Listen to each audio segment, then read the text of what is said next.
over number 3. Yeah, certainly. That nagging line outside the off stump that Thorne keeps bowling, really creating pressure in terms of run scoring, and that one just a little fuller, a little wider, and the batsman just looking to score because he's been given nothing so far, and he just caught the edge and onto the into the keeper's gloves, and he's gone. Really pressure in terms of good bowling or some bowling, what's really caused that wicket of Newton to fall so far. So good bowling by Thorne, good consistent areas, good consistent line, and getting the reward for good steady bowling. Well, they say pressure bursts pipes, is it not there? It's certainly true. But so far, this is a good start by young Thorne.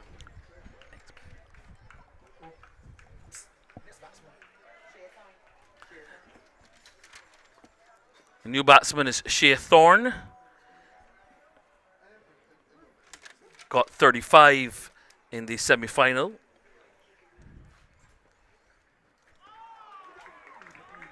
Just picking up the line and allowing the ball to go through there. Very, he's just 12 years old. Diminutive player. And that's always the thing I always say about our cricket. You know, we have some young players who can play with the seniors. And that always augurs well. Very strong at the junior level, but it's then after we get past the junior level that we tend to see them fall off. Another good delivery outside the off stump from Thorne, bringing us to the end of a successful over for Nicholas Thorne. He's conceded 6 runs in his 2 overs, picking up the wicket there of the opener, Kevion Newton, going for 6. Foundation choosing to bat after 3 overs, they're 11 for 1. Yeah, certainly a fine over again from the northern end. Steady, consistent lines Thorne keeps has been bowling so far, and just reward for that effort on the wicket of Kevion Newton. Continues to impress here so far, a young Thorne.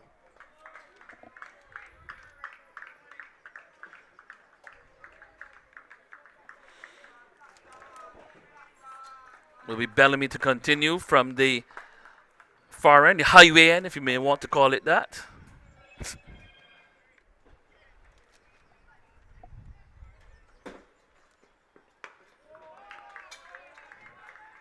Duncan seemed to, just as I said, be favoring the groin area. Maybe just he played a shot in the previous over, in the second over, where he just seemed to going to get into a bit of difficulty, but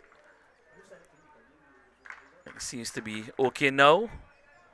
And he'll be looking to put his head down and continue to grind away. 98 for 99 balls in the semi-final, so they'll be expecting a great deal from him.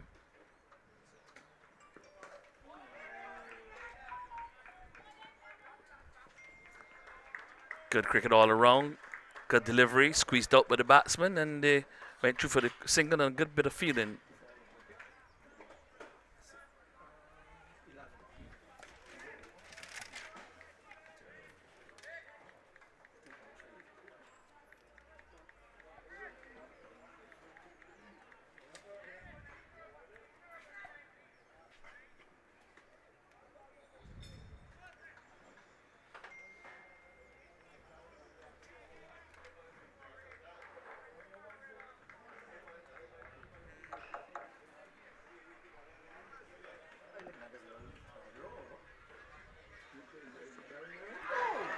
Oh, that's a vicious one there from Bellamy. Pace, bounce, bit of intimidation there. 12-year-old Thorne on the receiving end. Yeah, indeed, a very sharp delivery. He did well in the end to get out of the way. That one was a short. I followed him. He swayed out of the way, so in the end, he played it rather well, but that was quick. That one had some pace on it. And it's pitches like that. Once you bend your back, you can get something from it as a bowler, but still good even bounce.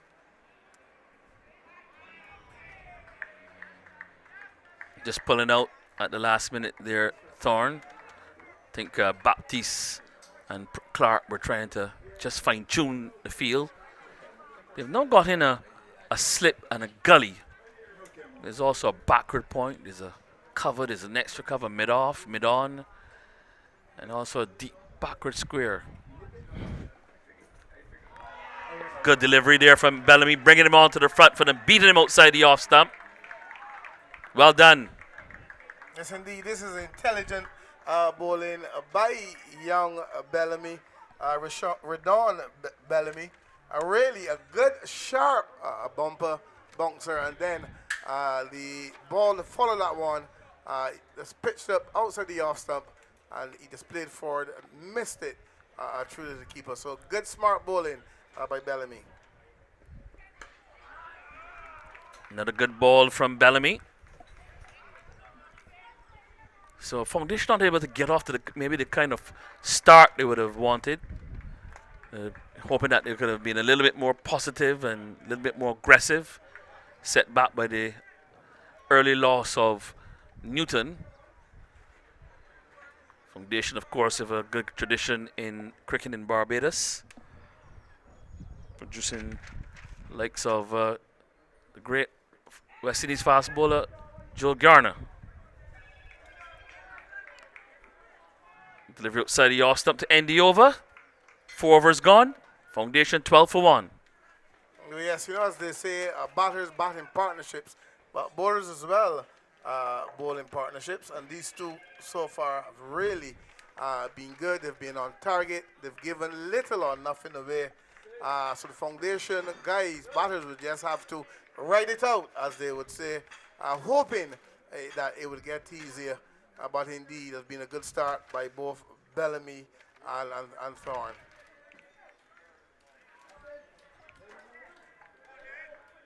Will be Thorn to continue. He's into his 3rd over.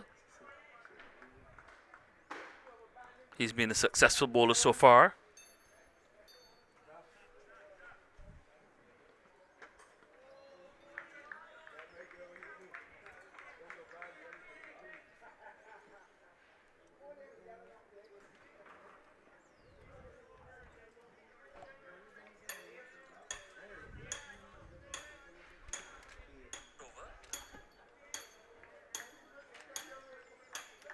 Search on for fast bowlers in the Caribbean, so for sure they'll be looking at him.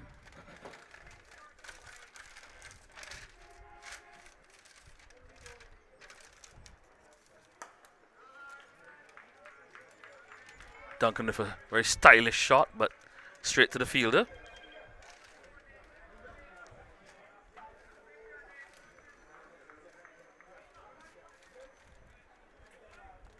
Conditions are pretty easy now. Can't wait to see how they will be a little bit later on.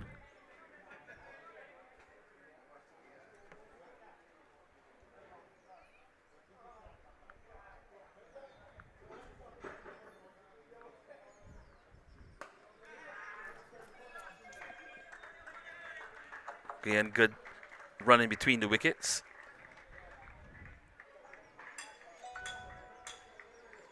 But what these two would have to do is to try their best to see these two off, take what is given, take no chances, no risk whatsoever. Running so far has been pretty good. Take what they can get, hoping that it gets easier as they go on.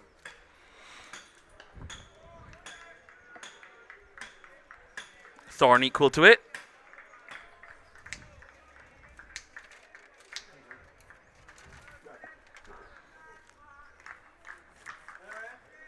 Of course, once you talk about schools cricket, you'll get the support.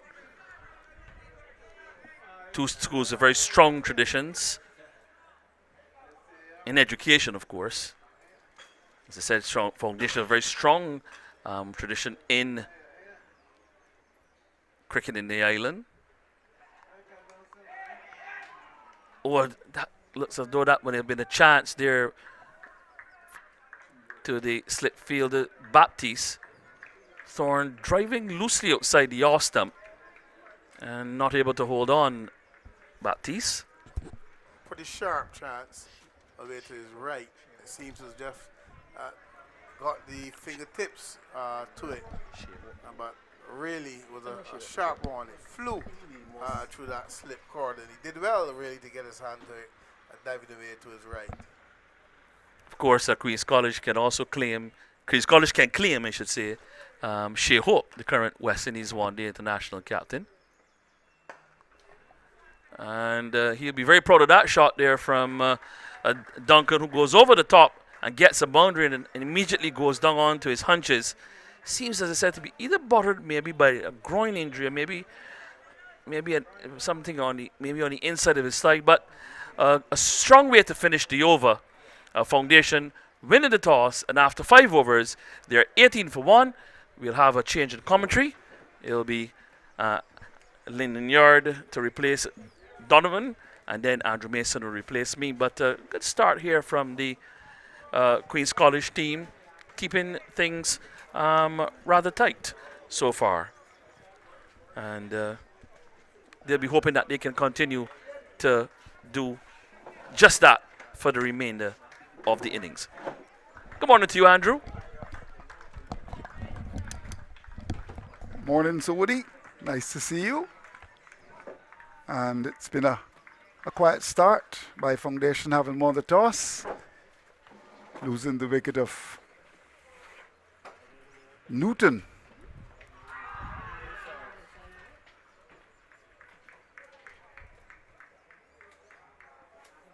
So we are into over number 6 now. Hello, Lyndon. Nice to see you. Good morning. Sudden didn't make too many runs today, did you? How did you feel after your son got out? Good morning to you, Andrew. Good morning to viewers. On a personal note, I thought that looking at him this morning, he looked a little nervous before he went out, so I guess the butterflies got the better of it. Mm-hmm. I'm speaking from experience. All right, good. Did you speak to him this morning, early? I just showed it him. And Okay, that's it. I let Okay. him play his game. So Kevin Newton gone for just 6.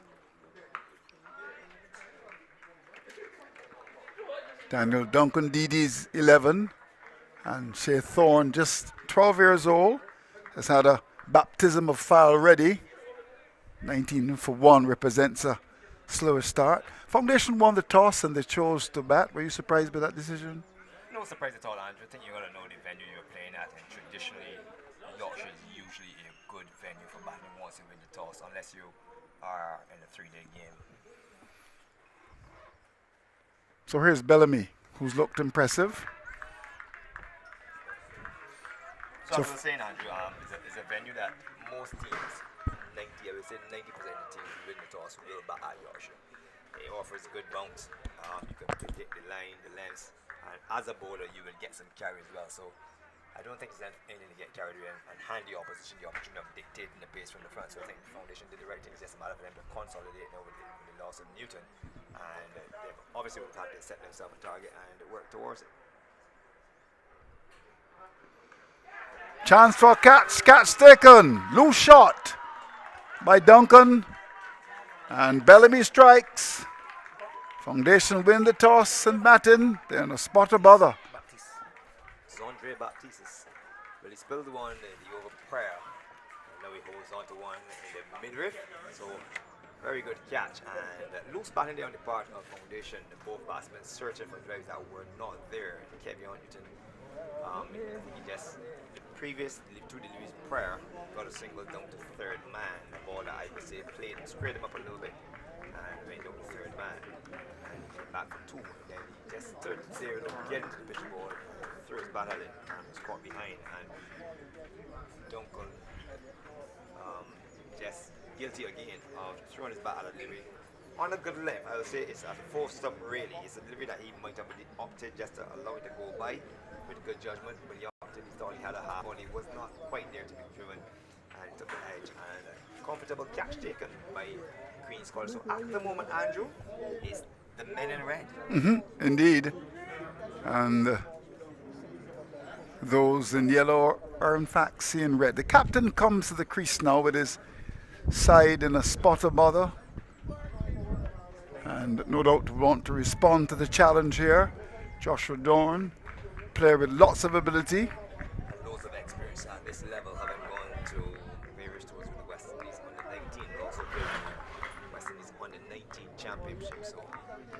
speaks of experience at this level. He's the man for you. And this is a good opportunity for him to respond to what you say, Andrew, a crisis. A crisis, yeah.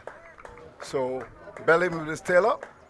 We'll bowl to Dorn, who's batting at number 4. I'll invite your thoughts in relation to the position of Thorne in the batting lineup.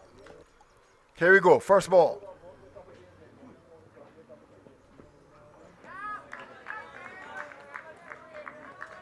So in this lineup, Joshua Dawn, your best batsman, do you think number 4 is the correct position? Well, I'll say for the last maybe 2.5 years, he's juggled the opening position with 3 and 4. He's more comfortable at the top of the order.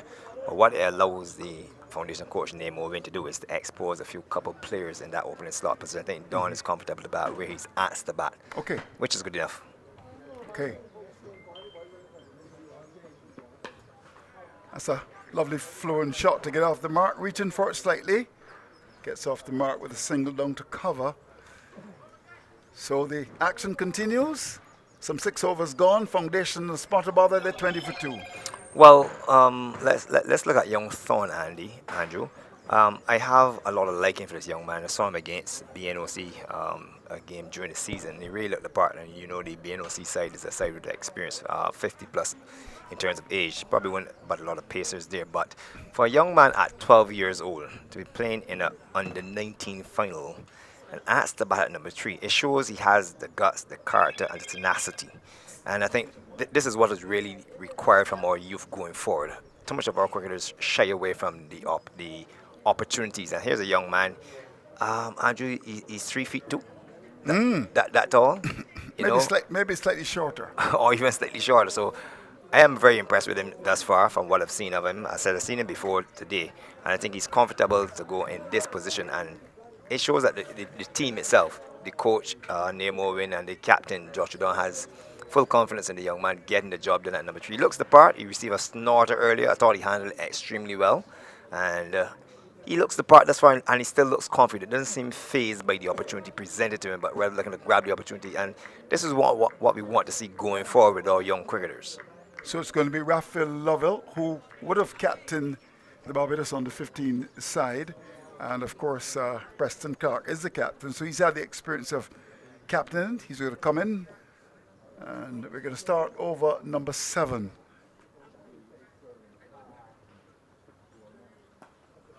Starts with a poor delivery, and it's been dealt with in the appropriate manner. That's gone down to backward square. That's gone for 4. Bad delivery and put away.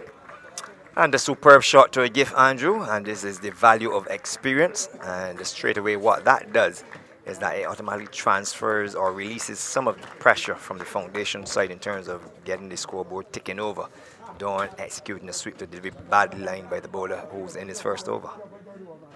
So Joshua Dawn will be quite happy with that lollipop he got. Much better length, a bit quicker.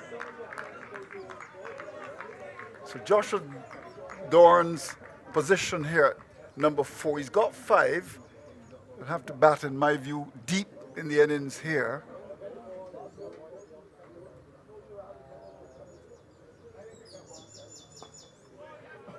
Of course, the number 4 position is still pretty early in the batting order.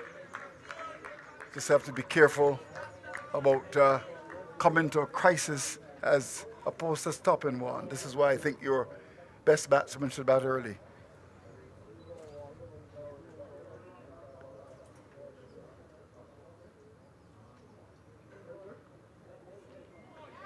So after the first delivery that was on the leg stump and put away, he's come back quite nicely. Yeah, he's come back and hit a nice line, just probing outside that line of the off stump. Dawn electing, as most young batsmen these days do, to go onto the back foot and play the ball under his eyes. And I think that it works for most youngsters, so we'll see how it goes. Well, that delivery on a bad line, bad length, and put away again. Well, the first ball was a poor one, and the 5th as well. So 8 runs already from the over, and Lovell has got to get his length and line right here, otherwise he'd be punished. Yes, and Dawn capitalizing on some very bad bowling. 3 good deliveries on one stump, then he elects to go down the leg side again. The sweep has been brought into action again, and no support. As a matter of fact, the mid-wicket is now going around to the fielder on the boundary in front of square.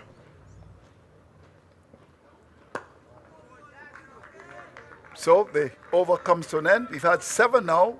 The over from Lovell costing as many as 8 runs. It's 28 for 2. Foundation with the toss and batting. Yeah, a little surprised that they opted to take the fast bowler off. I thought he was going good. That had opened the bowling from this end. And they opted to go to the spinner. I'm surprised that they brought him in so early because the fast bowlers, they weren't conceding any runs. They picked up 2 wickets. So I would have at least tried to squeeze another 2 overs out of the fast bowlers before he goes to the spin. But they're obviously working with a plan. And so far, it's giving them some good rewards. It has indeed. If you start to look into your crystal ball, I know it's early, it's 40 over game. 7 overs gone, 28 for 2. What should Foundation be gunning for here, Lyndon? I think at the moment they would want to get anywhere in the region of 175 to start, even at this stage. Of course, Dawn will be the key to they getting anywhere close to that total. So over number 8 will start. And that should be called a wide. Burst into the keeper's gloves. Confirmed by the umpire, so we'll get 2 for that. Foundation need that.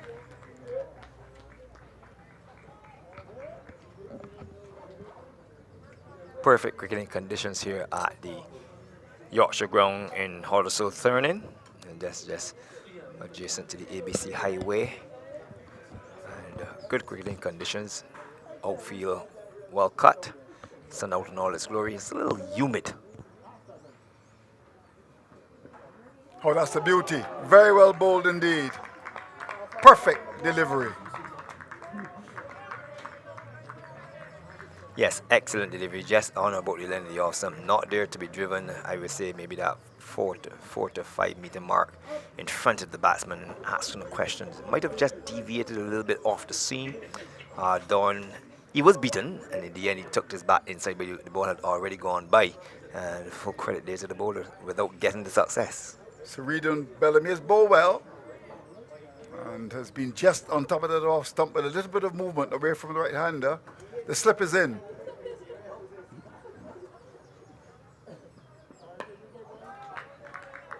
So Dawn has got to be very careful here. I mean, I think he recognizes that he's got to bat deep in this innings. He's the key player on the side.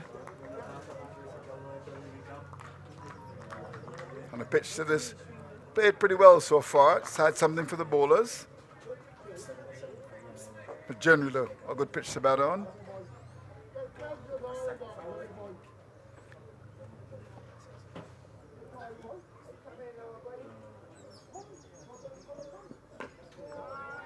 Of course, we were seen Joshua Dorn on the weekend when J.C. Boscabel played against Willie, was in the Willie side, Willie losing. And he actually got out to a lovely delivery, well caught. Keeper moving to his right. I think in all fairness to him in that final, Andrew, he just jetted in from Trinidad the morning and came straight to the ground. So jet lag does play a part. And your mental state of mind. Not that Trinidad is that far, but your mental state of mind.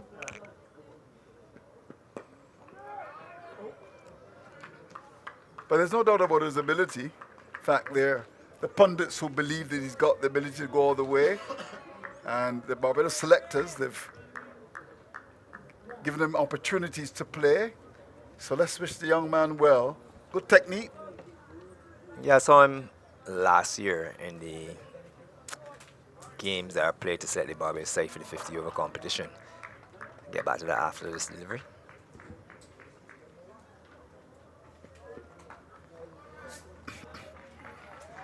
Bellamy has been spot on with good control. He's certainly got the support of the Queen's College posse on the far side of the ground. Lovely breeze is going across. It's been hot, good weather, and the game at a very interesting stage.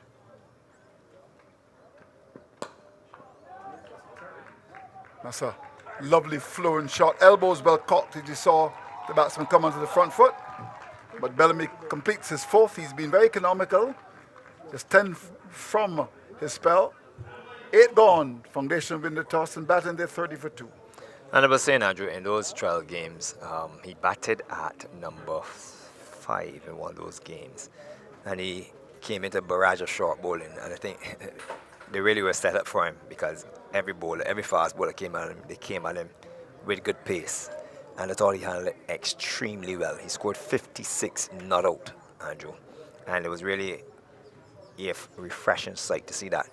He wasn't afraid. He was prepared to duck quite early. And then after realizing that they're overusing the short ball, he was comfortable enough to decide, well, look, there are 1 or 2 balls I can take on. You know, and I thought it was very courageous of him. I think at that stage, he's only 16 now. At that stage, he would have been 15. Yeah, no more than 15.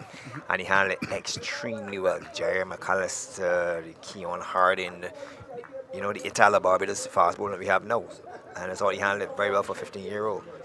Sure, the 12-year-old, Shea Thorne, will do battle. This is the first time he's facing up to Raphael Lovell, the left-arm spinner. Big man. We start over number 9.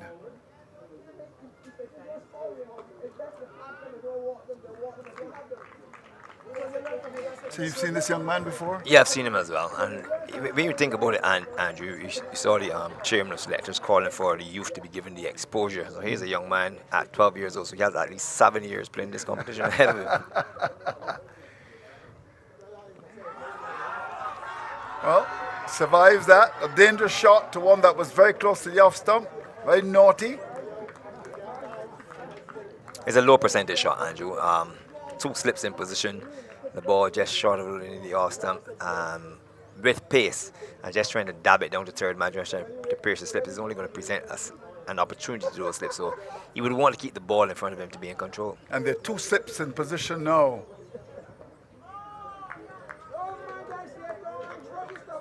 So as I was saying, Andrew, when you think about it, that he has 7 years playing at this level, give him this year that he does okay. The value of experience when he gets another 4 or 5 years into this under 19 competition. That's going to be called a wide. But you get the feeling here that Lovell is trying to get his man. He's got the 2 slips in. You must commend the captain for the field position of the Queen's College fielders.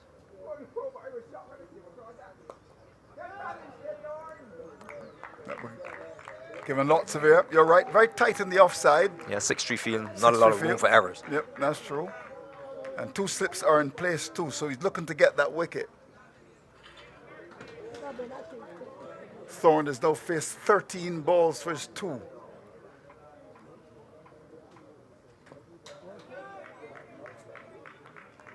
Sure, Lovell will love to bowl him all day. Well, at the moment, Andrew, occupation of the crease is going to be critical. You have Don at the other end, and they just got to play ball by ball, over by over. So the last ball of this over. And there we go. There we go. Badly lined and put away by Thorne. Gets a boundary, gets his first. And got a gift there really for independence and said thank you very much indeed. That's gone down to backward square. That's gone for 4. To end over number 9, foundation of 35 for 2. 5 good deliveries, all to the last delivery, a full toss down the leg side, put away. So he's conceded 3 boundaries, and those 3 boundaries have come off. Lovell has come with deliveries angled outside the line of the leg stump. Other than that, he's looked the part, but again, Andrew, you don't want to be giving away at least 1 or 2 loose balls per over. If you're going to bowl 5 good balls or 4 good balls, you wouldn't mind conceding a single, but you don't want to go and give away, leak a boundary at least every over. So it looks as though we're going to have a bowling change at the southern end of the ground. So you give me Bellamy figures, Andrew? Yep. Well, the figures of Bellamy. 4 overs, no biddens, 1 for 10. Terrific spell. Yep. The Manny Roach comes into the attack now and is going to bowl his medium pace deliveries, but the 2 fast bowlers have started well. We start over number 10. I suppose given the situation with the loss of 2 early wickets in Duncan and Newton, Thorne has been very watchful, very vigilant, very patient. He's actually faced 15 balls for his 9. He's got 2 boundaries. And this is a very critical stage of the innings here. 35 for 2. So the Manny Roach is the bowler.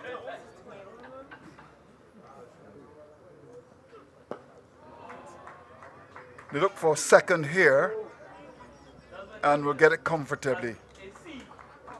Strain on the leg stump, put away through the wicket. And Dorn would want to look for these opportunities, these loose deliveries. That was one. And he got 2. Yeah, he didn't bounce on it, Andrew, because it was really there asking to be hit, and he just allowed the ball to come onto the bat and just angle it, open the face towards the leg side, and use the pace of delivery to get it up to maybe, I would say, 5-10 meters short of the mid-wicket boundary, and he got back for 2.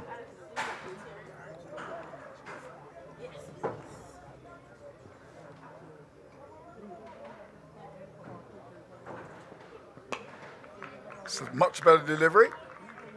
The end of over number 10, we can have a change in commentaries. Woody Richards will come back, and he's going to have someone who's been doing some work for Cricket 360 there in Trinidad and Tobago, Mr.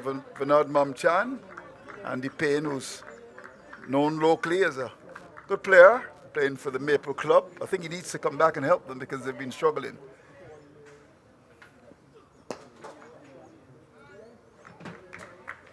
In danger of going down again, Andrew. Yeah, indeed. It must be a great worry that some of the country clubs in Barbados, my club St. Catherine's, looking to get back to the elite. That's not going to happen. I think Harold's club is also in some trouble, Andrew. Yeah, it would appear so. Although a very strange decision by YMPC on the weekend to win the toss in ideal batting conditions and give it away. What's going on there at YMPC? They've got a chance to win the championship as well. Oh, that's very well bowled. Looking to maybe get that one up towards mid-on, but with a movement away from the right hand, the ball ended up at mid-off. Very well bowled. Yeah, very well bowled, Andrew. I'm beginning to think that the batsmen that I've seen so far, the two that have been out, and these two look a little suspicious at the wicket. It seems as though the ball is not coming quite on as much as they would like. So Roach with the last ball of his first over, and that's a naughty shot. That's a shot because of the pressure that has been generated. In fact, it's a no ball, so a free hit. So now they get the opportunity to throw his hand at it. Yeah, I would think so. So he's got a free hit now, and he's got plenty of real estate, particularly on the onside. 6-3 field. So let's see what Joshua Dorn will do with his free hit.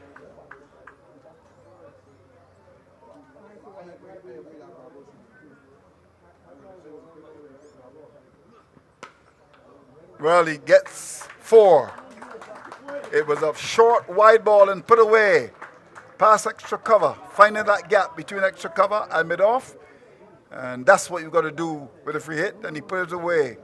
So, Dorn gets another boundary. The 10th over comes to an end. He goes to 15. Thorne is with him, so you've got Dorn and Thorne, a bit of a tongue twister. Some 10 overs gone. Foundation winning the toss and electing to bat. The captain is at the crease. Time for change of commentator. Woody Richards comes back, and alongside him is going to be Andy Payne.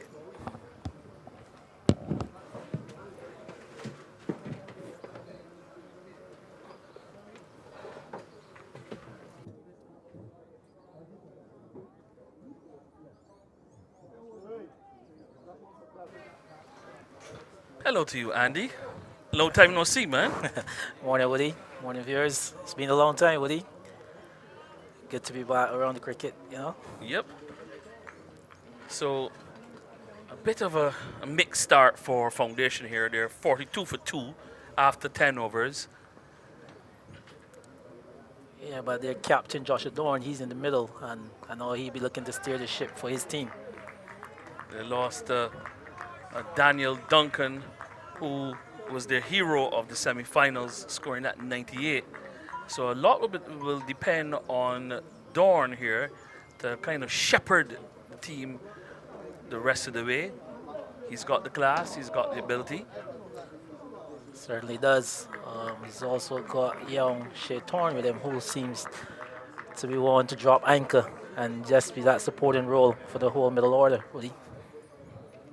Got 35 in that semi-final against St. Michael Thorn. Yeah. A Very loose shot limited. outside the off stump there. And I'm curious as to your thoughts about Preston Clark, who's at second slip. He's got two slips in. He's got himself and Zondre Baptiste there in for level. Yeah. Good shot there by Thorn. Gets another boundary. That is his second in the innings, and that will take him now into double figures. It will do him a world of confidence. A nice touch shot, and you'll be proud of that. Oh, what a nice shot. That was career drive by the diminutive Thorn. He just eased on the front foot with the caressed that one through cover point. Excellent shot by the young man. Reminds me of a shot that someone you know very well plays. Tell you that in a minute. Yeah. A guy by the name of, I think he's got perhaps one of the best cover drives among West Indian players, and you wouldn't believe who it is. A fellow by the name of Kemar Roach. Ah. You ever see him play the cover drive? Always allowed the carpet. Love to watch him play that shot. I've seen quite a few as a teammate, but with that shot, you've seen Thorn put Preston Clark a little bit on the defensive, as you were speaking about the two slips he had previously. He's strengthened that point area for young Thorn. Maybe nice looking shot there on the replay. And level again. A bit of an inside edge. That was pretty close there on that occasion. Yep. What? So we've come to the end of the over. It's a 47 for 2 as we have a look at that the replay on that one. That lovely shot that he played earlier in the innings outside the off stump and playing that nicely through cover there, Shea Thorn. A nice looking shot. Yep. Yeah, he was very balanced. You could see him just pressing his weight forward on the front foot and just open up the face with him to, place it past that point area. So very well played by young Shea Thorn. So he's there on 10, and Dorn is there on 50. We just got to remind you that there, it's phonetically you're going to be very careful about your pronunciations. You've got Dorn with a D, and you've got Thorn with a TH. And so Thorn, Shea Thorn, he's there on 10, and Joshua Dorn, the captain, the foundation captain, he's there on 15, 47 for 2, and 11 overs are gone. We're going to have another bowling change from the southern end. It will be Ethan Wood. Baptiste. Oh, actually, it's going to be Baptiste. And swung away onto the roof of the, that maybe a chicken pen over that mid-wicket fence. And that's 6. A lovely shot there from Joshua Dorn, the foundation captain, to bring up the foundation 50 in over number 12. They're 53 for 2. 71 balls for that 50. 8 fours, 1 6. And a good shot to get the adrenaline flowing for the foundation captain. But Baptiste's just a little bit too short. Yeah, erring on the short side on that occasion. His first ball of his spell. But seeing Dorn, very experienced player at this level, and he was equal to it. Rocked back on the back foot and pulled that one over the mid-wicket fence for the first maximum of the innings. Yep. Remember, this is the Barbados Public Workers Cooperative Credit Union Limited Schools and the 1940 over final between Amaze Queen's College and Foundation School, and being brought to you live here on barbadoscricket.org from the Friendship Ground in St. Michael. And have a look at an earlier shot there from Shea Thorn. A lovely cover drive again. Obviously, the producers love that shot as much as we do, Woody. Very much so. But yeah, you can see young Shea Thorn just, as I said, essaying a glorious square drive, reaching on the front foot, weight well forward and well balanced, and executing a nice shot, Woody. Yeah. And we've had a bit of a hold up and play simply because the ball disappeared over the boundary and had to take a little time just to retrieve it. But Foundation will be looking now for Dorn to continue in much the same vein. Yep.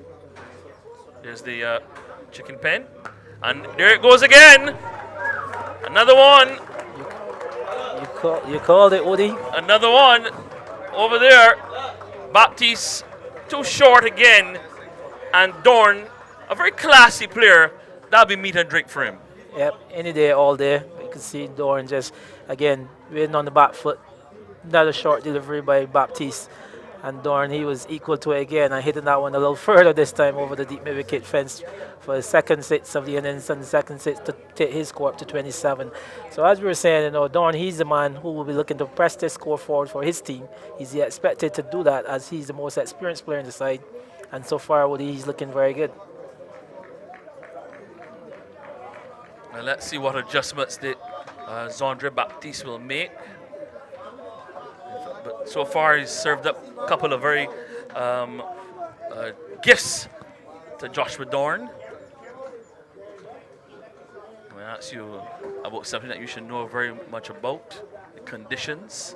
I'm going to ask you about that in a minute. Looking to force this one through the offside. Looking for the power, not the timing. And it goes straight to the fielder. The outfield. You're a man who's been around a lot of golf courses. I'm sure this looks pretty, from this vantage point, looks pretty decent to you. It's lush outfield. Well cut, looks very well manicured. So, the ball is running across the outfield pretty smoothly and pretty easily. It's pretty fast. But yeah, this ground here at Friendship, Yorkshire is known to be one of the freer scoring grounds in the island, and I think the ground staff, they've done a very good job in keeping it in this condition for this game. Baptiste to continue. And a good shot there by Shea Thorne. Well, he might be maybe the youngest player on the team, but he's certainly shown himself to be quite a player of some ability. And it's now 64 for 2. And Thorne is looking pretty good at this stage. Yeah, you can say Thorne, he's playing a good innings. He's bited his time when the Pacers were on. He just stood there and just occupied the crease, and now the spinners are on. He's really getting into the nick of things. Well, not the kind of over that Baptiste would hope to have started with. 2 sixes and a boundary in there, pretty expensive over, 17 coming from it, and he'll want to tighten up if he gets another over, because that may very well be in the mind of Preston Clark as well. But a good Foundation beginning now to stabilize just a bit after the early losses of Duncan and Newton, and they're looking good. 64 for 2 after 12 overs. Yes, Willie. Good partnership beginning to form as well between these two. And I think that's what the Foundation team, they were just looking for, having lost those 2 early wickets at the top. And you heard one of our earlier commentators speaking about the position where Thorne comes in just to stabilize that middle order and shepherd the lower order. And he's experienced enough to do that. He's played more cricket probably than most of these guys. So what a better man to have at this point. There's always that debate as Andy, you as someone who would have come through the system, played under 19 cricket for Barbados, and also played at the top level in club cricket here in Barbados. That's always the major discussion, whether as the best player, what's the best number? Most people believe it's number 3. Your best batsman should bat at 3. But there's also that school of thought that maybe 4 might also be just a good position. It just gives you a little bit more time to catch your breath and to see what's happening. What are your thoughts? Where would you prefer? Which one do you prefer, 3 or 4? Yep. Appeal for LBW, but clearly not one that would interest umpire Aline. Yeah, Willie. I think number 4 for me is more of a stable batting position for any batting lineup. I think, as you said, based on your opening and number 3 combinations. Clark, the bowler. Dorn trying to force it through the offside. As I said, sometimes batsmen trying to use power more so than placement, and that in the end sometimes doesn't give them the ability to find the gaps. And that's a better shot. And there's always once the captain has the long off and the long on out, there's always a single there, Andy. That's what our batsmen don't seem to appreciate. Yeah. And you can keep yourself going. Sensible batting there by Dorn. If the long one was back, and Clark coming into the attack and just bowling his off spin. And that was an easy single. Again, he didn't try to power it, Woody. This time he just had good timing and placement was on for an easy single down to long on. Bringing Thorne into strike now.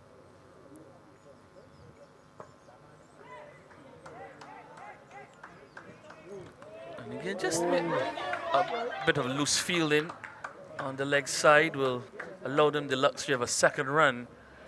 But they seem to be, now seem to find in the groove and able to maybe rotate the strike a little bit better now, these two. Yeah, well, untidy there. You've seen the foundation batters really putting the QC team under a bit of pressure, and you see them just falling apart a little bit there, Woody, for that extra run, that overthrow. Good delivery there by Clark. He's a player who plays for the Barbados youth in the elite division. Seen him bat. I like the way he approaches his innings. Another good delivery. He's also a very tidy off spin as he comes to the end of his first over.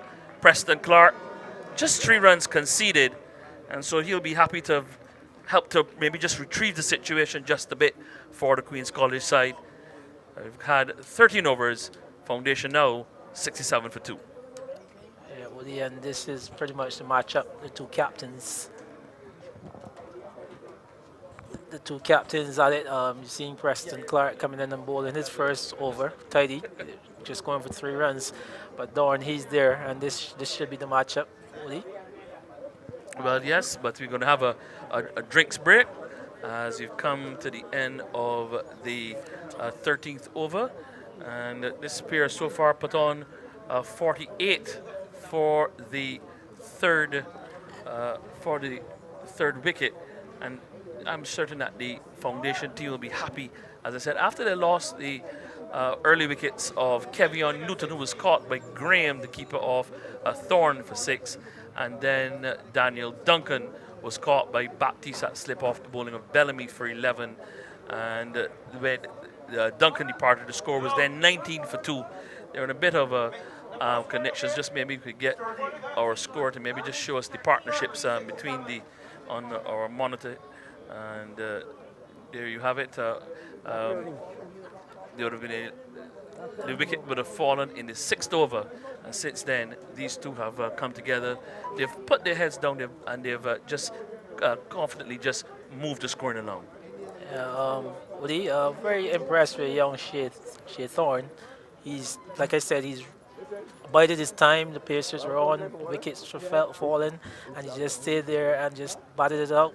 As the spinners came on, he just went into second gear. You saw him swept that one down to the final leg for 4. He played that exquisite square drive, and then he also had a pull to backward square off Baptiste when he came in. So now you see him exploring and showing what batsmanship is all about. You just bide your time, wait until you get yourself in, and then you just try to go into second gear. That he's done. And Dorn, don't need any introduction. He's a player of quality at this level.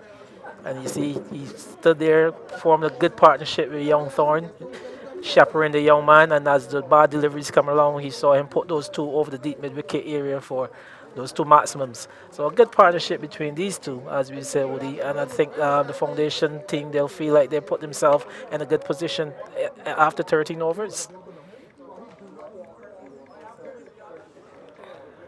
The two teams refreshing themselves. Could give you a quick overview of the bowling figure so far. Thorne has taken 1 for 12 from his 3 overs. No maidens have been bowled so far for the day. And Bellamy, Redon Bellamy, he's bowled 4 overs, no maidens, none, 1 for 10. Lovell has bowled 3 overs, no maidens, none for 18. Roach 1 over, no maidens, none for 7. Batiste 1 over, no maidens, none for 17. And Clark 1 over no maidens, none for 3. So 67 for 2. That's where we are right now, Foundation, after they won the toss and they chose to bat in the final of the Public Workers Cooperative Credit Union Limited Schools and 1940 over final between Amaze Queen's College and Foundation from the Yorkshire Cricket Club in Friendship in St. Michael. Let's say Baptiste will continue after the refreshment break. Let's see if he will be a little bit more steady in his second over than he was in his first.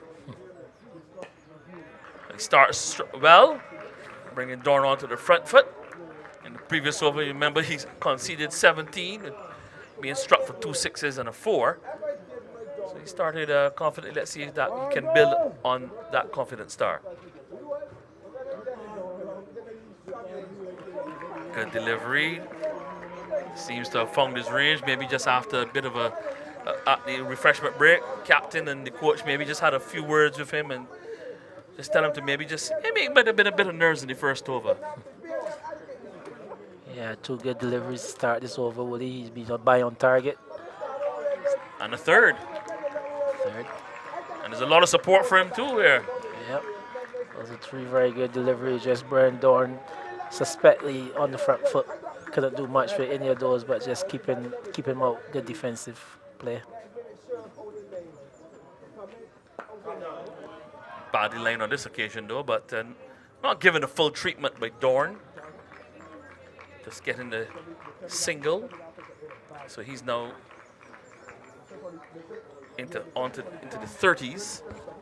Yeah, and Dorn, he's sure that he's got that sweep shot in his locker. He's brought it out quite a bit already for the day.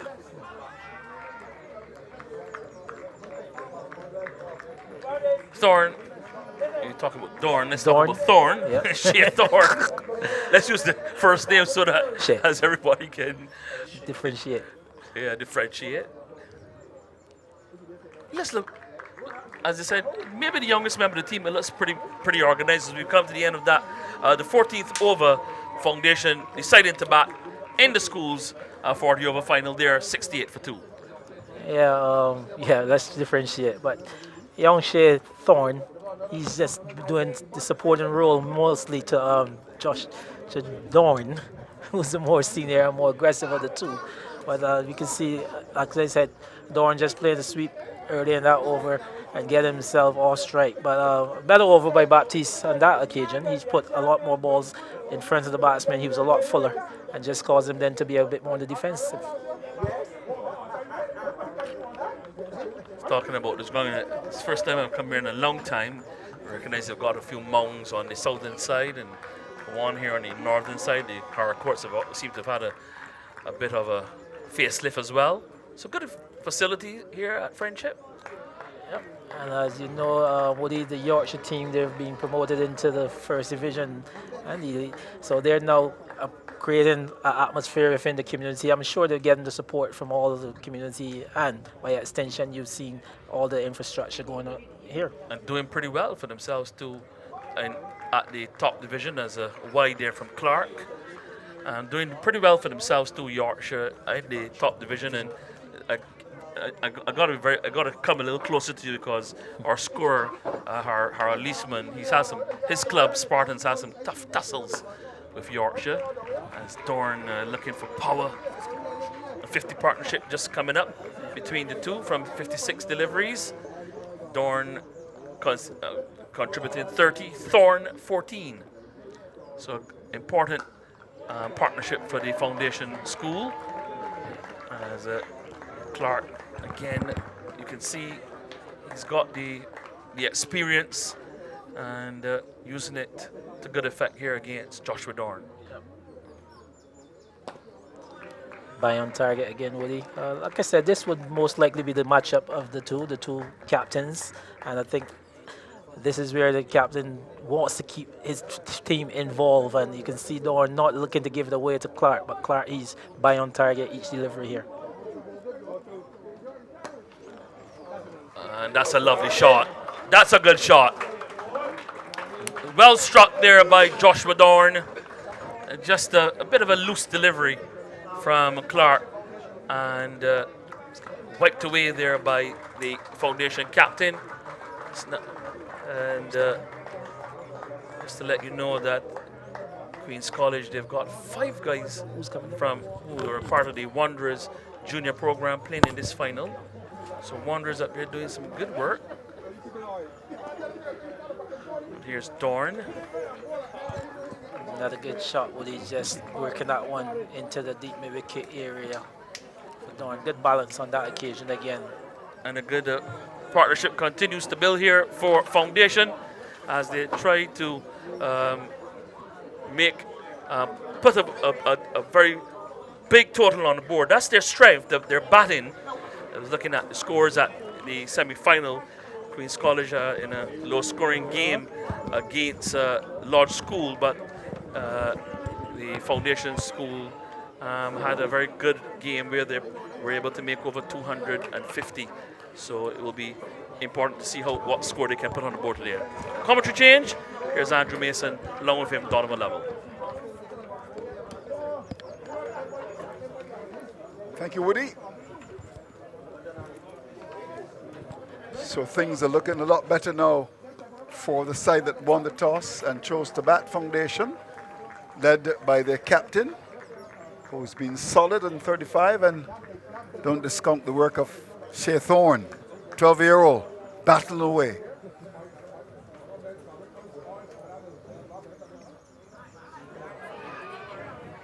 Thorne wouldn't want to get carried away here. He's the big fish.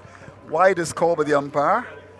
Samuel Sargent looked a bit of a harsh call, but he's the man in the middle. So 75 for 2.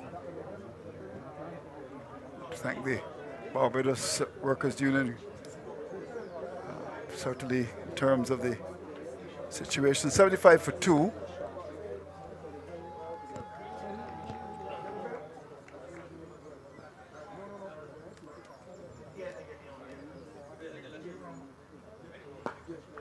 That's a single, so the Barbados Public Workers Cooperative Credit Union Limited. This is where you belong, yes, very much at the Yorkshire Ground, and we want to thank them for their wonderful sponsorship. Barbados Public Workers Cooperative Credit Union Limited, that's a bit of a mouthful. I know that my very good friend has got a big account there. Of course, I'm talking about Harold Eastman. He's got money all over the place.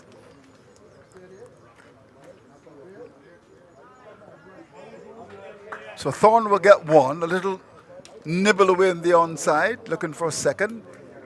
So after a very slow start, you know, he's still slow, but he's improved. He's actually hit,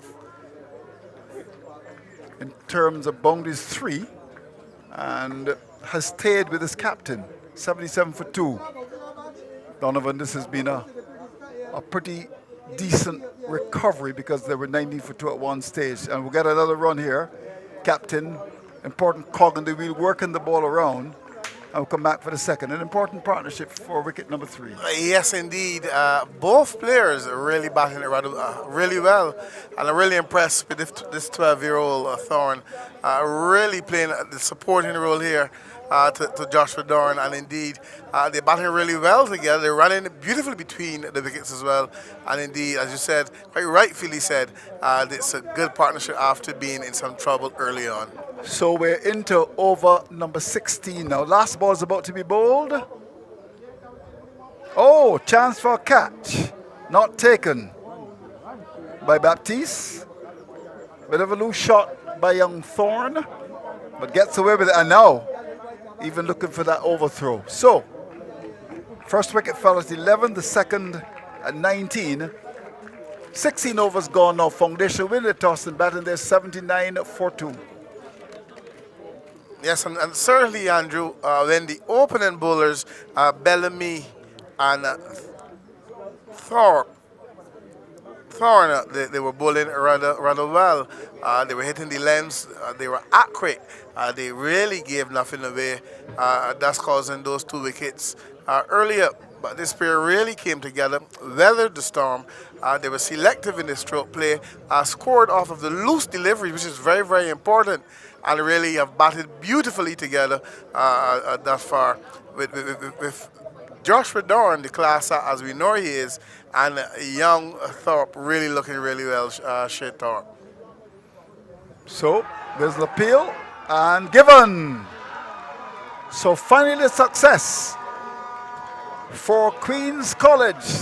The men in red, and Thorne has to depart. The umpire took a long time to give it, but he's gone. That's an important wicket to get. We're into over number 17, and the celebrations are very much in evidence. Thorne goes for 18, caught by Graham, the keeper, and Foundation are now 79 for 3. Yes, that one seemed to have bounced a bit. A really pretty decent delivery to the outside edge, but take nothing away, even though we might say in the context of the game is only 18. Really and truthfully, as we see the replay here, the one bounced a bit. He really looked the part while he was there. This 12-year-old batter from the foundation school.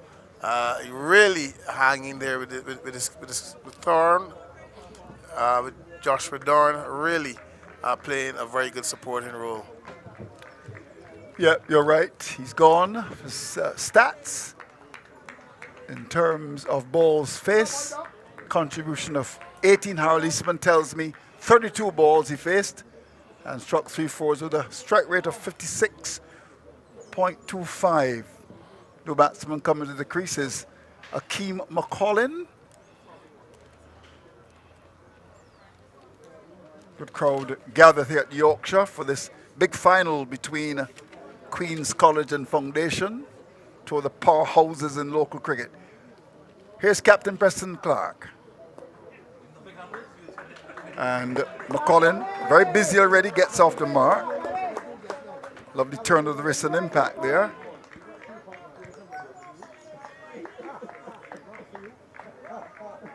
So when you look at that, a bit of a nondescript shot really came forward. You could see the edge, the umpire just walking forward and giving it. They were pretty sure that he'd edged it.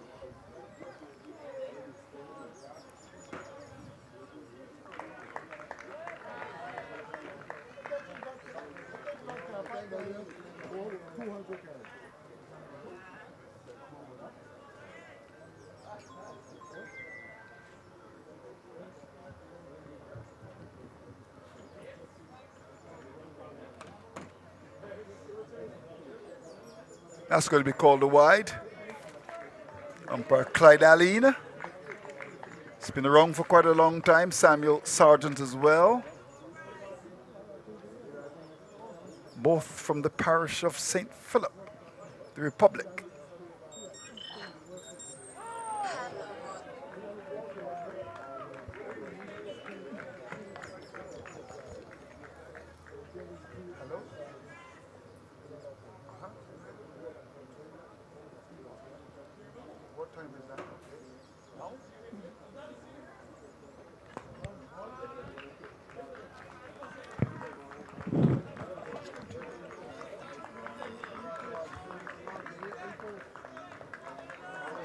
Captain Preston Clark certainly hitting some good areas here.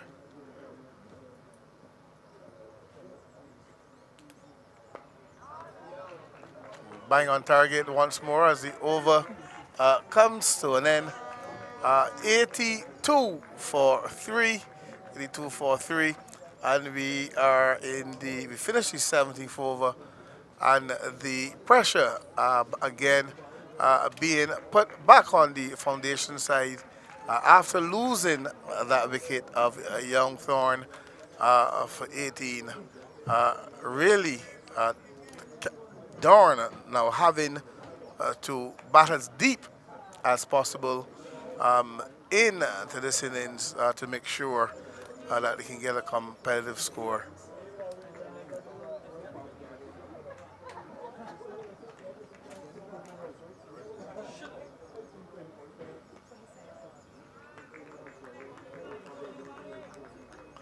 as it is Baptiste who is continuing from the southern end. And he's bowling to Adorn.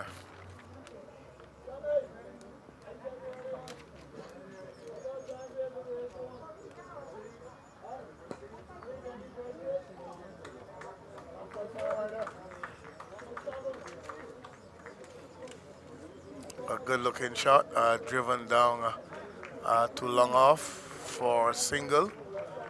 Joshua Dorn continues to look really well here in this knock so far. I make him 30, am I correct? 39. 39, and looking pretty solid. As Woody Richards joins me to continue. So Baptiste seems to have just tidied up after that very expensive first over. Certainly seemed to have settled a bit. Started with two very short deliveries, which were dispatched for 2 sixes by Joshua over deep mid wicket.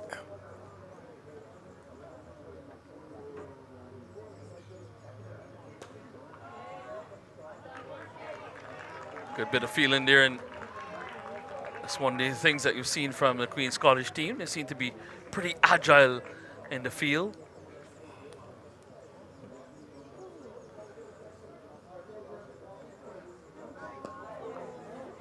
Well, that one was given Samir, and Dorn just maybe not equal to it.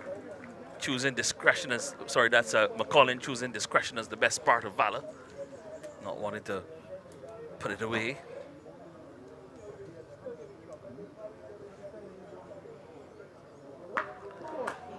And that is going to be a maximum. Well, we thought he'd settle down, but maybe it's me. Because with the first over, he was dispatched for 2 sixes. Now another bad ball from Baptiste, and it is dispatched over the mid-wicket fence, and the chickens again disturb Donovan. Just as we began to give praises on to Baptiste, how well you've settled down.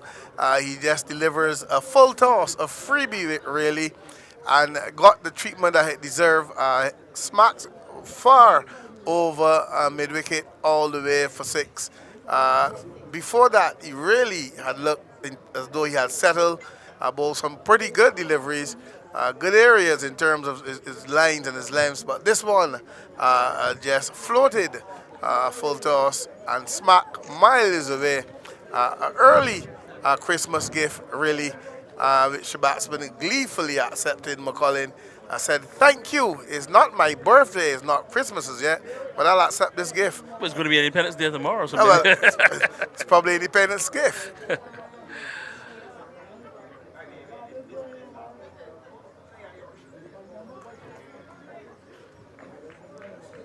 Better line, better length there from Baptiste to bring us to the end of over number 18. And Foundation, after making the decision to bat, looking good at 89 for 3. Yeah, certainly the most important person at this stage, if I should say that, Joshua Dorn, who is in and seam set. He would need to bat as deep as possible into this innings with the other batters coming to join him, just supporting him, staying there with him really, and trying to see in terms of a score how much they can put on the tins, because I believe that pressure is always on the team batting second in a final. That's my belief. So if they can get a decent score, as we see the replay here. Yeah, that was a gift already from. Yes, a nice floater. So if they can just stay with him, play the supporting role, play a role that Thorne played earlier, I'm confident that they can get to a pretty decent and competitive score. So lovely conditions here at Friendship. As you can see, there are people on the mound. All around it. Straight ahead. Beautiful. All around the ground, really. Wherever there's some kind of a shade from the sun. This is really the first time I'm really getting to see Joshua Dorn, bat, and he looks a very organized, a very compact player. Yeah, but he plays for the Wildy side. Pretty good prospect and tip to go all the way. And you can see why he plays some really beautiful shots here today.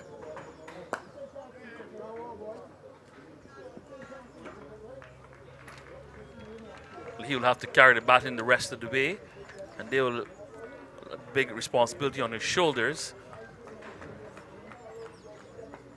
if they can get it to that.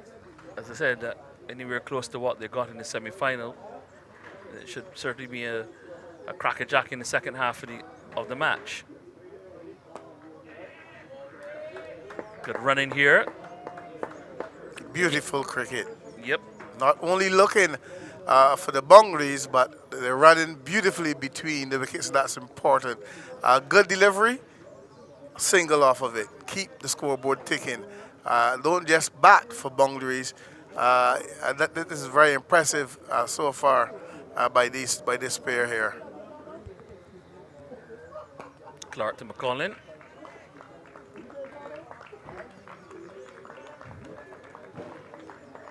You know, the dot ball percentage always is very important in modern white ball cricket. Something that the West Indies have been trying to iron out in recent times. Oh, that's a good shot. And that gets him a maximum. That gets him 4 runs, I should say. Good shot there by Joshua Dorn. Just eased onto the back foot and found it and played it nicely through the offside and gave the fielder who was running around the boundary no chance. Beautiful shot, and that is why when you see shots like this from this youngster, easing forward, not lunging forward, peeping forward, and then getting back to a short delivery, transferring the weight and placing that beautifully just behind point tells you that this guy has something with him that you can work with. This guy is class. This guy is one for the future. He's into the 40s now.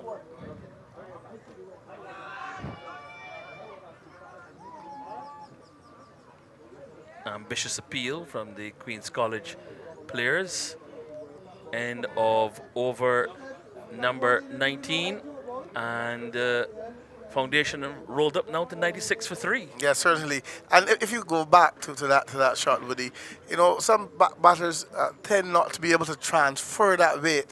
You have a look forward, you don't lunge, you peep forward, and you realize the length is shortage. Just transfer that weight. That speaks to proper balance as well, and just play that ball beautifully down behind point, and he got what it really deserved. I really wish he could have gone 8 for it, but unfortunately it's only 4. Indeed, a beautiful shot by young Joshua Dorn. You talk about balance, and that's one of the things, again, you talk about, you know, there's always this discussion about whether the trigger movements, as it's called nowadays, you know, whether you should play the back and across, and whether you stand still, whether the bat should be up above the stumps, whether the bat should be down low, and you know, what are your thoughts about that as we watch Baptiste continue? Well, the important thing for me with his balance on that head, remaining still, connection with the ball as still as possible, head over the ball, getting as close to the delivery as possible to play your shots. And for me, that's the important thing. The bat can come from wherever. A beautiful shot again. Oh, that's a nice looking shot. Another boundary beautiful for Dorn. So he inches closer to his 50, but most importantly, the foundation 100 comes up in the 20th over. I said 100, I meant half century. Joshua Dorn, but the 100 has come up for foundation. 123 balls, 12 fours, 3 sixes. A beautiful shot indeed again. So it's important when you play the ball that your bat is straight. So you can come from gully, wherever you want to take it from, but on connection with the ball, it must be straight, and that's important. Timing on that shot. Saw the chairman of the Barbados Youth Selection, the reappointed chairman of the Barbados Youth Selection. Yeah, congrats to him. Yep. Elvis Howard, saw him earlier. He was up here having a check of the scorers. Dorn, nice stroke, and we'll get another boundary to bring up his 50. And an excellent way of lovely footwork and struck that one through the offside. A bit of a bad bit of feeling there on the boundary, but he got the boundary to go up to his 50. He's now 53 from 58 balls. 7 fours and 2 sixes, a very fine innings from Joshua Dorn and showing his class. Yes, indeed. Beautiful stroke play again, driving between cover and extra cover. Getting close to the ball, head over the ball, playing the ball from right under the eye. Indeed, two beautiful bungles in the offside. He richly deserve this half century.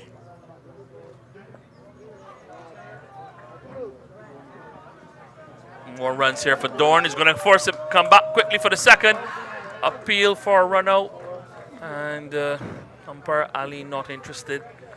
And just to let you know that the second 50, they labored the foundation through the first 50. That took 71 balls, but much better scoring rate in this second 50 to get up to their 100. Needed just 42 balls, and that just shows the influence that Joshua Dorn has had on proceedings. Yes, certainly. He looked really, really good so far. And he really deserves to get 3 figures in this one. At this rate, only he can determine whether or not he gets there, because he looks to be playing a fine knock at the moment. The end of the 20th over, Foundation decided to bat in the Public Workers Cooperative Credit Union Schools 40 over final. They are 106 for 3. Yes, indeed. He really played some lovely shots in this 50. He drove well off the front foot and off the back foot, really. But most importantly, when the singles were there to be taken, he took them and really paced himself really well. Just hoping that he can, or he would like, I would imagine, to bat right through this innings, hoping to put a good score on the table. Really for the Foundation side, but so far has been a brilliant effort by him. Let's take nothing away though from the Queen's College side, because it's been really good in the field, and Captain Clark has been leading from the front with his bowling as well, and so I suspect this is going to be a very, very keenly contested final. So Clark will continue from the pavilion end. We'll also have a change in the analyst chair with Don Lovell making way for Linden Yard. And McCollin getting off the strike. So they've been doing a good job here. I was mentioning it to Don Linden to get your take on it in terms of the rotation of the strike. And we also got the numbers from Harold Eastman, our scorer, who showed that the scoring rate has certainly been a little bit more purposeful, and certainly in the last, in terms of getting the second 50 in the total. Yes, most definitely.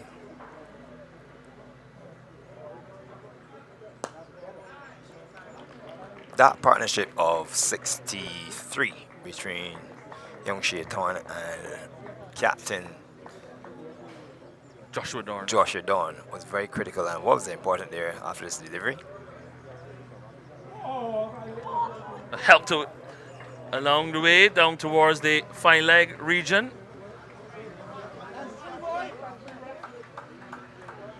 So showing his skills and full range of his shots and the class that he is, Joshua Dorn. I think the important thing there is that he got himself inside the line and was able to help it without having to do much movement to his body. And 3, you call it cheeky runs, but well earned, and it's total control. And this is what he has done exceptionally well. The rotation of strike is very, very critical. And I think that's an area where the Queen's College side has been caught napping.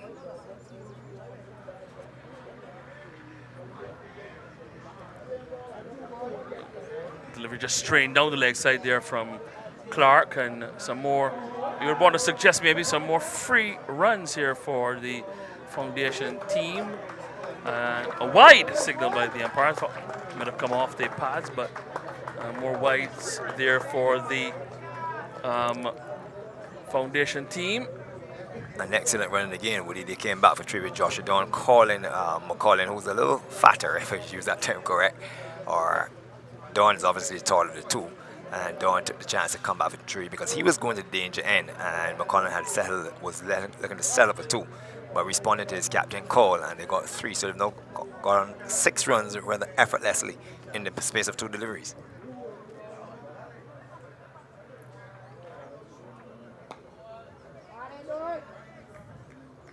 This is a very pivotal period of the game. We've just crossed the halfway stage, and the foundation team is certainly set up here for perhaps a very major total to be able to put some pressure on Queen's College. Good shot. What do you think?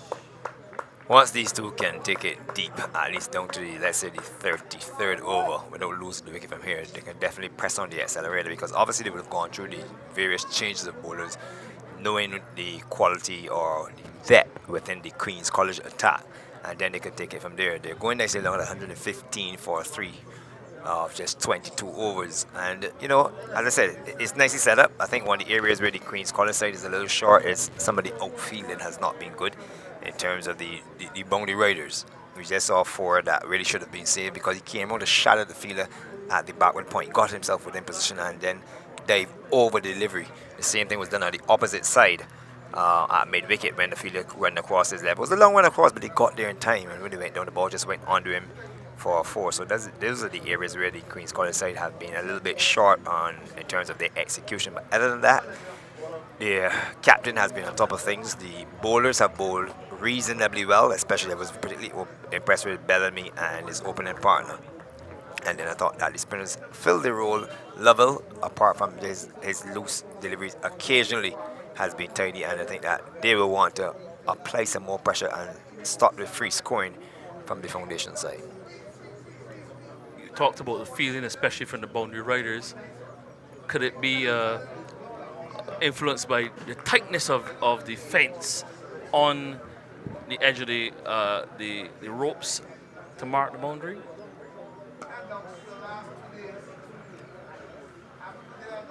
Could that be influenced by that? Well, it's an interesting point you're making, Woody, but I always believe that when you go to a venue, you just have to adjust to the venue. So, you know, you see the fence, you see the rope, and you just got to know how do we angle to suit the rope with the fence as any backup support, you know. So it's a matter of adjustment. And I think through the tournament, they would have known who patrols which particular boundaries. Lovell coming back for his 4th over. It's been pretty steady, Raphael Lovell. I'm surprised that he maybe has not chosen to perhaps give Thorne or Bellamy another short, sharp burst. They've been pretty steady up front. I agree with you 100% there, Woody, but you know, tradition follows that sense, the inclusion of coaches these days. Everything is about spin, and we hardly see fast bowlers getting a spell in the middle. They either bowl at top and then come back at the end, or they bowl at top and don't come back at all. And this was a perfect opportunity just to mix it up a little bit, you know. And especially with the spinners, well, not so much Clark, but certainly with Baptiste struggling just a bit. You would have thought that they could have, with the kind of start that the Pacers gave them, that maybe just to come in and maybe give them 2 overs in the middle, just to see if they can at least try to get out Joshua Dorn, who is the anchor, really, of the foundation batting. Or even say if they could challenge Akeem McConnell, who is new to the crease, challenge his technique, you know, because usually if you want to challenge a batsman technique, you're going to challenge it with pace. And early on in his exactly. innings as well, too.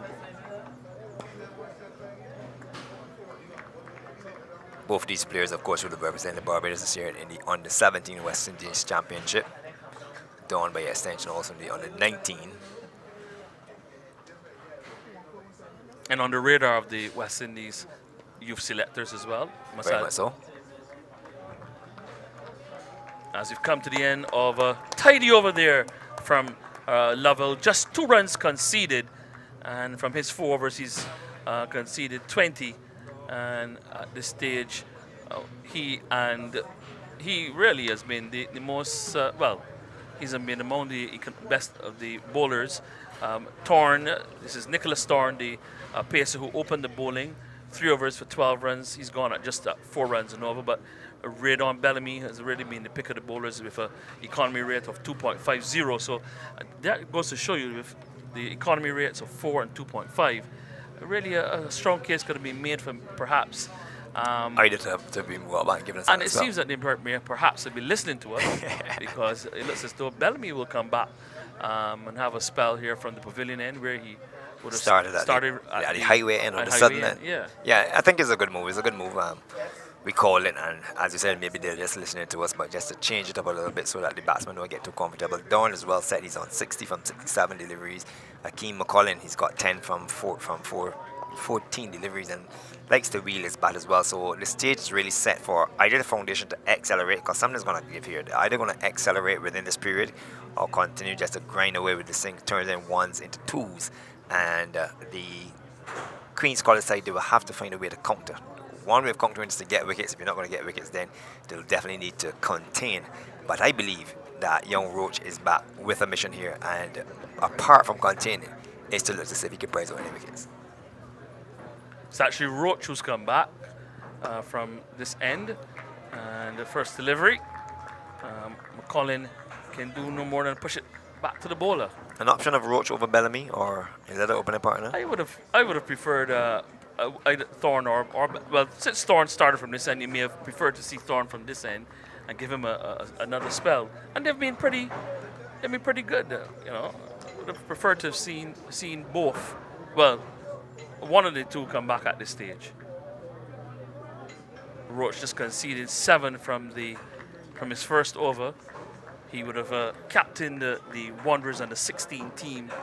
You know, he's part of that Wanderers junior program, and so he'll be looking to maybe show that he's the kind of experience that he's gained from being part of that program. An interesting observation there with the ball. Just played the point and they got an easy single with the point fielder, not attacking the ball. And I think this is one of the areas where I think that the Queen's College side can definitely tighten up on, because the foundation guys are prepared to run the sharp single, turn ones into twos into threes. So it means the fielders inside the circle are going to have to be on the alert and walking with, moving with the bowler. Good delivery there from Roach, targeting the stumps at the stage. Early on, we saw this the new ball pair may have been just trying to perhaps just outside the line of the Austin, but we've seen Roach come back, and he's now put the pressure back on Dorn and McCullin bowling at the stumps. And as soon as we commentators curse, okay, I put my hands up, and his balls are wide. Always happens, Lynn. It always happens. That's the game. Maybe just trying to lure Dorn wide of the off stump, but interesting enough, he doesn't have any support from the slip or a third man, so you will want not to be too wide of that off stump, because even if he flashes and gets a thick edge, it will spell away to the boundary. Appeal for a catch down the leg side, but maybe I've just come off the pad. Yes, and the umpire signaling that it probably brushed the thigh pad on its way down the leg side. So Dorn remains a fixture at the crease. He's anchoring it well, 60 from 69 balls. And it's been a well-composed 60. I think this is the nature of the young man, and this is what I like about him in particular. His tenacity, his ability, that he just loves to bat. He just loves to stay at the crease. I find he don't worry about scoring. I've seen him accelerate when necessary, and this is a joy in any young cricketer. If you just love batting, you're a batsman, your job is to bat. Very much so. I always, you go back to players like someone like Shivnarine Chandapal, or even Jimmy Adams, Brian Lara. I remember Brian Lara did an interview during a test match where Jimmy Adams was doing Jimmy Adams was doing the interview, and asked him, you know, why would he want to score 500 and 400 runs? And Brian asked him, but why wouldn't I? You know, as a batsman, that's your job. That's your job. That's your job. Exactly. So it just goes to show you the kind of mentality that you must have as a batsman. End of over number 23. Foundation 119 for 3. Dorn 60. Akeem McCullin on 11. and they're going nicely along with it. Just shed some bowling figures for the Queen's College side. Thorn 3 overs, no maidens 1 for 12. Bellamy 4 overs, no maidens 1 for 10. Lovell 4 overs, no maidens, none for 20. Roach 2 overs, no maidens, none for 9. Baptiste 5 overs, no maidens, none for 40. And Clark 5 overs, no maidens, 1 for 28. 119 for 3. That's where we are at the moment. The Friendship ground, lovely shot there. Nicely done by our cameraman and our director to give us that lovely panoramic view of the ground from the pavilion end. Looks in nice conditions, and foundation certainly looking to use the conditions well and mount a big total. Level to continue, and McCollin just playing defensively.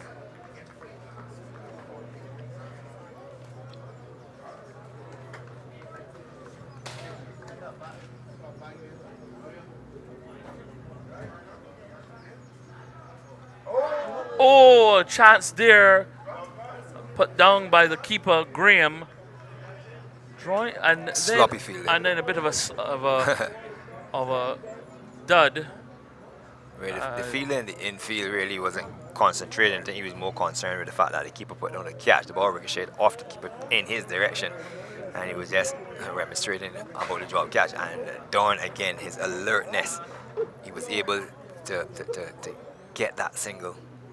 Well, it didn't get the Actually, single. turn back. Yes, the umpire suggested it was a dead ball. Well, this time he plays a more genuine stroke, guided it towards third man, and he will get the boundary. I think that's perhaps a better shot than where he was on the front foot trying to maybe, guide it. He got back and steered it away. So McCollin gets another boundary. That is his his first 4. He's also struck a 6, and he's gone up to 15. And Foundation continue to mount a very good total here. Yeah, an authentic shot there. Given the room, and he just went back and steered it off the open, I would say the outer part of the bat down to the third man, which is unprotected, and he got his 4. But the previous delivery that beat him, that took the edge, he was in no man's land to a delivery that was on I would say the 4 to 5 meter mark, looking to get on the front foot, and he just parred his bat at it, caught the keeper by surprise, and the catch was put down.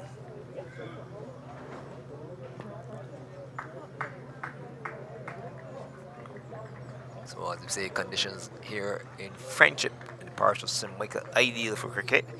Sun out in all its glory. Few puffy white clouds, but no threats of rain. The sun beating down on the Yorkshire ground. Oh, that's a good shot. Swung away behind square.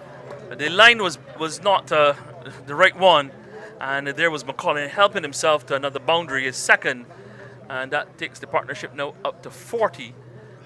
To 48, so they're getting close to that another half-century partnership, and that will be the second in succession for Foundation, and that's certainly again I repeat, this perhaps is their real strength.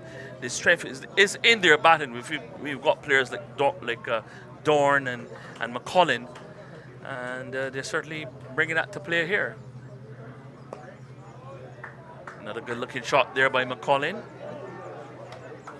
And one of the things about this Friendship ground, that's as the 50 partnership comes up between the two, 50 from 50 balls, so a run-up ball partnership here between Dorn and McCollin. Dorn contributing 23, McCollin contributing 21, and another fine partnership, 2 half-century partnerships, or half-century partnerships in succession here for Foundation.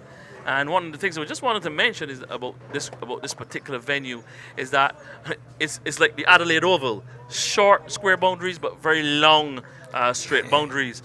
So McCollin was able to get that 2 off the last ball of the previous over because the fielder who's on the long off boundary had a long way to come in because of the length of the boundaries. I think that's one of the things that you have to do when you get to the ground like this. You have to assess the situation early and know where the long points are, where one should easily be 2, and that's a simple situation there. Because if you look at the fielder presently at the short fine leg, that's an easy single. Despite the fact he's supposed to be inside the circle. That's right. And that's just because of the location of the ground, how the ground is situated, how the boundaries are lined up. Be Roach to continue. And that's a fine shot from Dorn. Lovely square drive. Couldn't have played it any better. And another impressive shot from Joshua Dorn as he continues to mortar along here, and Foundation now looking to increase the tempo. Yes, and Roche guilty of going full and wide. And for a batsman on 60, that was meat and drink, and he just eased it through the off. So just caressed. He didn't try to overhit it. Just opened the face of the bat, low the ball, and run off the face of the bat, using the medium pace of Roche. And he helps himself to run number 64 against his name. That one just got a bit big on him, but again, showing the presence of mind and the class that he has, just taking off the bottom hand and controlling the shot. Showing good technique there. And good comeback there from Roach as well. He pulled his length back. He stayed on the off stump, but pulled his length back and brought it a lot straighter. And Dawn, again, as you say, just taking the bottom hand off, playing with soft hands.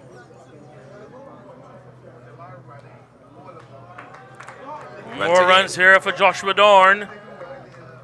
Down to the backward point area. Colin wanted the third run, but Dorn was happy just taking the 2. So he's on to 66 now, and we're with it on end for Foundation. Won the toss, they've chosen to bat.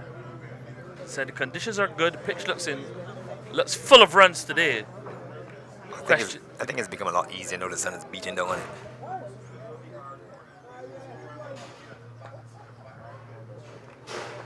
The question is how much will be enough here for Foundation and to be able to put the kind of pressure that they will want to in the second half of the game.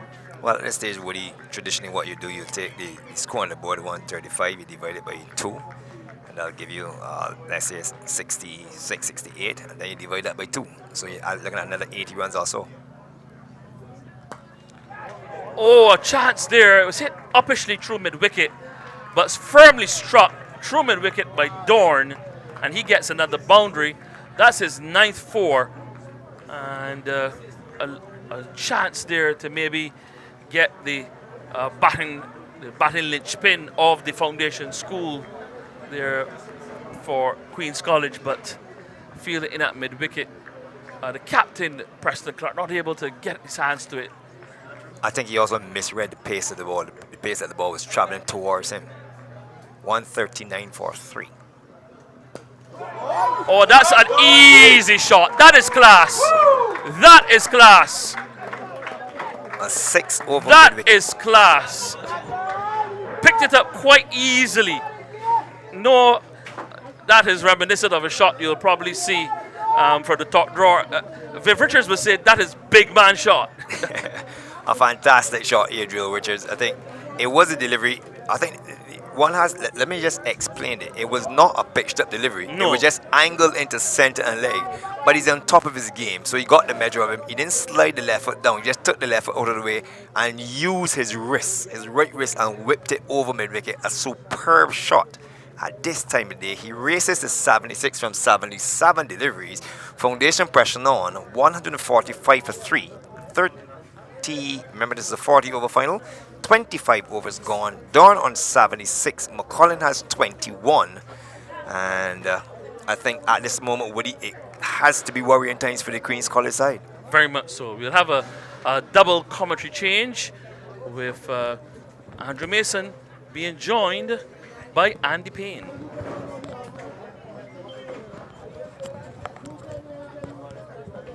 Thank you, Woody. Well, the situation for the Foundation side a lot better.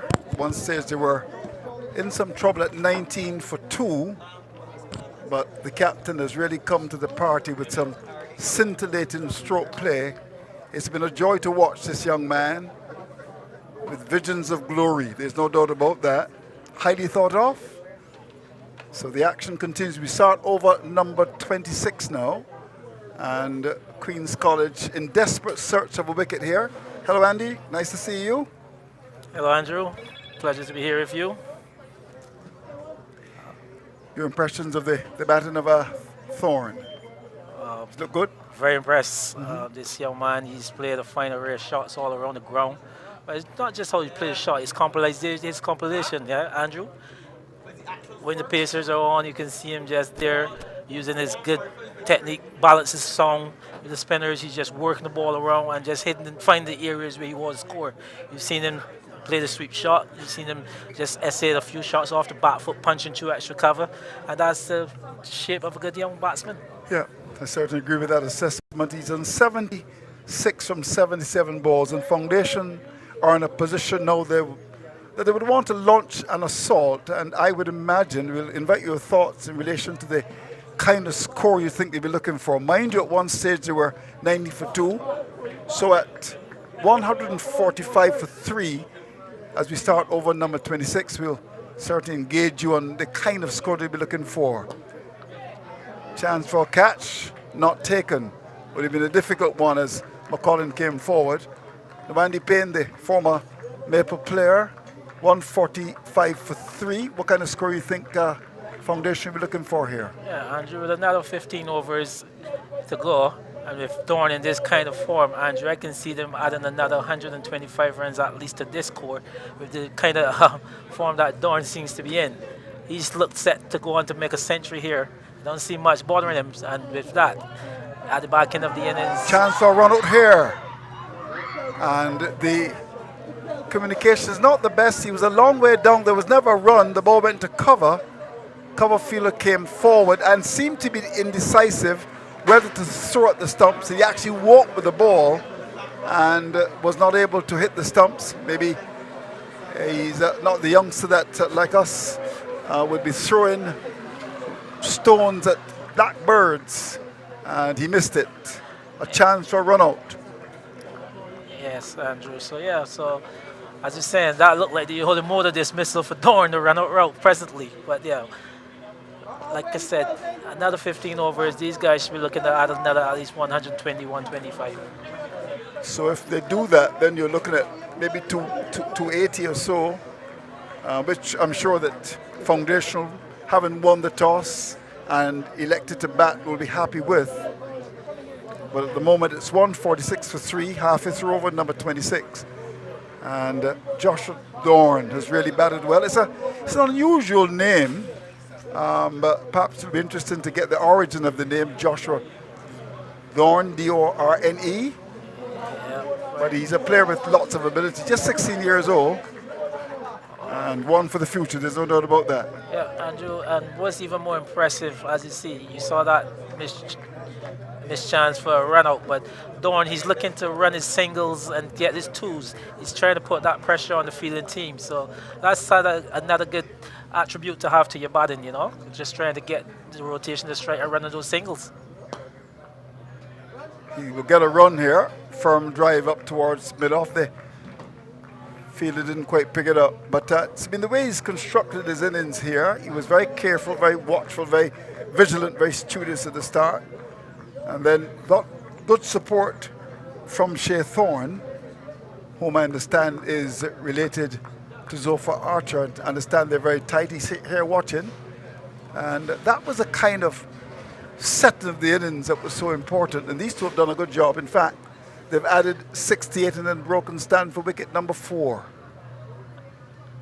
Showing good batsmanship again, like the partnerships, as we know very well, Andrew, partnerships are very integral in any good score. So now you've had 2 partnerships of over the 50 stand between Thorne and Thorne, and now you also see him with McCollin. As we said before, Joshua Thorne, he is the man. He is the man to see this innings all the way through, and to see the other players just coming in there with him and adding runs to the board. That's argued very well for the Foundation team. Yeah, they've done a good job. There's no question about that. They've added 69, and 69, 45 minutes. We also see, in terms of the boundaries being struck, good work by Harold Eastman, the statistician. Of course, in the old time days, you used to call them scorers, but now they are statisticians. It's like the health inspector becoming the environmental officer. And Harold will be first to tell you, Andrew, anytime you want to know anything about any cricket stats, he's the man to come to. Well, I would imagine that Nemo Wynn, who has been at the Foundation School as coach for quite a long time, would be quite happy with what has happened. 148 for 3. And I'm sure he will have visions of making 250 here. And will be quite happy with the performance of young Doran. Yeah, I'm saying 260 is a good score here. As we said though, this Yorkshire ground, which Nemo he's very familiar with, this is a quick scoring ground. Generally, it's a run getting ground. So you need to get a good score in the ground. Have you made runs at this ground, Andy I Payne? played very minimal here. As you know, when I was in the first division, Yorkshire were playing a lot of the intermediates. So I think I had probably a couple of games in the 40 over knockout back then, playing for Coach Park, but not much from at the first division level. I see. Now, the action continues. We start over number 29. And that's a loose shot. Ball goes away to be taken by the keeper. It's rather interesting to look at the ages of some of these cricketers. Joshua Dorn, born September 27th, 2006. So very, very young man. You got someone like Akeem McCollin, who's April 9, 2006. So, of course, it's down to 19 competition. But this is a player, Joshua Dorn, with tremendous ability. Certainly he is, Andrew, and he's got a good appetite apparently to score big runs. We just saw it earlier today that you saw him in that final in the Shield competition playing for the Wildy team. Unfortunately, he didn't get a good big score, but by the way he shaped up, you can see that this guy's got lots and lots of ability, Andrew. Yeah, very interesting indeed. And Joshua Dorn, born September the 27th, 2006. And here's a lovely shot. Very well played indeed. That's a big man shot, as they say. Over the wicket. That was hit with tremendous power. That's gone for 6. This really is an exhibition here at Yorkshire. And Joshua Dorn with visions of making 100. He now goes to 83. Yeah, on this occasion you see Roach pitching it up a bit over pitch on the middle stump, and Dorn, who's well set now, he made no doubts about that. A fine shot over the deep mid wicket area. So he's really going into overdrive, Andrew. Yes, he is indeed. There's no doubt about that. Yeah. I think he's now added another 6 to his total. Harold, that's his 5th 6. But I can tell you what, this man, he's in really good form, Joshua Dorn. Must be a bit worried for Barry Ford and his tank in the back there.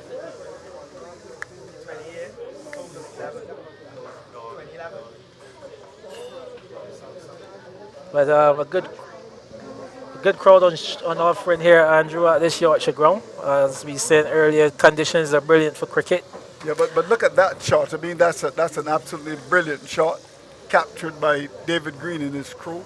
Just coming right across the stumps and whipping that over mid-wicket. Very well played indeed for 6. And the first 50, 71 balls, 8 fours and a 6. The second 50, interesting, in just 42 balls, Harold Eastman tells me, 4 fours and 2 sixes.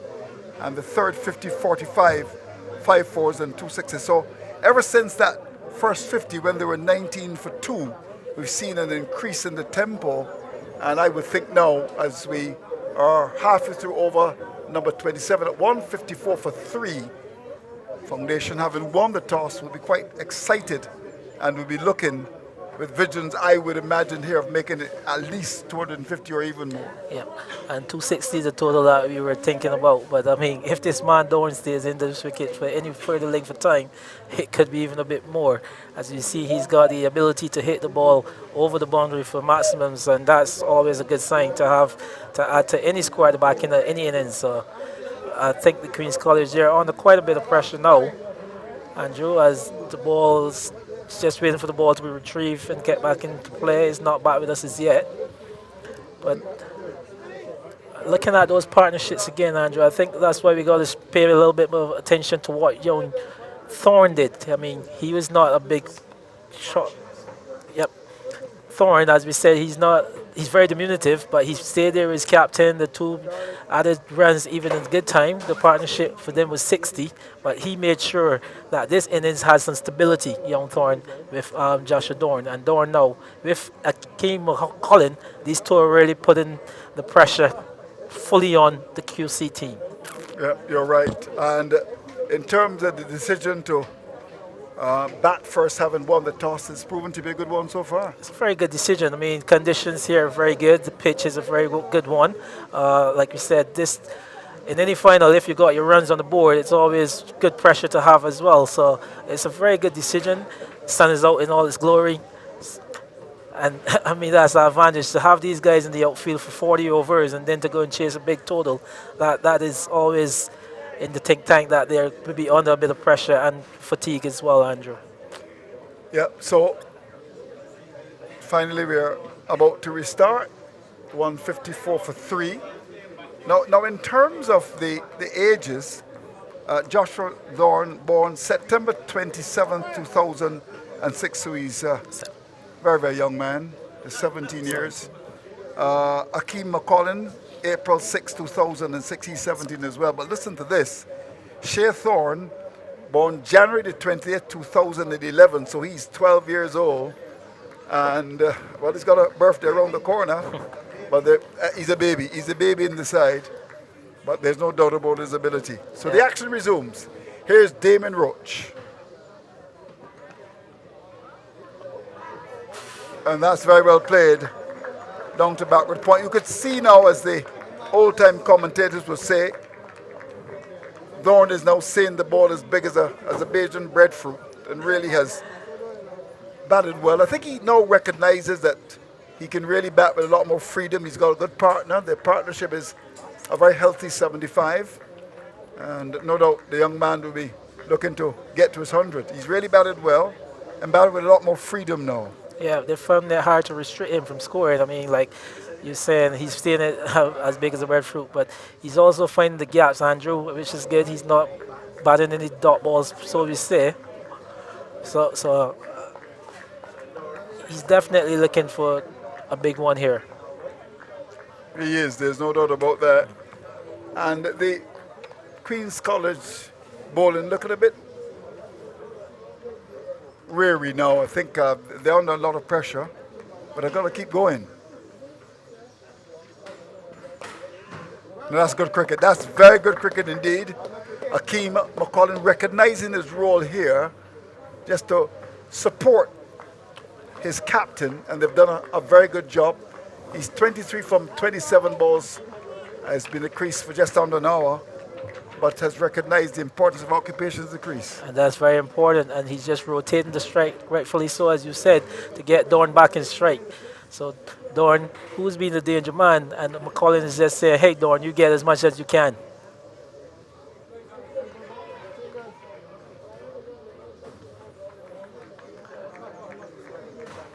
So we've now completed over number 30 now, and make that to over number 27, is it? Harold Eastman? Yes, over number 27. So it means that with 13 overs to go, 158 for 3, with Dorn very well entrenched and McCollin given good support, you could be right. There's 100 at least they would want to get here to ensure that Foundation gets a score that they think they can defend. And yeah, and it'd be interested to see who will be coming in to bowl for the Queen's College team, because you've had Thorne, who seems to be the most threatening bowler on show so far. He's had some 4 overs, Andrew, and I think they might need to get him back in the attack pretty soon in order to try to get a wicket here, especially in this partnership is going, I mean, easily more than a run a ball, and these two, they're really looking to put the pressure on. So we need to see Thorne back into this attack as soon as possible. So we start over number 28, and the Manny Roach continues. His fourth over. And in fact, looks like Bellamy's back into the attack now. He started the attack, read on Bellamy. Very economical. 4 overs, no better than 1 for 10. So he starts his 5th over, and we start over number 28. Here goes Bellamy.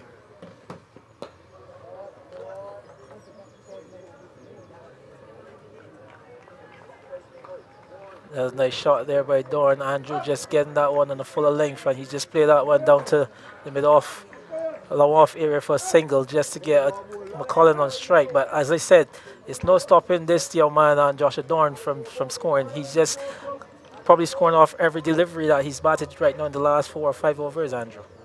Yes, and you're right. I think he recognizes now that the time has come for him to go into second gear. It's not a situation where Foundation losing wickets. They've got several wickets in the bag, and he can bat with that freedom. And the longer he stays at the crease, the better for them.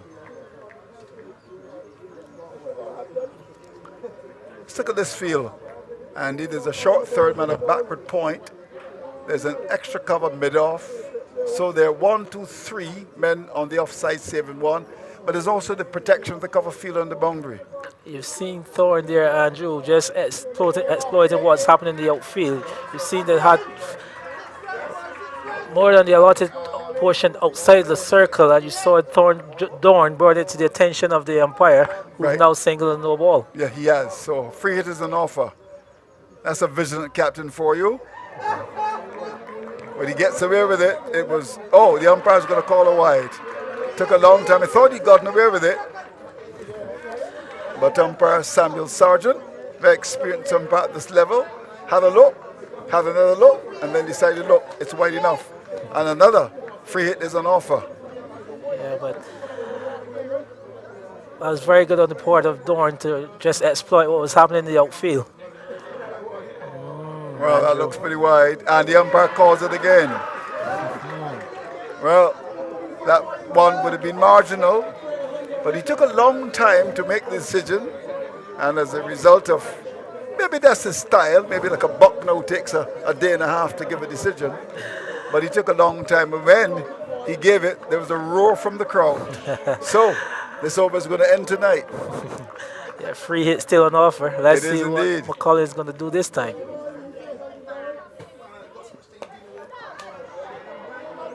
Well, it's going to be caught off a free hit, so I don't think that the spectators who are supporting the team on the field recognize that that was a free hit, but wasn't able to put it away. They got the run.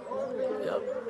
But more importantly, it's brought Dorn back on strike. So Dorn, he'll be eager now to keep carrying on and try to get closer to his century. He's on 86 and draw off 85 and batting very intelligently to this young man.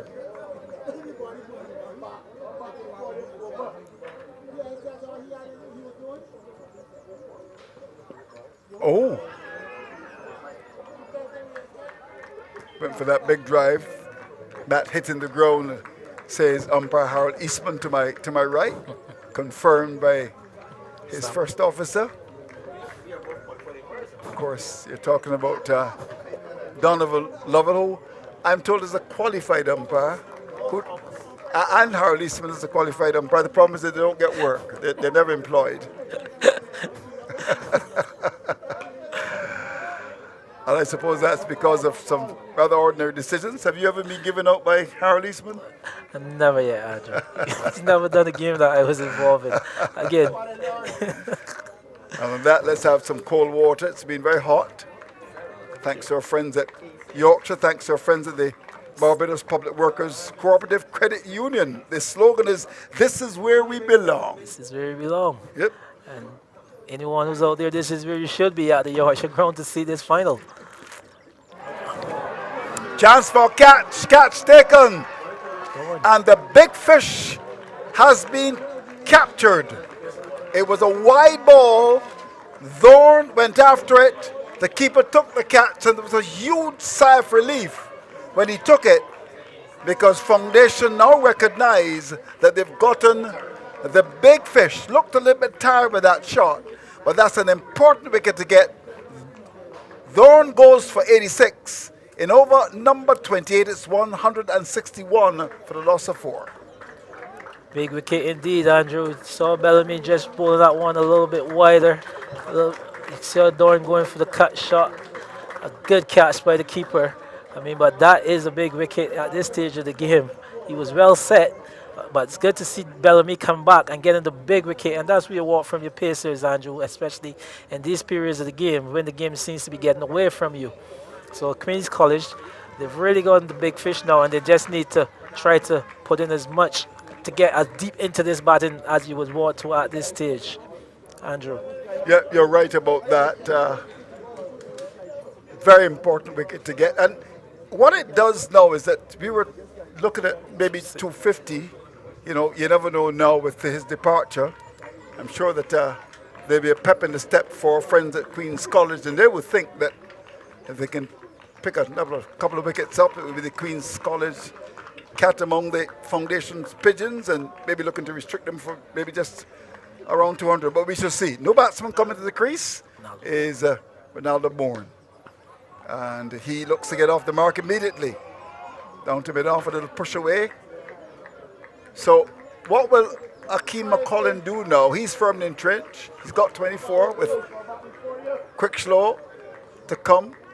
And of course there's a quick slow Bayer, Jones, Singh and Stout. Yeah, well, it's left up to McCullin now. He's well in, so he needs to bat this one all through to the end of the innings. You would like to see him, the foundation that is, they would like to see him carry it all the way to the 40th. So he himself, he'll have to shepherd the lower order and the lower middle order to get this score up to 250 as we were predicting. Yeah, you're right. And I always feel that when a wicket falls like that, you should look at maybe just making the adjustment to the field, get it tight. Sometimes captains tend to just relax a bit. And these are the critical moments in the game. I just thought that perhaps with the new batsman coming to the crease, they might have just put the slip in and have that extra cover mid-off tight and prevent that single. Instead, the mid-off was a little bit deepish, and hence he was able to get the run. Anyhow, 28 gone, 165 for loss of 4. Yep, quite agree with you, Andrew. You need to capture those moments when you can transfer the pressure back on the batsman. The batter, you know, but he left it there and they got a single. But instead of that, McCullin, he's the man, like I said, he needs to take this innings all the way through to the end for this foundation team. But good change of bowling. Again, Bellamy came back in and he picked up the wicket. And that's just what the QC team there wanted. So good move by Preston Clark to get his pacer back in at that time. Yeah, I agree with that. To get him into the attack. Looking to get wickets here now. Trying to do things. One, just try to keep things tight and also get wickets as well. Here's a delivery. Big appeal for a leg before. Might have been sliding along the leg side.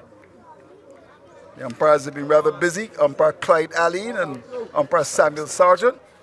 Had a good game so far. So far, good. It was an inside edge because there was no signal. That might have saved him because he came across his stumps. Yeah, he was a long way ahead. But these two pacers, the opening bowlers, back in at this stage, Andrew, and there seems to be wanting to do exactly what Clark needs of them. Be a little bit tighter, get a wicket, and try to put the pressure back on this foundation team and restrict the scoring as slow as they could. So Ronaldo Bourne is the batsman. And there's a big appeal for leg before. That's a ball that really cut back very sharply.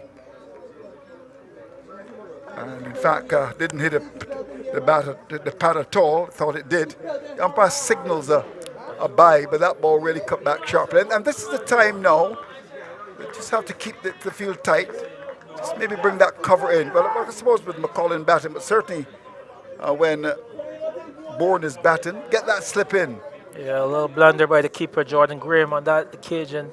And with that bye, he's got McCullin back in strike. But I'm sure that Thorne, he would have wanted to get a few more balls in at young Bourne, the new batsman. But he comes in again.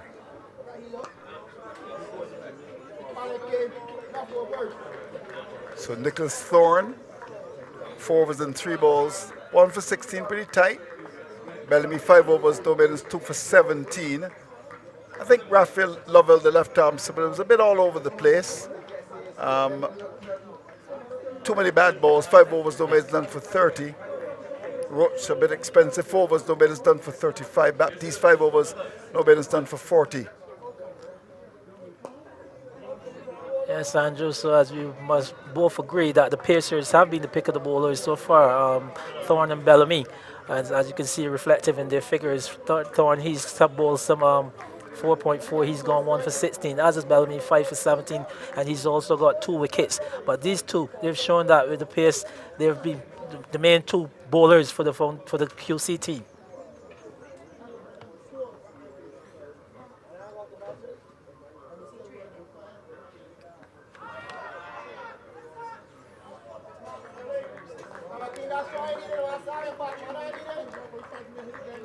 Can you have Thorn by on target full, Andrew? And you can see those ones just darting back into the batsman. So good length at the new batsman as well as Bellamy, as well as the set batsman.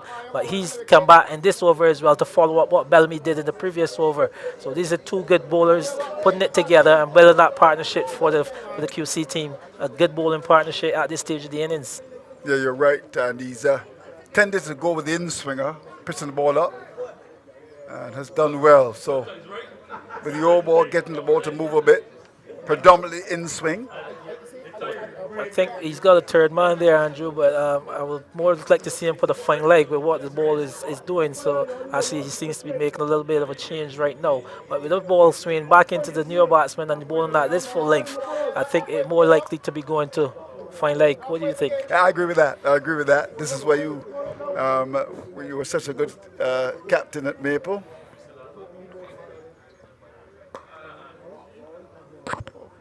So just a single ball pitch up. So a deliberate attempt by the bowler to pitch the ball up. And ever since the departure of Joshua Dawn, things have gone a bit quiet. Some 29 overs gone. Foundation of 168 for 4.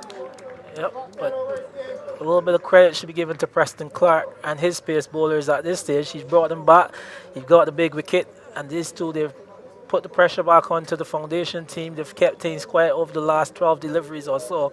So you just need another 2 overs of that, and we'll see how this innings can go from what we predicted to a big score to something a bit more manageable for the Queen's College team.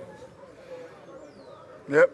So the wicket of Joshua Dawn, a big wicket to get, and Queen's College will feel that with that wicket they can really restrict foundation. But at the moment, 168 for 4. We're into over number 30 after this 10 overs left.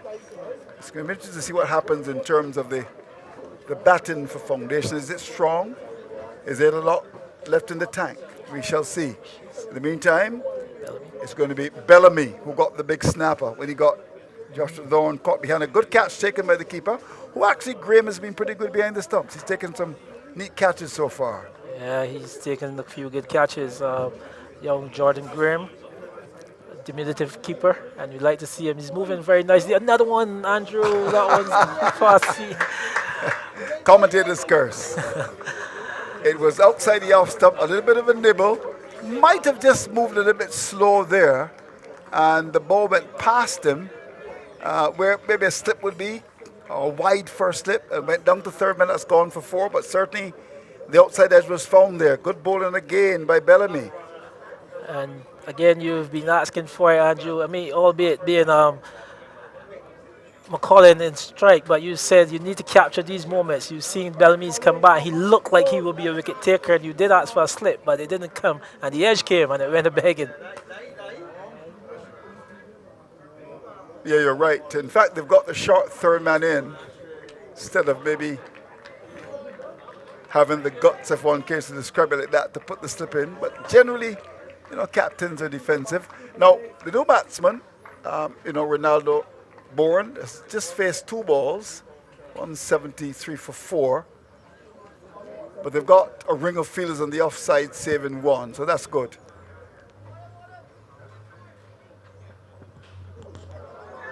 So swing and a miss. But you must like what you're getting here from Bellamy. He's putting in the effort. He's running in very hard, and he's just giving his captain that support. Unfortunately, the edge went a begging, like we said in that 2 deliveries previously. But he is putting in the work, young Bellamy here for his team. He seems to be crouching over a little bit of an injury, but we want him to carry all the way through Preston Clark and the QC team.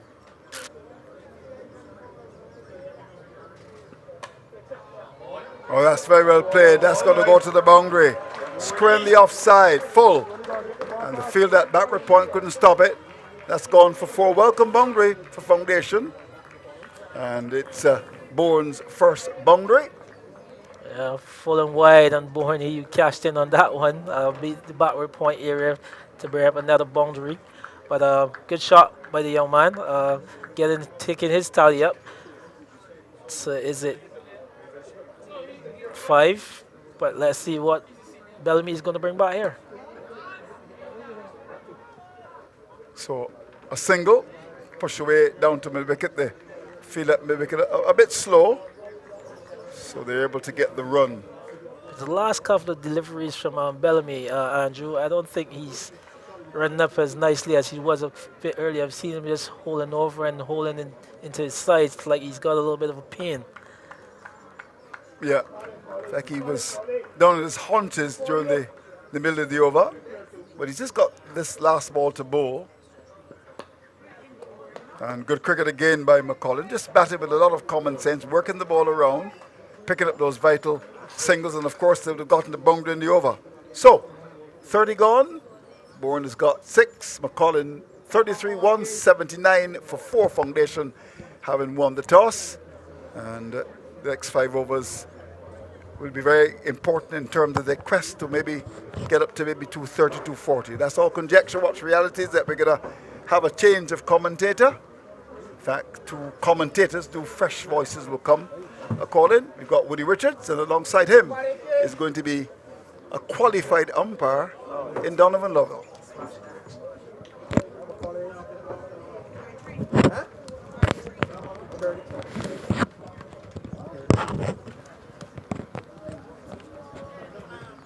Let's hope he's not as let's hope Andrew he's not a quick trigger finger Donovan Lovell as an umpire. Hello, Donovan. How are you? Hi, I'm good, buddy. And once you're out, I'm going to give you out. As simple as that. No problem.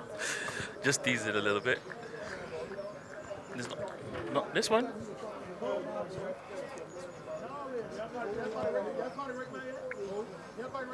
So Foundation set here to maybe launch it in the last phase of this innings. So look at how they've progressed in terms of their scoring rate. In the first 10 overs, they were 42 for 2. In the second 10, they scored 64 runs, lost just 1 wicket. And in the third 10 overs, 73 runs for the loss of 1 wicket. So they've gradually increased the tempo of their scoring as the innings has progressed. Yeah, certainly, but thanks mainly to that knock of 86 by Josh Redorn, who really played some wonderful shots. He gave it the impetus, really, to propel them so far to this score of 180. Good launching pad with wickets in hand to go on to get anywhere over 250, 260, really. As I said, with wickets in hand. But do they have the firepower in the latter stages of the innings to really go out there and take advantage? We would have expected if Dorn had stayed there, certainly that total of 250, 260 looked to be a true reality. But we'll have to see how the players who are to come, and McCollin, who's entrenched at the crease now, whether he can lift the tempo along with the others to come.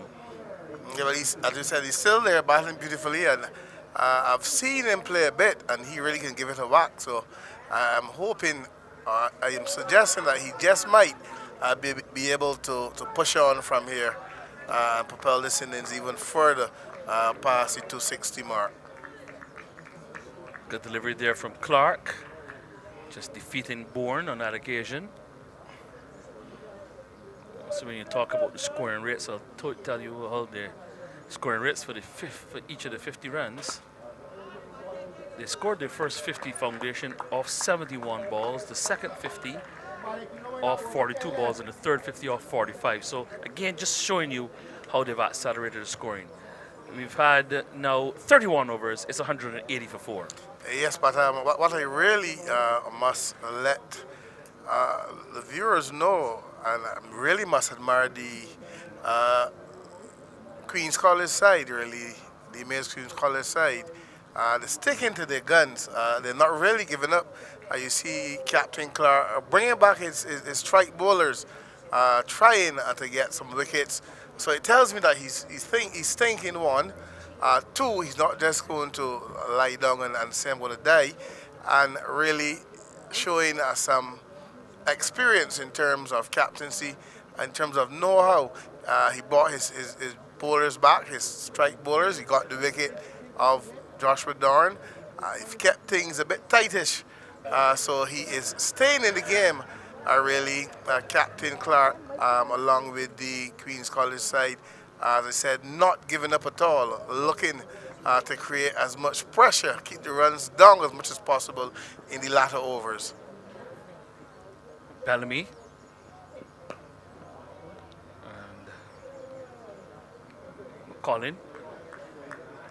Nice looking shot there to get a single. And you mentioned it about the rotation of the strike, which has also been a very important feature of the batting of the foundation team. So making Coach Nate Morgan very proud. Yeah, certainly they really ran beautifully between the wickets, not only looking for the boundaries really, but getting the ones, getting the twos. Good shot selection so far by this foundation side. Bourne defeated on that occasion. Always in white ball cricket these days, always that balance between going for power and going for placement. Maybe just trying on this occasion to go for the power and losing his shape and not able to score on that occasion. And earlier you would have heard I mentioned balance. Head still, close to the ball, playing the ball, from right under.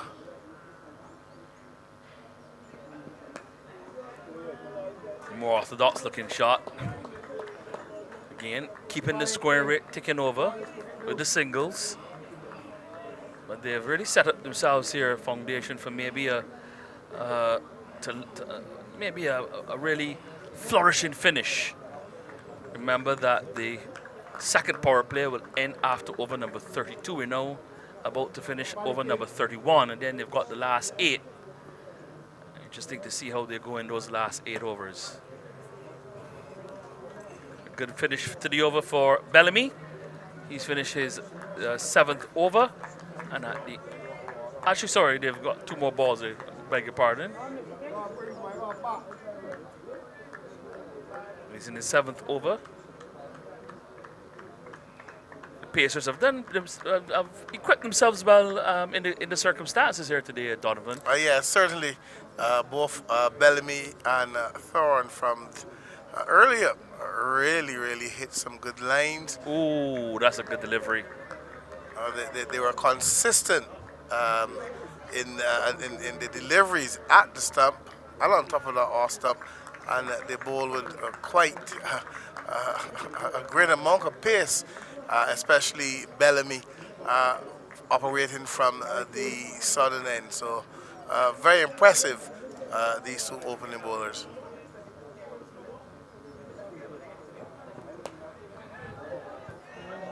And there's a chance for a catch, and he's dropped it down on the cover boundary. That looks like Roach down on that cover boundary, who spilled the catch. It really was a straightforward chance, straight down his throat. And, well, there goes an opportunity for maybe Queen's College to tighten the screws just a bit more on the foundation side, as we've come to the end of over number, actually the end of over number 32. At the end of it, it's foundation 183 for 4. Yeah, certainly. McCollum getting some whiff on that one outside the off stump, as they would say in local Bajan parlance. Through the kitchen sink at that one. Obviously not close enough to deliveries, so it sped off outside edge really and carried all the way down to the man on the cover boundary, who came in and settled and looked quite confident in taking the catch, but it was in and it was out. Obviously, to the disgust of the Queen's College fielders who showed their disgust by their body language, really and truthfully. That is one that really it should have stuck, a pretty easy one. So McCullin lives to fight another day. He's on 36, given that chance on 36. Well, what will he make of it? He's still in strike. And Preston Clark will continue from the pavilion end. And good running between the wickets here between McCullin and Bourne. Just played down on his toes. And the field is set a bit deep, obviously, at this stage of the innings. And the opportunity there for them to go through for a quick single. And they did just so. Again, showing the presence of mind to go, not just go for the big hits, but also to rotate the strike and get the singles. You see, it is important when you have a team to compare with a group of players. They looked at each other. That's all it took.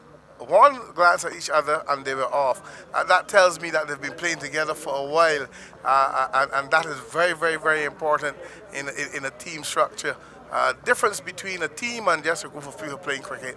That was a very, very, very, very well-run single.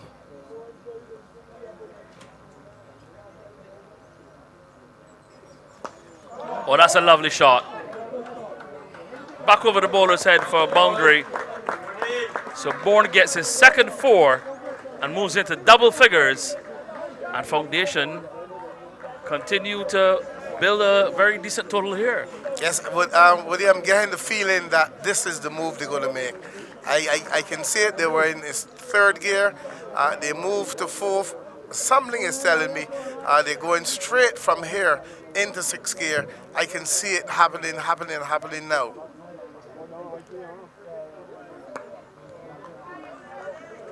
Got a chance to go downstairs and walk around just a bit. I saw two people who would have served Foundation very well in terms of the cricketing program in the past. Talk about them in a bit. Oh, and he's bowled behind his legs, looking to sweep and not covering the line of the ball well. And the Bourne has been bowled by Clark, who will pick up his second wicket. And Foundation have a setback here on 188 for 5 in the 33rd over.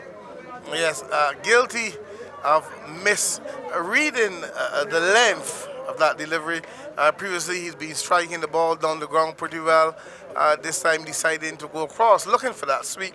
I think the length, as we see the replay here. Indeed, that's not the one. Beaten really in terms of misjudging the length of that one. Would have been advised to just, as he was doing before, hit the ball down the ground and get the one, but indeed went across for the sweet shot and he paid the price.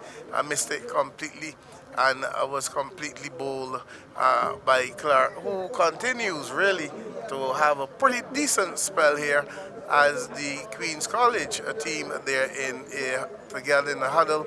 Obviously looking to restrict the Foundation side for anything just over 200. But McCullin is still there. He's on 37.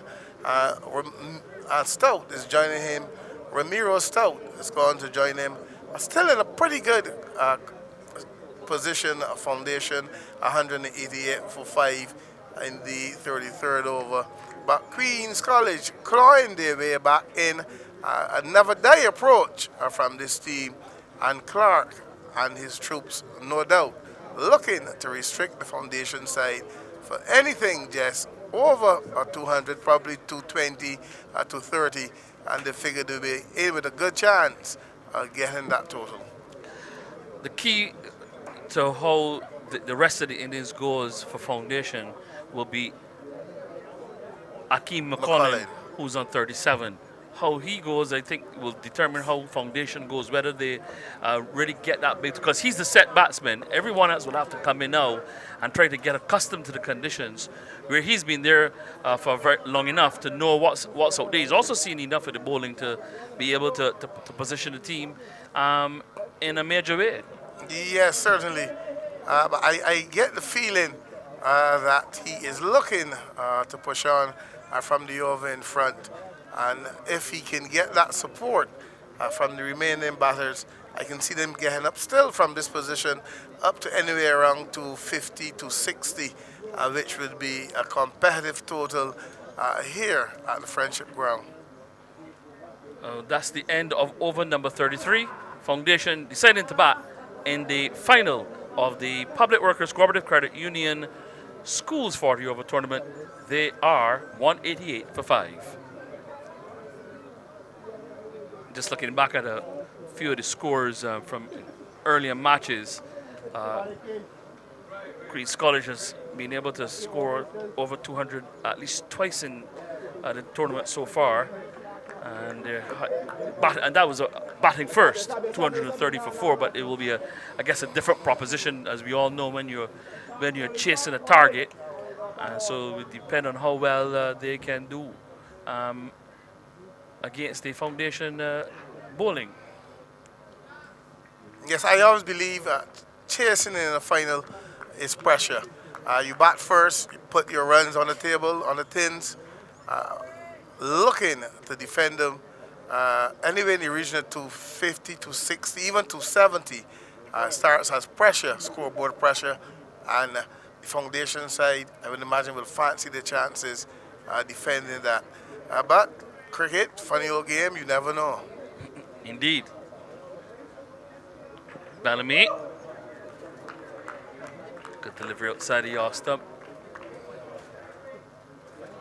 This will be his final over.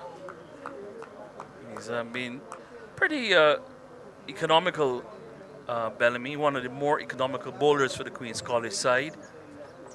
He's conceded just 32 from his 7 overs and 2 balls so far. He's picked up 2 wickets. The economy rate of 4.36. So here we are.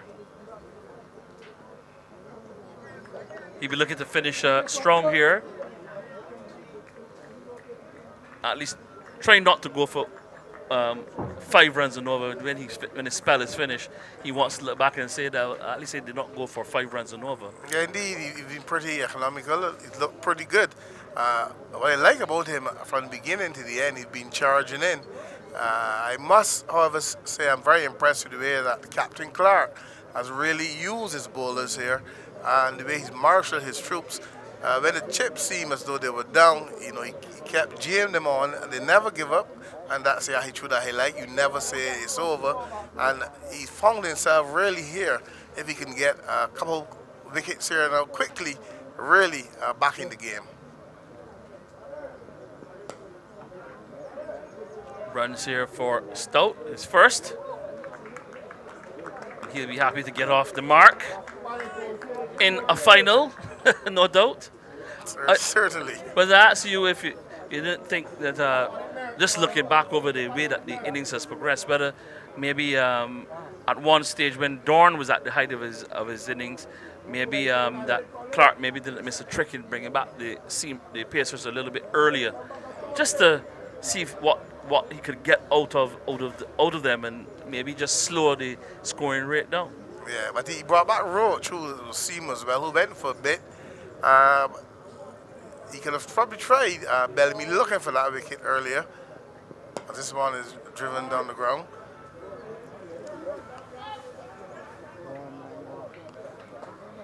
Just remind everybody again that this ground reminds you of the Adelaide Oval in Australia. Beautiful, beautiful. Short square boundaries, but the straight boundaries are pretty long. Yeah. So even though you just push that down the ground, there's enough room for him to get a single because the field is so deep. Trying to be able to marshal the long boundary at that southern end.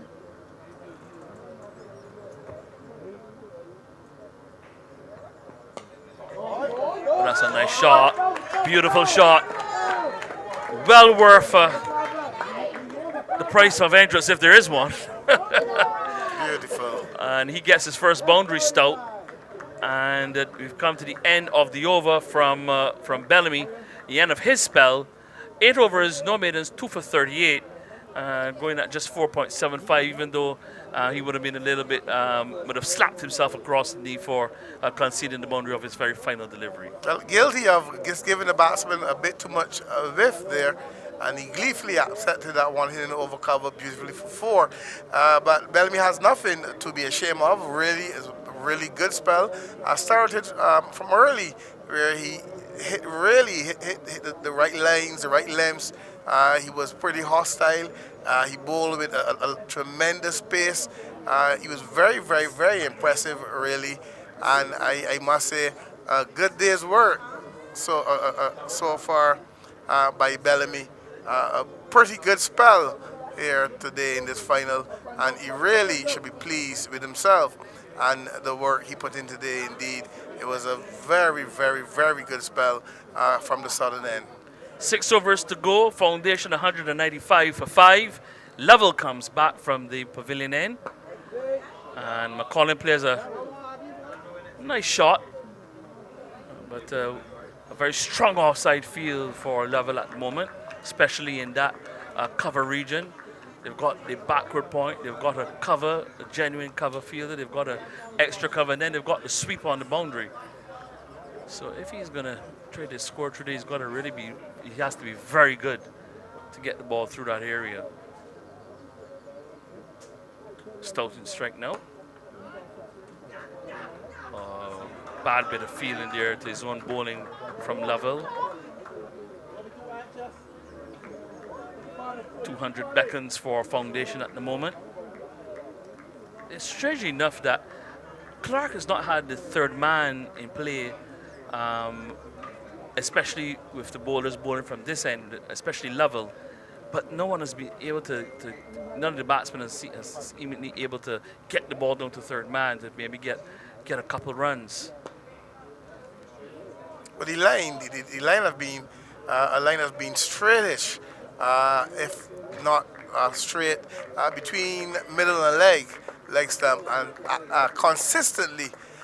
So mid wicket and deep mid wicket and short mid wicket will come into play, and straightish. If you open the face, then you get as far as point.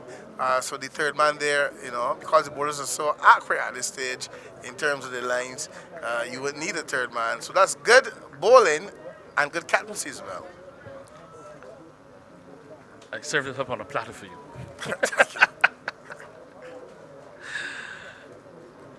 'Colin has gone into the 40s. An 9.5 century here as well. And a good bit of feeling there in that extra cover by Baptiste, diving away to his right. Cutting off any possibility of a run. This is what I mentioned about the Queen's College side. I really admire so far. They're sticking to the guns. They're still diving around. They're trying to save every single run because they know that every single run here is important. Well, no, the runs will come to the third man now, Donovan. Again, commentator's curse. We talked about it, and it happens. As you give them praise for bowling that good line, all of a sudden he's outside the yard now. Well, the 200 has come up now for the Foundation team. So they've got a very lovely launching pad. 5 overs remain. They're 200 for 5. And to tell you how those last 5 overs will go for the Foundation side, we'll have a double change. Andrew Mason and Lyndon Yard.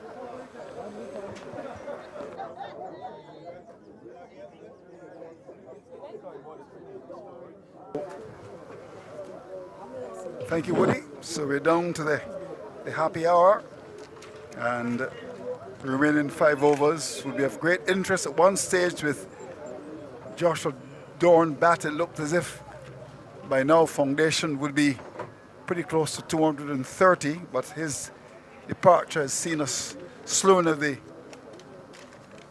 rate, and also a wicket or 2 would have been taken. In fact, the last 56 balls, the first 50-71. Interesting stats by Harold Eastman, our statistician. The second 50-42, the third 45, but then the fourth 56. And it's interesting to see that has slowed a little bit. But Lyndon Yard is with me. Lyndon, 200 for 5 to go. Look into your crystal ball. 275. Oh, 275. Yeah, 30 balls, 2 runs a ball. We'll give you 60, and there's going to add another 15 for that. Well, There will be some extras in there, of course.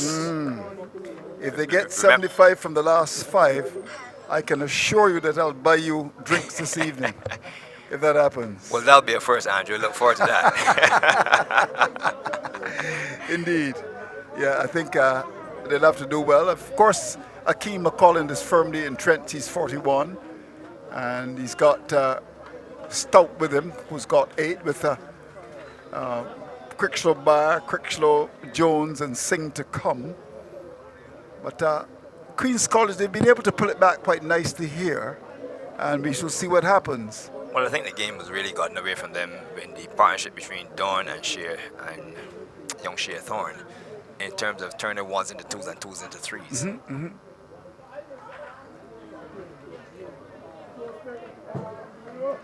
So Raniero Stout on 8:42 is Akeem McCollin off. Just 49 deliveries. And I must admit, having seen Stout, but I'm not sure they're going to get close to that 75 that you're talking about. Well, Andrew, some bad balls have to come, and McCollin doesn't have to face all, but at some point in time, Yes. I'm sure Stout will put back the ball. We shall see. So let's see what the young man would do. Maro Stout is his name.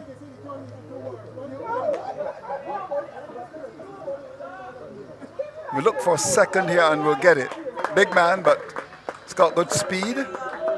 Comes back for the second. Foundation, of course, not only strong in cricket but in athletics. Queen's College as well. Always a fierce rivalry among the schools. It's interesting if you look around the cricket, the foundation cricket will be spread across Barbados, but when you look at Queen's College, predominantly they're housed at Pickwick. Yep, there indeed. So here's Thorne. That's a good tight delivery at this stage. Every run that you can stop, you'll be happy about that. He's really come back. Nicholas Thorne, and it's been okay, 5 overs and 4 balls, no better than 1 for 20. I like his run-up, Andrew. When he started from the northern end, looked to have a very simple run-up, but there is some question where we're going to have a long look at him at now he's being brought from the southern end. So the more difficult end to bowl into with the breeze coming across his chest.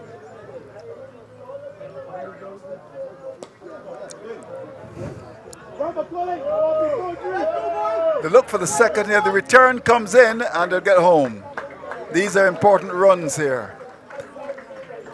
So big man is Stout, and it would appear as if he may be able to give it a whack as well. But this is a happy hour. And Foundation with visions of trying to get up to maybe 240, 250 if they can, which would be a decent score, I would think. So there's a change of pace there. Last ball by Thorne, and it's gone through to be taken by the keeper. So a bit of a quiet over. Some 36 overs gone now, and Foundation are 203 for 5. Well, a good over in the circumstances for the Queen's College School. They'll take that over that just cost them 5 runs. Another 4 overs remaining. That 75 looks a little difficult, Andrew, but at some point in they're going to have to press the accelerator. Akeem McCollin will now be on strike. He's down 42 from some 49 deliveries, and it was just maybe a little slackness, a little loss in concentration that Joshua Dawn really should have gone on to get 100. He batted really well. Yep. And the dismissal, it was a wide ball. It was almost like a tired shot, Yeah. I thought, and he got out. And ever since then, the Queen's College, they've been able to pull it back. They've not rushed through in terms of picking up several wickets. In fact, since his departure, just 1. But they've been able to pull it back in terms of the run rate.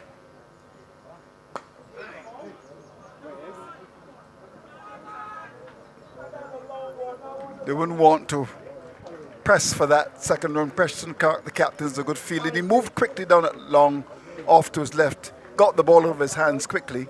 But every run here is important. Lovell has come back into the attack. All decent once he's on that arse stump or thereabout. It's only when he goes down the leg side it creates a freebie. Oh, that's very well bowled indeed. That's gone. That's like before. On the back foot, might have had one skidding through the arm on the back foot, And that was a pretty simple decision for umpire Clyde Allen to make. Another wicket to Queen's College. It's now 206 for the loss of 6. Yes, the cardinal sin of not getting off of the crease, going back, and once you go back, Andrew, you just give the umpire a very, even more straightforward look because you're back inside your crease, you're closer to the stumps. It's just a matter of if there's any height involved, if the ball is sliding down, and with that delivery, as I said, prior to that delivery, I find that young level, once he's not down the leg side, he's directly at the stumps or just on top of that off stump. So kudos to him, he's gotten it right, and the Queen's College side are coming right back into this game with 2 crucial blows at this stage. There we see the replay. You'll probably get it again. As the batsman stout, as you said, Andrew, with him there. Didn't suggest any prominence. Nope, not at all. And might be a tall order now, Andrew, to get to 250 far less than 275. Yeah, because once you lose wicket, that's the way to put pressure on any team, right, rather than just the containment, picking up wickets, because it means a new batsman have to come in, you have to get in, unless he's a Dwayne Smith who can go from the get-go, you know, and there are a few of those players around. But time doesn't permit time to get in, really. So Quan Cruikshaw comes to the crease now. Here's Lovell to him. And that's almost a medium-pace delivery. Where did that come from? And it went right through the batsman. It did indeed. So he's a left-handed batsman. Is this the first left-hander we're seeing on the side, I think? Yeah? Yes, it is. First left-hander. So left-hander to left-hander.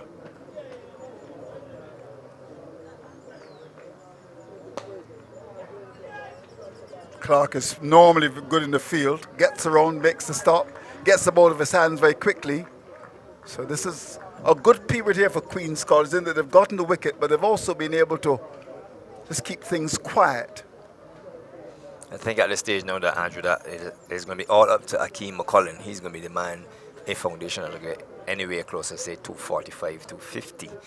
He's going to have to, first of all, get to his 50, and then he's going to have to want to take the fight to the bowlers, because what we've seen thus far with the other batsmen that have come to the crease, more dot balls than anything else.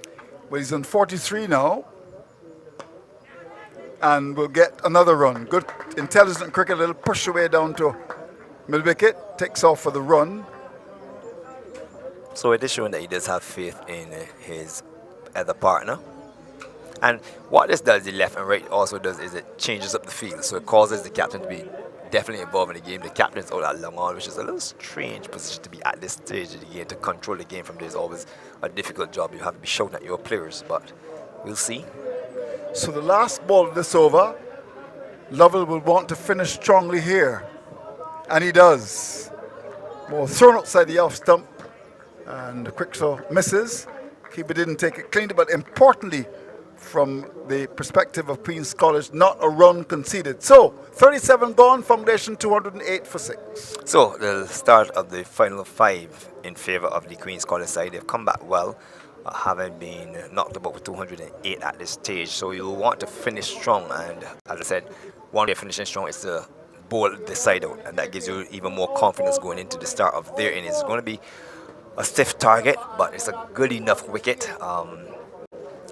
I did happen to hear a conversation with one of the players who was in the middle that it's a little, one end is free in terms of bumps, and the other end is a little bit on the lower side, so a little, you know. So it'll be interesting to see whether they use the heavy roller or the light roller at the break. But 208 on the board, and Akeem McCullen strike, that's what's important. So Nicholas Thorne will continue. He's bowled reasonably well. First ball of the over. Over number 38, a run scored. So it means that Quan Cruikshaw will get strike early in the over, and I'm sure that Queen's College wouldn't mind that. Left-handed batsman. So the field for the left hand is a backward point. There's a sweep on the cover, boundary short cover, long off, long on, deep mid-wicket. There's a straight mid-wicket. Now they're going to put in the third man, and the field is going to come across the square leg on the boundary. So the field is spread far and wide. A 5-4 field, Andrew. Actually 6. Yeah, 5-4.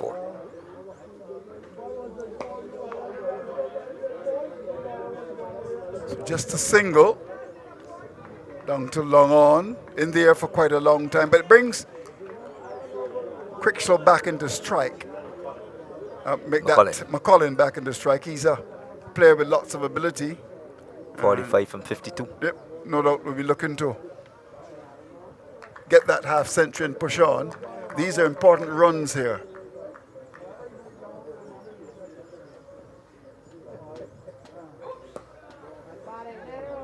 Good bowling. Very well bowled indeed. Bang on target. Just on the top of the ball stump. And McCollin can't free his hands here. He's on 45 from 54 balls. And we're halfway through over number 38. 210 for 6. I think Foundation would love to get a boundary here.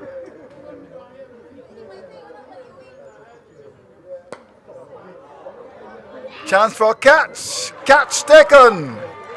Good catch taken by the fielder out at long. Off. It was hit powerfully. That's an important wicket to get as well. It's the wicket of McCollin, who has been at the crease for quite a long time. Looking to go over long off. Holds out to the field at long off. And Queen's College are marching back. We're into over number 38. It's 210 for the loss of 7. Yes, a comfortable catch taken there at the long off position of delivery, where McCollum was unable to get on the wood coming across to his left and settled to his right, and settled quite comfortably, took an easy catch on the end. It was a pitched up delivery, well bowled by the young man, and he couldn't get under it, McCollum, and in the end given a simple catch. So he comes back. The applause you're hearing is for his knock of 45 of 54 deliveries, and Foundation slipping to 210 for the loss of 7. As I said, it's a purple patch for the Queen's College side. So a twofold innings for them thus far, in that they started real well, having the first 2 wickets with 20 runs on the board, the third at 83, following that partnership between Shea Thorne and Joshua Dorn. And then they ran into a partnership between Dorn and Akeem McCollin, but they've come back towards the end. So the middle overs got away from them in terms of the Foundation side being able to rotate singles, turn ones into twos to threes. And now the screws have definitely been tightened by the Queen's College side. Kudos to them. Good captaincy by Captain Preston Clark, and his bowling changes, like Don Lovell spoke about, have been good. His field placing good. The fielding has not been all that good, however. So Jones is the new batsman and gets off the mark immediately. Well, it's the bottom of the bat and squirts down to long on, but every run is precious now, like gold dust for Foundation. But as you said, this has been a very good comeback by Queen's College. And this is what you want, Andrew. With 2 new batsmen in now, they can definitely go for the kill in terms of looking to not only restrict them, but if you can get through the complete innings, it gives the team more confidence going into their replay. Now where's that gone? That's an important boundary. Struck by the big left-hander. Goes through the wicket. That's gone for 4. And Foundation needed that. And it often happened that last delivery, you're expecting the ball to be a bit tight. And if you do an assessment of even world cricket, you'll find that that last delivery sometimes can go for a boundary, and they did on this occasion. And at the end of over number 38, with 2 to come, Foundation 215 for 7. Yes, a delivery short. He was bowling the short left in his last over as well. And to the right hander was working pretty good, but the left hander now was able to drag the ball from, I would say, maybe just about center stump. Look at the angle it towards the off stump, but it was short enough, and he pulled it through, made we get 1 bounce into the boundary for 4. So Aquan Krishna is on 6, Joshua Jones is on 1, 215 for 7 in over number 38. And this is coverage of the Barbados Public Workers Cooperative Credit Union, the BCA, under 19, the final featuring Foundation, who were losing finalists last year to the Law School and Queen's College. And of course, let's remember this slogan: this is where you belong. I like that slogan. Hello to our friends there. In fact, they're under the tent watching the action. I'm sure they're quite happy to be part of this. Of course, it's always good to be involved with young people. They say that the youth of a nation are the trustees of posterity. Okay, here we go. The action continues. We're into over number 39 now. And Foundation looking to get to that, maybe 230. When Joshua Dorn was batting, they had visions of making maybe 280, but ever since his departure, things have not gone the way that they want really. But cricket is a funny game. As they say, the runs on the board. Let me remind you that Foundation won the toss and they chose to bat, led by their captain, the exemplar. Here's Lovell. Well, doesn't matter where they come now. They look for the second here. It goes down to third man. They're back for the second. And Quan Quickslow seems to be a fella who's batting as if he's got a hot date. He's really is trying to throw bat to ball. He's a big left-hander. Well, I think he's doing the right thing, Andrew, because time is definitely of essence. And they don't have time on their hand. There's another 6 plus 4, 10 deliveries to go. So he's throwing the kitchen sink at it. And quickly, he's rushed to 8 from 6 to 18 for 7.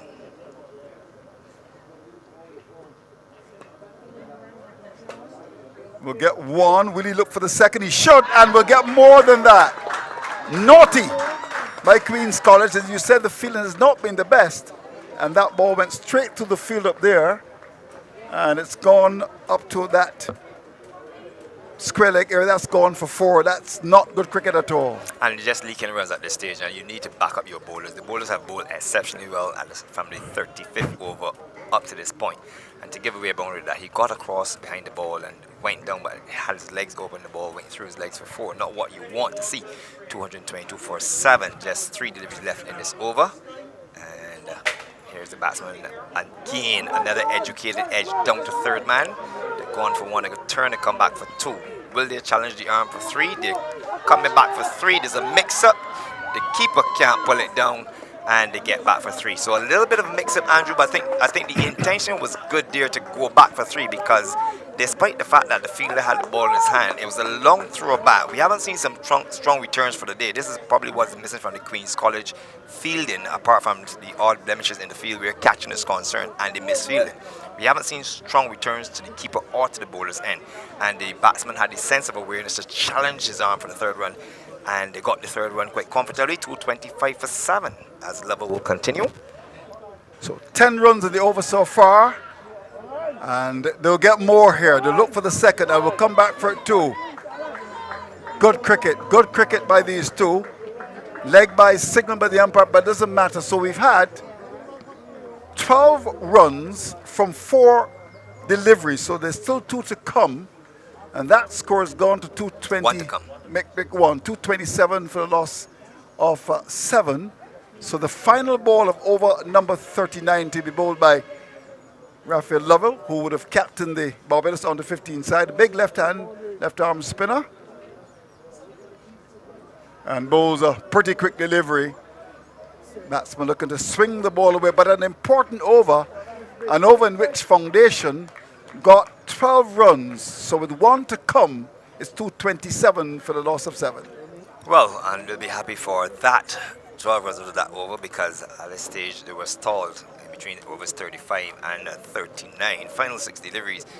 Quan Critchlow has 15 against his name. Joshua Jones has 2, but the running between these two in the wicket has been exemplary, and they capitalized on the third man area.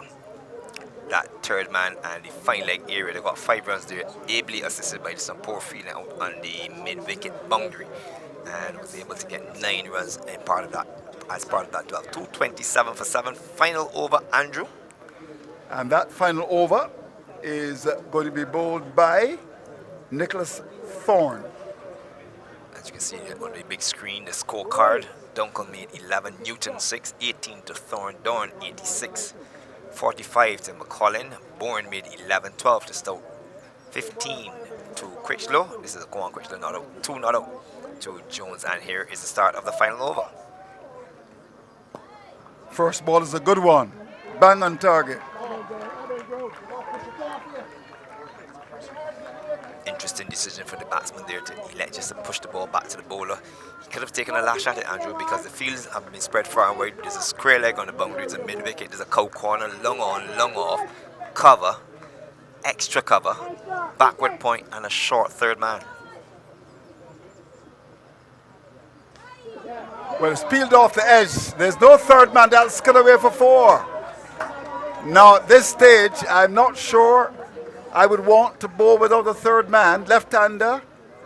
Well, he has a third man, Andrew, but it's a short third man. As you said, when you look around, there's a square leg, there's a deep mid wicket, there's a cow corner on the three, long on four, long off has not been brought 3/4 of the way. There's a cover, extra cover, short third man, and the fielder at backward point is somewhat out of position, really. Yeah, I would think so. That's why we hesitated. But I would want my third man right back in the boundary at this stage. Oh! Slow ball gets the wicket. Perhaps he's been watching a lot of T20. That was very slow indeed. And the batsman played a day and a half early. But this has been, in my view, an important knock from Aquan Critchlow. Coming to the crease when Foundation were looking to get a move on. And his 19 is very good indeed. 231 for a loss of 8. He departs for 19, but 19 important runs. Yeah, 19 runs under circumstances. You'll take that. Good slow delivery, good comeback. Hit the top of the off stump and remove both bails. So it's been a good, impressive spell by the young man. Again, variation. First, he peeled off the edge. He went for pace there, had it outside in the off stump, peeled off the edge, down to third man, unprotected. Actually, not unprotected, but over the short third man for 4. And then he comes back with a delivery, slanted that off and center, and was able to hit the top of the off bail and dislodge the other bail to give Queen's College an 8th wicket at 231 to Foundation, with a couple of deliveries left in the 40 over final. So, Kobe Critchlow Bar comes to the crease. He's not known for his batting. Not known for his batting. He's a pretty decent off spinner. Here we go. It's Thorne. In the air, chance for a catch. Will it be taken? It is. Kept his eyes on the ball and taking the catch. Wood coming in from that position of the Long off area to take the catch. And this has been a good period for Queen's College. The 9th wicket is down, now it's 231. Yeah, purple patch for them. They'll be pitched up, and Kobe Critchlow, not a big fella by any stretch of imagination, as I said, not known for his batting. He just essayed the ball in the air. He didn't really hit it. Didn't give it his all. He more just jacked it up, which simply means then he had more right hand in it than he had left hand. Left hand would give him some extra distance. The right hand obviously coming into play underneath, just jacked the ball up in the air. Simple catch and practice for Wood, who takes his second catch in the space of 3 overs at that mid-off position, long off position, 3/4 of the way. And that sees the Foundation side losing the 9th wicket at 231. And Anthony Singh goes to the crease. Andrew? And our good friend Mr. Thorne is in hat-trick. Oh! Lest we forget. He's bowled really well, in particular from the... And he also has 4 wickets as well. Oh, so he's had a good game. So Singh is very small, just as small as Shea Thorne. I think he's smaller. Singh. Size-wise, not height. So, what do we have? We've got 2 balls left, and Nicholas Thorne is on a hat-trick. Let's put that slip in. Come on, give me the forward short leg. So here we go, hat-trick delivery. Well, he gets away with it. It would have gone down the slip, Andrew. Only difference is that it bounced before the slip. Yes. So you call for something that almost worked. Yeah, it almost worked, but he was able to get that run, little Singh, and a run. So, what do we have now? 1 ball left, Harrow? So 1 to go. Joshua Jones not up 2. And no doubt Thorne looking for his 5th wicket. Last ball. Here we go. In the air. Will be safe. They should look for the second. No, they won't. Maybe Singh is not fast enough.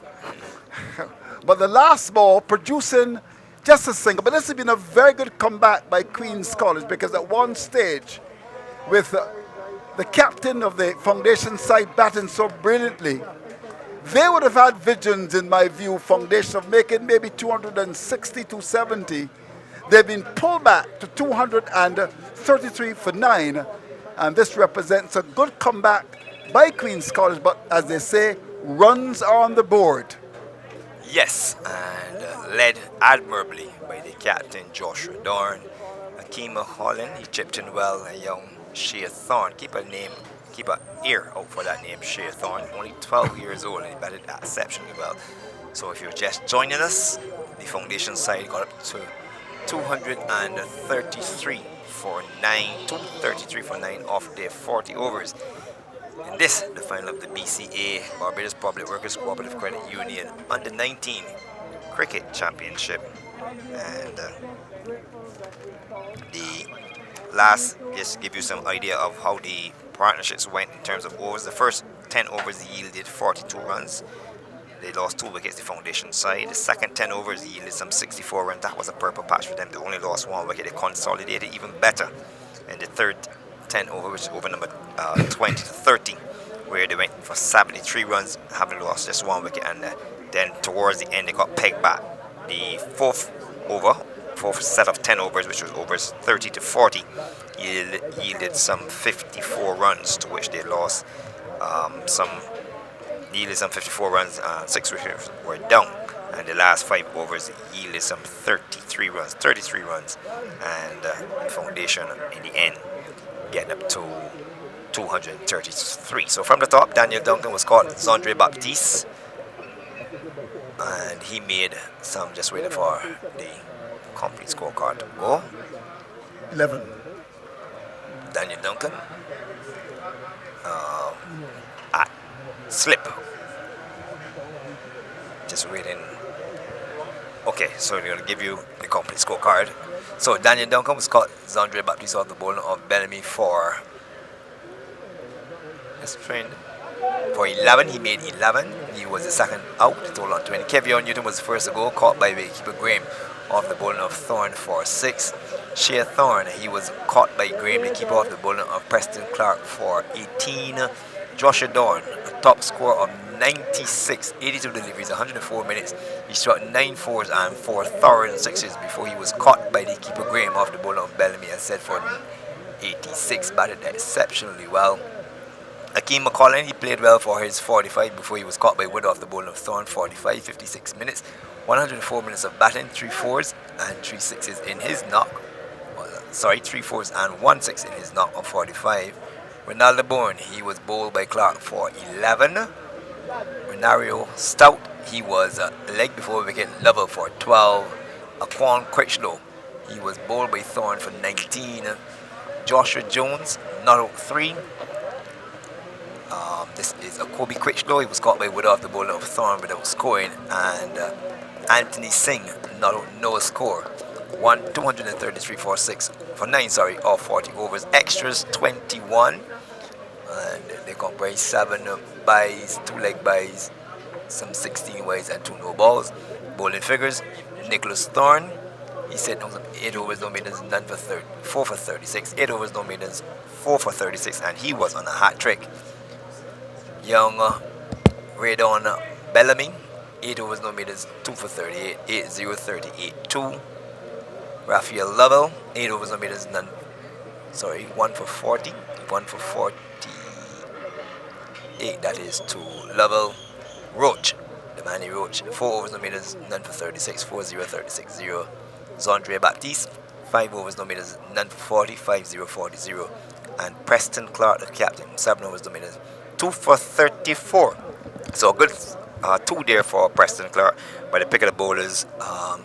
Young Thorne, Andrew. Yeah, bowled beautifully. There's no doubt about that. They've been able to come back quite strongly, Queen's College, but of course they've got to get runs out already on the board. Thanks to you. Go and take a break and get some lunch provided by the Barbados Cricket Association. Thanks to our good friend, Mr. Stephen Leslie. Of course, the Barbados Public Workers Cooperative Credit Union. I love your slogan because I'm joined by a man who gives loans, and I want a loan for Christmas. Of course, we're talking about Hugh Victor Brown. Big name to have, Victor Brown. Yes. Can I get a loan? Sure, anytime. Okay, what do I have to do? You just come in. You need to bring 2 forms of ID. Two forms of ID. Photo identification, proof of address, Right. Within the last 3 months, so that's not necessary? Within the last 3 months. Okay. You have to complete the loan application form. Right. Yeah. So once you bring that, you bring your job letter. My job letter? Within the last 3 And, months. and I must have a job, of course. Yeah, you must have a Unlike job. Stephen That's Leslie. very important. Very, very, very important. As well as, it depends if you are working monthly, you bring the last most two recent pay slips. If you're working and you're paying 7 monthly, you bring the last 4 Right. pay slips. Or if you're being paid weekly, you bring the last 8. So once you do that, you fill out all the information. You can visit any of our 5 branches. We have You've got 5 branches? 5 branches. Wonderful. And a mobile unit as well too. So the 5 branches are Broad Street, Belmont Road, Carlton Carlton in the one supermarket. Right. That's in the Black Rock area. Black Rock, yes. Right. Emerald City. Yeah, 6 roads. And Up by me. And Mile and Quarter. Mile and a quarter, that's Yes. St. Peter. So Yes. you're all the way in the country, Yes. deep in rural Barbados. Yes, yes. How is St. Peter going? Lots of clients? Yes, it's been picking up recently. I think a lot of the persons in the northern area would appreciate that branch because it's easy, it's accessible, and they like to go there. Right, okay. Your involvement, we're quite happy to have you on board. I love to say it slowly. Barbados Public Workers Cooperative Credit Union Limited. This is where you belong. Yes. You are involved with the youth, and I'm sure you're a young man yourself. You must be happy with that connection with the youth. I'm really happy. I drew when I came here. I was impressed to see the support really from patrons to support the two sites. I'm a former foundation lad Okay. myself. So we know who you're supporting. Well, my wife is a former Queen's College Okay, lady, so okay. I have to totally like. Any children? Yes. Okay. I'm hoping Big enough to go to secondary school? Not as Not yet, quite. I not as didn't yet. think so. You look a very young man. Not as yet, but we're really happy to be here. This is within our mandate of supporting youth, and it's been a really impressive match so far. We're happy to see the run scored by Joshua Dorn. He was impressive, and when you think back of young cricketers, schoolboys that went on to the West Indies team, he shows me that character that he'll get there someday. I've been impressed too with the Queen's College captain as well too. Yeah, Preston Clark. Yes, his captaincy has been superb, and he bowled some really important overs as well too. So all in all, it's been a fairly very good day. Yeah, and I know there's an emphasis in terms of your credit union on financial literacy. Yes. Tell us about that. Well, what's going to be happening over the next couple of weeks, we've partnered with the BCA. So we'll be doing some financial education seminars. I'm assuming with these 2 teams, as well as I'm assuming all levels of cricketers at the BCA, because it's very important that we have sportsmen and women that can manage the finances and manage the investments and so on. So we'll be going in and partnering with the BCA to make that happen. Indeed. And of course, your association with the under-19 competition is very well known. Yeah. That connection between the Barbados Public Workers Cooperative Credit Union Limited and the youth. We can't emphasize it more. Yeah. We want to thank you for your support because it's so vitally important to be able to be part of young people. Yes, it's really important to us. You have various products and services geared to young people. We have youth savers. We're also in a number of secondary schools. There's a youth service program as well? Yes. Am I too old? Do I qualify? Andrew, I'm over 60 now, I think you might be past that stage. But we have something for you in Yes, place. indeed. But we're also in a number of secondary schools with junior saving programs. Wonderful. Springer Memorial and St. Michael's to name a few. So we're heavily invested in the youth, we're heavily invested in the community, and we just want to give back. A membership base of 116,000 persons, a savings deposits portfolio of 1.5 billion and a loans portfolio of 1.1 billion. And I think that's something that Barbadians should really be proud of as an indigenous financial institution.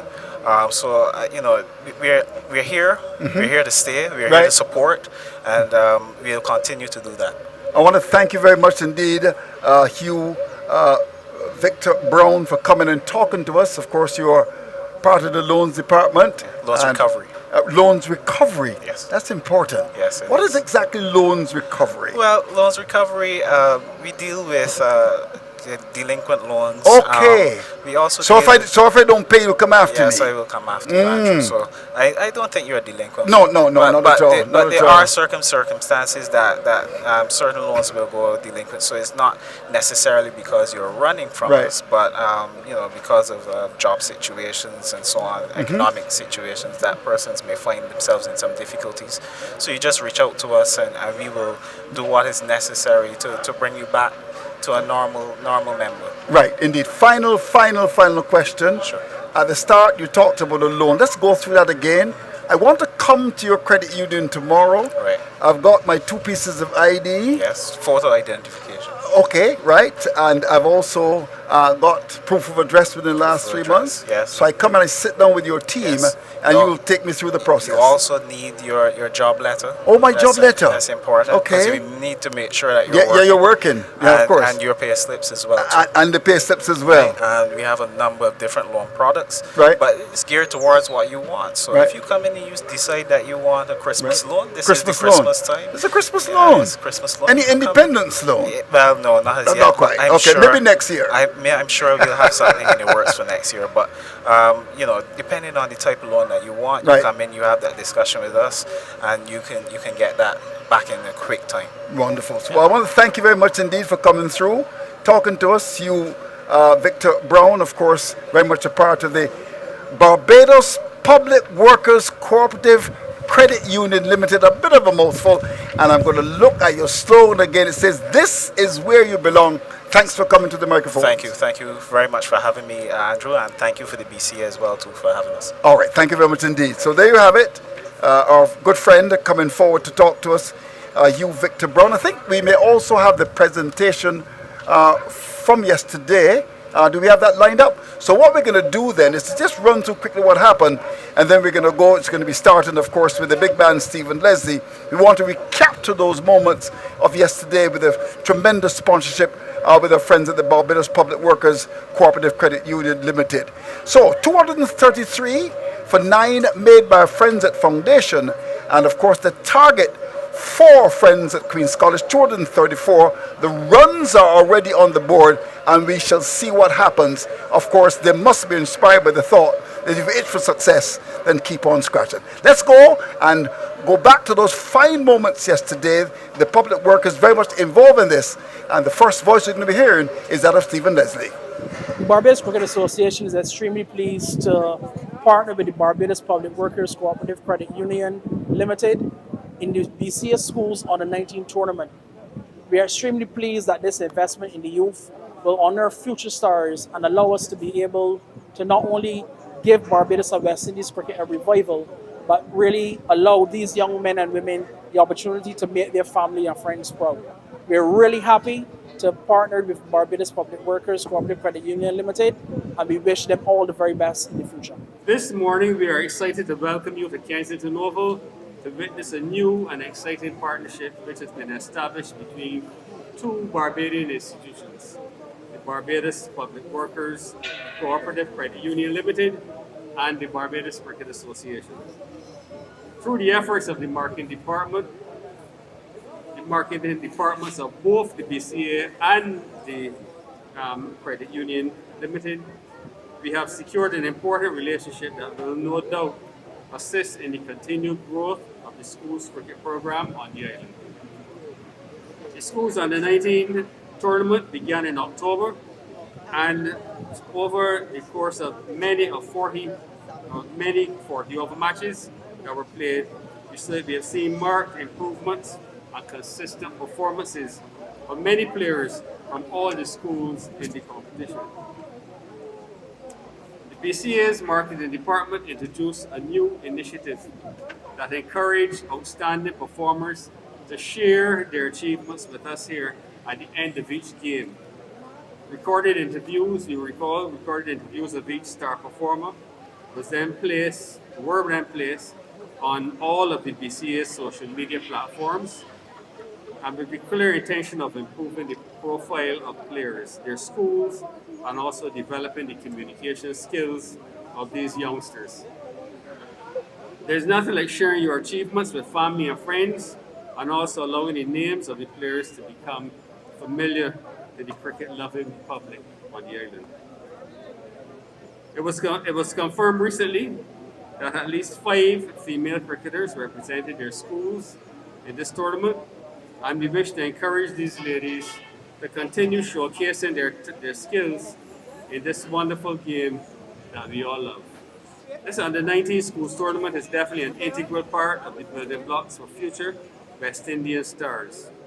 When one looks through the teams, we have a number of players who not only represent their schools, but some of them were part of the regional tournaments of our under 15, under 17, under 19 teams that recently competed.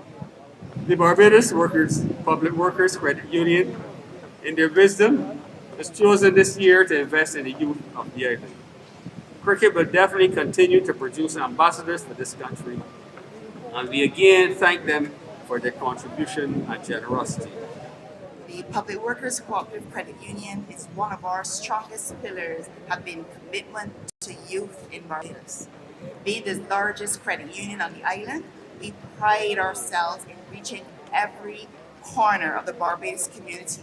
And what better way to do that is to look for partners who are as dedicated to the youth as we are. We are particularly pleased to sponsor this under 19 competition, in particular because, as was mentioned, the development angle for the youngsters. I'm very, very pleased. I do believe in capitalizing on social media. The young people are always on social media, and I love the fact that they're encouraging them to use it to strengthen their communication skills. But part of our commitment is to also to go the next step and also to strengthen their financial capabilities. So part of our sponsorship today will also be a commitment to do financial planning for the 2 teams in the finals. That will be coming up shortly.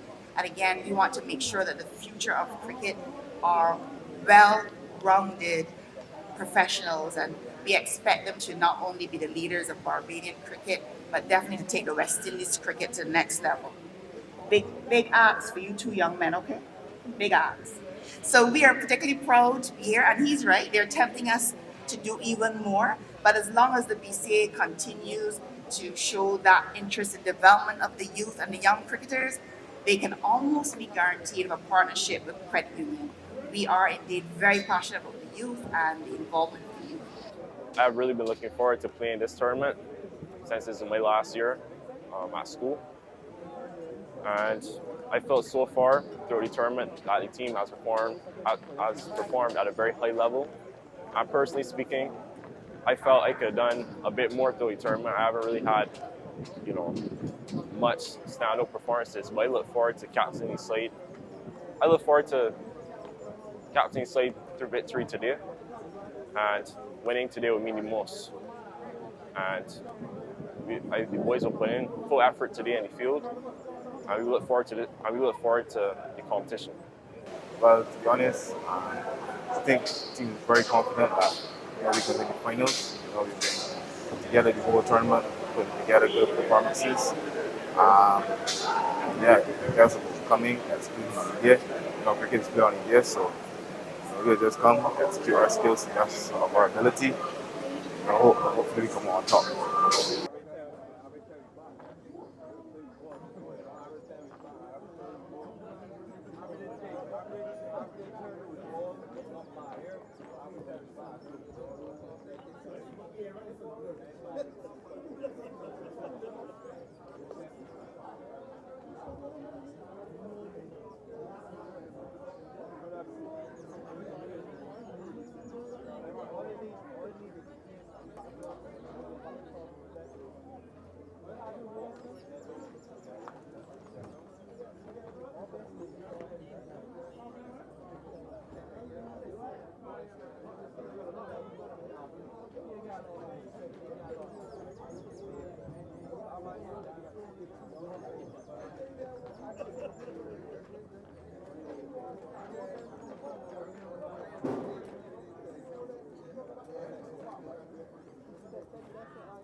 And welcome back to Friendship here in the parish of St. Michael.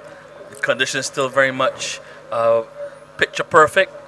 Sunny conditions here as we get ready for the reply by Queen's College in this, the Public Workers Cooperative Credit Union Limited BCA 40 over schools final between Foundation and Queen's College. Foundation winning the toss and deciding to bat. Finished on 233 for 9 from their allocation of 40 overs. Top score of 86 from Joshua Dorn, 45 from Akeem McCollin, and no one else got up to 20. The pick of the Queen's College bowlers was Nicholas Thorne with 4 for 35 from 8 overs, and Riadon Bellamy took 2 for 38, and Preston Clark, their captain, took 2 for 34. It means that Queen's College will have to score 234. As I've told you, they've scaled those sorts of heights earlier in the tournament, getting 229 for 7 from 40 overs and 230 for 4 from 40 overs. But that was in those two matches, one against the St. Leonard's boys. In those two knocks, they were batting first. Here they're chasing, and as we all know, scoreboard pressure can always make a difference. And of course, Foundation will depend heavily on their spin bowlers to do the damage in this afternoon. So the target 234 for Queen's College. Alongside me is Andy Payne. We saw some excellent batting from the Foundation team. Now we want to see how will the Queen's College team reply. Good afternoon, Woody. Yep, we look forward to this reply. Let's see, 234 to get in 40 overs. Good total posted by the Foundation team. It was good batting effort. Saw a few partnerships in the middle there. This Captain Dorn, he had a good partnership with Shea Thorne as well as Akeem McCollin. So the onus now is on this QC team to do likewise, and someone needs to get a big score if they're going to challenge this total, Woody. Very much so. So the opening batsmen are Damani Roach and Rashawn Hackett, and it will be Akobe Critchlow Bayer, who's played obviously for the Barbados youth team in the regional under 19 competition, and he'll be expected to be among the wickets this afternoon. Let's see how things go. 2 slips in for Critchlow Bayer. Here's the first delivery of the reply down the leg side, and that will be signalled wide. So a bit of an inauspicious start for Foundation as they try to defend this target of 234. Yeah, so the score is off and running. Yeah, I just a bit of the drift. I don't think he had much spin that time. Kobe Bayer, but second delivery he's down on target, so he's on his way to the square as well. We'll see how it goes. Again, trying Dorn, of course, Joshua Dorn, who is the Foundation captain. He also keeps wickets, so he'll be looking to marshal his troops. And there, he and Critchlow Bayer, 2 experienced players, so they will know what is the job that needs to be done. It's true. Again, you've seen Critchlow Bayer down that off stump to the left hand, Roach, and he looks like he's going to be a very economical bowler. He looks by on target to start with. Very much so, and playing, not getting off to that very confident start that they would want so far at Queen's College. Yeah, I just like the pace that he's coming off with Critchlow Bayer. And with this new ball and how this pitch is playing, he's bowling well within his wicket to wicket. So, I mean, he'll pose a bit of trouble in trying to score off of him with this new ball. And bowling to his field so far. Ball going out to backward point. And again, the backward point fielder coming into play. Yep.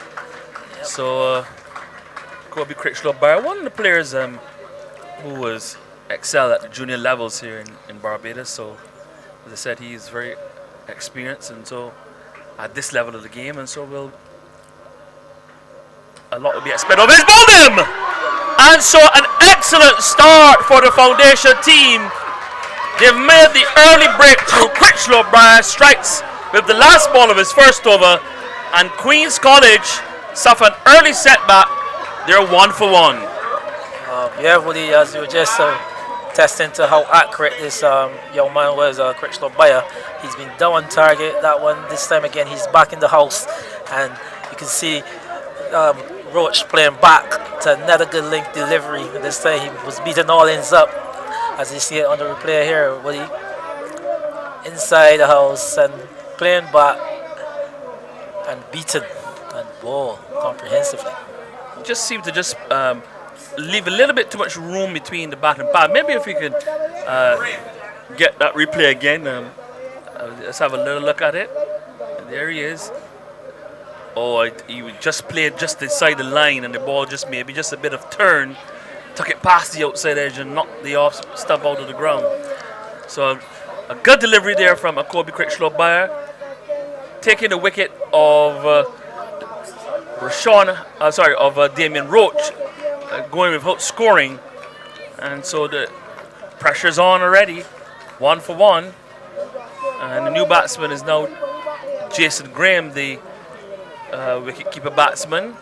It's surprising that Zondre Baptiste or Preston Clark haven't come out. Baptiste would have gotten 100 earlier in the tournament, and Clark, with his experience, and you would have expected him to maybe appear at 3 and 4. They've got the experience. They play elite division cricket as well. You would expect them to come up early. Yeah, especially losing that quick wicket. I mean, you would think that one of the more experienced players would have come. But earlier we were alluding to the number 4 position, Woody, and I think in this cricket, number 4 seems to be the ones who are able to control that middle order. You just need to see a few overs off, before your main batting come in to see if they can capitalize on the middle order and they'll hold the ball. Well, you may not be incorrect in saying that, because I remember when I was playing at school, especially if it was a wet Saturday, they would send the tail enders like me up early so that fellas like yourself who could really bat come at number 7, 8 and 9 and hopefully we'll get at least 150 as a school team against, let's say, a team like the RPTC or Yorkshire or even the prison officers. Next ball is Ronaldo Bourne bowling to Rashawn Hackett. So yeah, the tactics always, it's always as I said, that discussion, it's always an interesting one. Where should the best batsman bat? Whether it's number 3, some people believe that it should be number 3. Some people believe it's number 4. There was always that at one stage when Shiv Narain the ball towards the end of his career, there was that discussion about where he should bat, and I remember what it finally came down to is where he decided that he didn't want to be shuffled up and down the thing depend on, especially when you bring in new players, etc., etc. He said, I will bat at number 5. I'm not moving from here. But at that stage, he was a senior batsman. But it's interesting, we also say that I always look at the construct of the team and what you have, if you have a guy like, in this case, probably a Preston Clark, who would likely to bat most of the overs, even though it's 40 overs, but he was telling himself he wanted to see this game through to the end, even if it gets a little start up there, and then he could come in and really dictate what happens in the middle and at the back end. So it always got to do a little bit as well with the construct of this team. But there is the Woody Bourne. got a nice little bit of bounce. And so the new ball, you could get, you see the bowlers getting a bit. We also saw that when Foundation Bowl, their new ball bowlers actually got a bit more bounce. And then as the innings tapered off outside the off stump again. As the innings tapered off, we then saw the not as much bounce, and that's when I guess maybe the slower bowlers came into their own, and maybe at that stage that's when they talk about you have to, start to use your wrists and the fingers and start bowling the slower balls and stuff like that. Yeah, and that might be a little bit to contribute to the team strategy as well, as you've seen this new ball, a little bit of bounce in it. And again, you might want to preserve your better ball from that. If these two not so experienced batsmen can see that new ball off and see a bit of the shine off, then your better batsmen come into the middle, and it's a bit more easier for them as well. Yeah, that's a very good point. Very good point. So far, Bourne started strongly here. He's not conceded a run. Just holding that line just outside the off stump. But one thing I must add, Woody, as we come into the second innings of the game, and you can see that the pitch is still offering a little bit of assistance to the Pacers. Even at the back end, you saw Thorne and Bellamy. They were still running in and getting a little bit out of the pitch. So I'm very impressed with a surface like this. Thorne would have picked up 4 wickets. And delivery outside the off stump, looking for that big drive. Sailing past the outside edge. Looking for maybe to make some, as a batsman, you always want to get that first run, get some bat onto ball and get your adrenaline flowing. Yeah, and you always want to feel bat onto ball. But at this stage, with an early wicket, you don't want to go chasing wide deliveries either. You just have a look, and if it comes to you, then you just take it again. But you want to spend some time and have a look at it, before you really start to express and go after it. You just want to have a few sighters, so to say. So the end of a decent over from Bourne. Didn't really challenge the stats, but more bowled down the channel and just try to limit the opportunities for the early scoring strokes from the Queen's College batsmen. But a good over there coming to an end. 1 for 1, Queen's College, as they chase 234 for victory. Yeah, gets steady over that time by the bowler Bourne, just bowling outside off stump, a little bit more fourth stump. And as well, you could say Roach, he was equal to the task. He didn't go playing after some of those white balls. So he himself, he would just enjoy having a few sighters, as they're 1 for 1, and you don't want to lose too many early wickets. You just want to see a bit of that new ball off, so that the more experienced batsmen like Baptiste and Clark, when they come, there will be a little bit of an easier workload for them.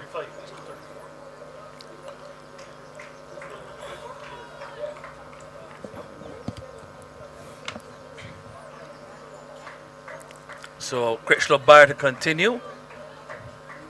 He got the wicket in his first over. Let's see how this one goes. Oh, that was an opportunity. It looked as though Graham playing forward, a little bit in the dark, but it got an outside edge. Might have just maybe hit Dorn on somewhere above his wrist or so. And they're going to have a bit of a chat about it. Yeah, but again, let's have a look at it on the replay. It's pretty close to the mitts. Can't say concretely, but yeah. Still searching for his first run. Graham, in fact, all 2 batsmen looking for the first run. Yeah, the only run was an extra. The only run conceded was that of White on the first delivery of the match, of the innings. Critchlow Bayer on target here so far. Yeah. Not giving anything away. Yeah, very accurate so far, Critchlow Bayer. He's bowling between wicket and wicket. Another good delivery there from Critchlow Bayer. Almost through him, but just played out towards mid-wicket. Yeah, probably a little bit more of the attack. Dorn can go. Probably could get someone in that silly middle on position.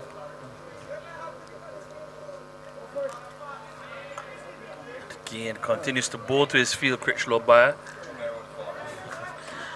In his first over, it was more so with the left-handed Roach. It was more towards backward point. Now with the right-handed, balls are going to square leg. Yeah. Play this time. Oh, that's a nice shot to get off the mark. Just one though.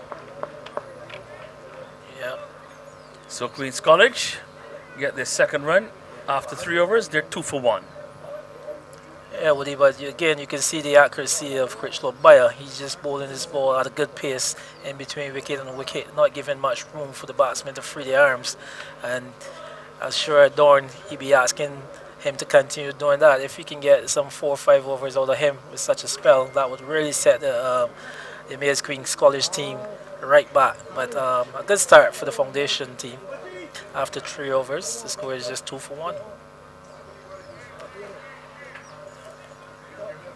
Bourne will continue from the pavilion end, northern pavilion end. Lovely conditions here, I must say, at this ground. We talk about the pitch. The guys I was talking to a couple of seasoned club cricketers, and they suggested this pitch here at Friendship, foundation should rest on their laurels because it's a pretty good one. Once Queen's College can put their heads down and do what they need to do. This will be called a wide. Yeah, well, and traditionally, as we said, this ground here at Friendship is really always a run-scoring ground. A lot of runs are scored here. The outfield is fast, the pitch is always good. It's not the largest size boundaries, and the square boundaries tend to be, easier to score, and it's really fast on these square boundaries. So, again, like you said, if 2 batsmen can really stick in here, you never can tell what can happen at the back end of this run chase.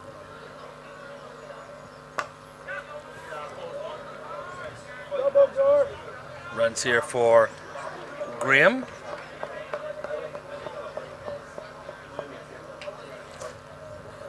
And Woody, as we say, in these chases again, you saw the pacer in Bourne. His first over, he was a little bit outside the off stump, where his captain is also giving him 2 slips. But now he's really trying to get into the wicket, so now he's come a little bit straighter. I think he just needed to continue to down that 4th slip area, that 4th stump on that channel, and just see as patient as he could have been. But he's coming in now, really looking to get into the wicket. And that's always the challenge for young bowlers, being patient enough.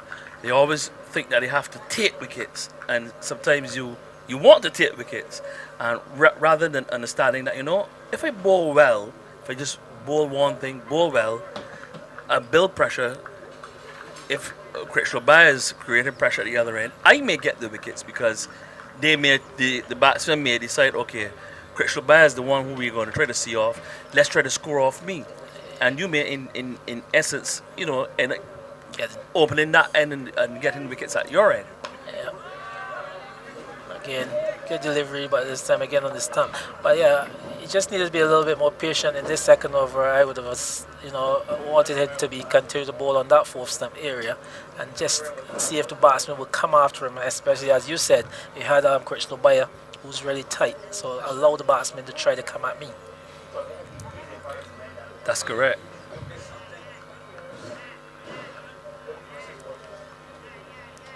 His captain is always also giving him those 2 slips, so you want to be challenging that side of the track. Again, that's the area. Just outside the off stump. Just needs to be patient. Yep. Don't have to go searching, and sometimes that's the challenge for, especially in white ball cricket, where bowlers feel that they always have to go searching for something. And sometimes, conditions may also sometimes you just bowl, as they say, a test match length, that back of a length, and you may just get the kind of results that you're looking for. Yeah. Well, I'm sure these guys are young, and as they grow and continue to learn the trade, they will understand all this. So I'm sure the coaches will be trying to implement that into their game as well. Slightly overpitched, a little bit full. And Graham not able to really cash it on that occasion. Yeah. Again, overpitch and full, but Graham, small in stature, wasn't able really quite to put that one away. But Yeah. See a little bit of chatter going on behind the wicket there, Woody. The slits feelers are all up in his ear. Well, you will know from your days that when it comes a school level cricket is always very competitive. It has always been competitive, always been. Or strain down the leg side and gifted some runs, giving away. That'll be 5 runs, 5 wides too. Yeah. So maybe just again, just trying to maybe just a bit too hard. Maybe just needs to just settle the nerves. I guess maybe a bit of nerves as well at play, but he just needs to settle down. He started off pretty well in his first over. He doesn't need to really try to do that on that occasion.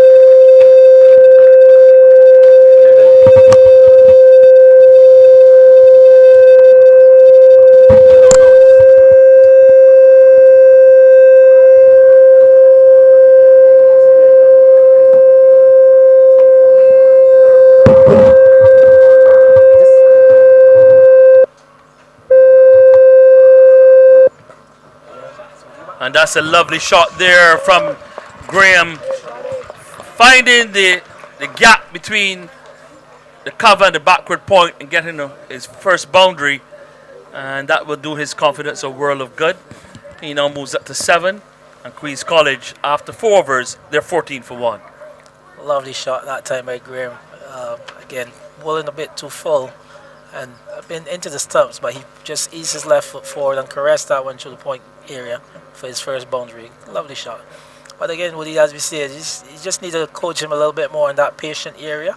Just allow the batsman to come after you. There's no pressure. He's got 40 overs. Try to just bowl a good spell, as economical as he could, and then the pressure always goes on the batting team, Yep. We have listeners all over the country, all over the world. Sorry, we have viewers. Sorry, I forget. And listeners as well. If somebody maybe have the stream on and listening was doing some housework. Yep. Perhaps in somewhere in Six Roads or even somewhere in down in Crab Hill, Pike Corner, or as a friend of mine likes to say it, the old lady in Bordens. Yeah. Stifled appeal from Foundation for leg before decision. So I'm sure your producer could tell you how many viewers you've got here, Woody. I'm sure we have thousands. Good delivery again. Yeah. This I'm young sure man, Queen's College alumni in places like New York and those other places, and also Foundation alumni all over the world, probably following the game. yeah, good school rivalry, Woody, as you say, we go way back. It's always been very competitive. But the accuracy of Critchlow Bayer, Woody, is just the young man. He's down his areas. Go ahead. You are a Courage Park boy. What school was really you would say back in your day was the school that y'all would say was maybe your arch rivals? Ellerslie or would it have been Harrison College? If you sat here next to me on my right, and you always know the games between our schools was always very competitive, and we always wanted to play against you guys. Oh, Colmere. Oh, well, there you go. I say no more. Yeah. I don't think I walk up on that one, viewers, but it was always good rivalry between us two schools in school cricket and by extension athletics. It was always very football. Yeah, I know there were some fierce battles between the two schools. Over number 5 comes to an end. Queen's College chasing 234. They are 14 for 1, and that was a maiden over from Kobe Critchlow Bayer. We're going to have a change in analysts for the moment. We're going to have Lyndon Yard come in.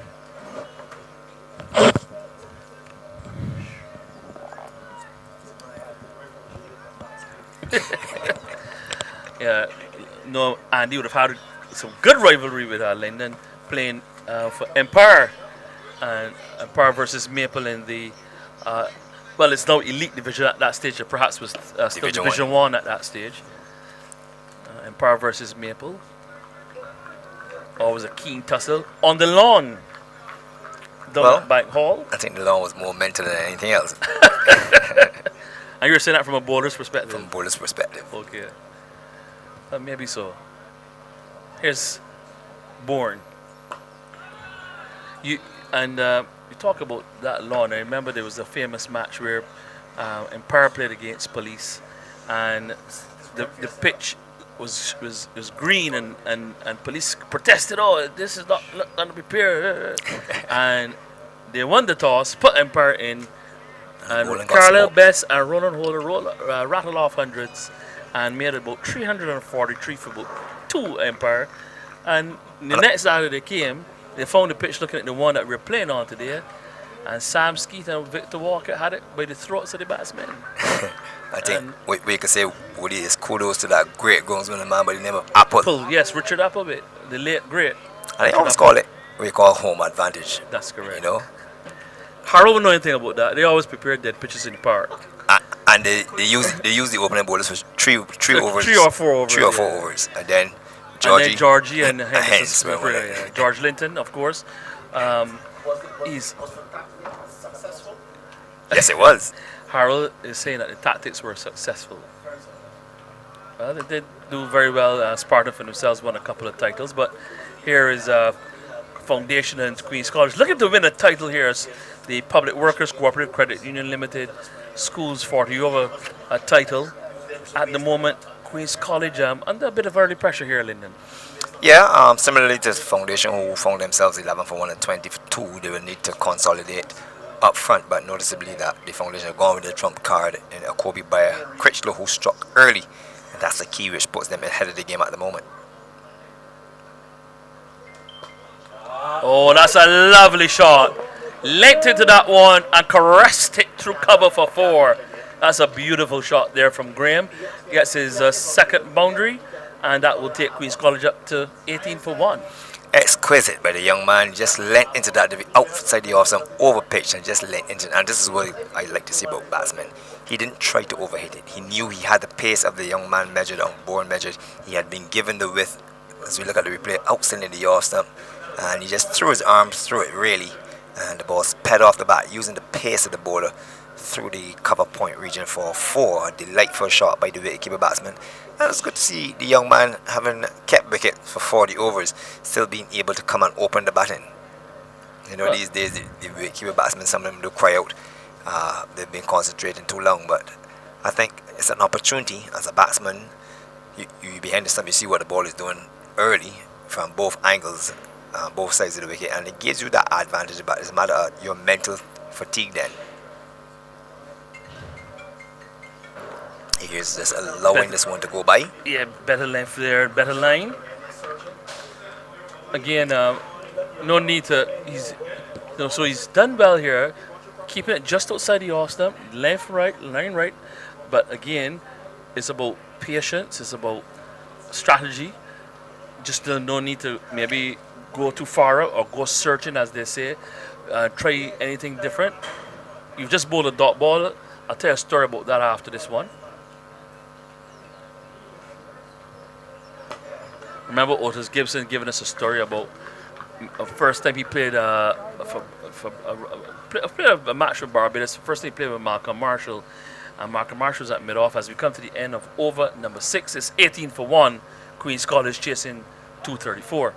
You were saying? Yeah, and he said he's playing with Malcolm Marshall, and he bowled this first delivery, and Marshall came over and he was about to come, walking back to his mark. Mark came over and asked him, "What are you going to bowl next? What's your next ball, young man?" He's saying, "I bowl him in swinging." "You do what? You do what?" Malcolm Marshall. I tried to mimic Malcolm Marshall's voice. He's shocked. Yeah, he was shocked. He said, "No." He said, "He has scored a run off of that ball, bowl another one." And things, just little things like that. That's the way it's important to have a senior statesman in the side who can, shepherd a young player. Here's Critchlow Bar again. Yeah, I agree with you there, Woody, because what it shows is that as a bowler, you got to be able to control the batsman. So Marshall's basically saying to him, "Look, when you bowl a delivery, he didn't score for it. Why would you want to change something different?" Correct. Allow him to make the error. Just a matter of patience. So For a batsman, for bowlers, your job is to control a batsman, not a batsman come and just flare the ball in. And I think that's where the cricket really gets away from a lot of it. For example, let's look at the pacers in this game that we've seen so far. Not one fast bowler has tested the wicket with a short ball. Not one from Queen's But College. there was one boxer in the first, but not consistently. There was one boxer where the 12-year-old was batting. And that's just might be a situation. See what the pitch has in it, one, and how comfortable the batsman would be against the short stuff. But I've also found that our fast bowlers generally don't bowl a lot of short pitch stuff. Anyhow, I don't know if it's a consequence of the pitches that they play on, or is it maybe coaching saying, just bowl line and length, just bowl line and length. That could also, I don't know what really is the reason, but you don't see a lot of short pitch bowling these days. Most definitely, and I think that as a fast bowler, you have to have that short ball in your arsenal. It has to be a weapon to be used. Yes, you're governed by the sports game where you're allowed 2 per shot per batsman, and no more than 2 and over. But you have to have your arsenal have to have a full repertoire. Loose drop there from Graham. Sorry, that's Hackett looking to drive through the offside. As we're on the 19 cricket, let's go back to our times when there was fast bowlers. What are some young fast bowlers that you would have seen, schoolboy fast bowlers?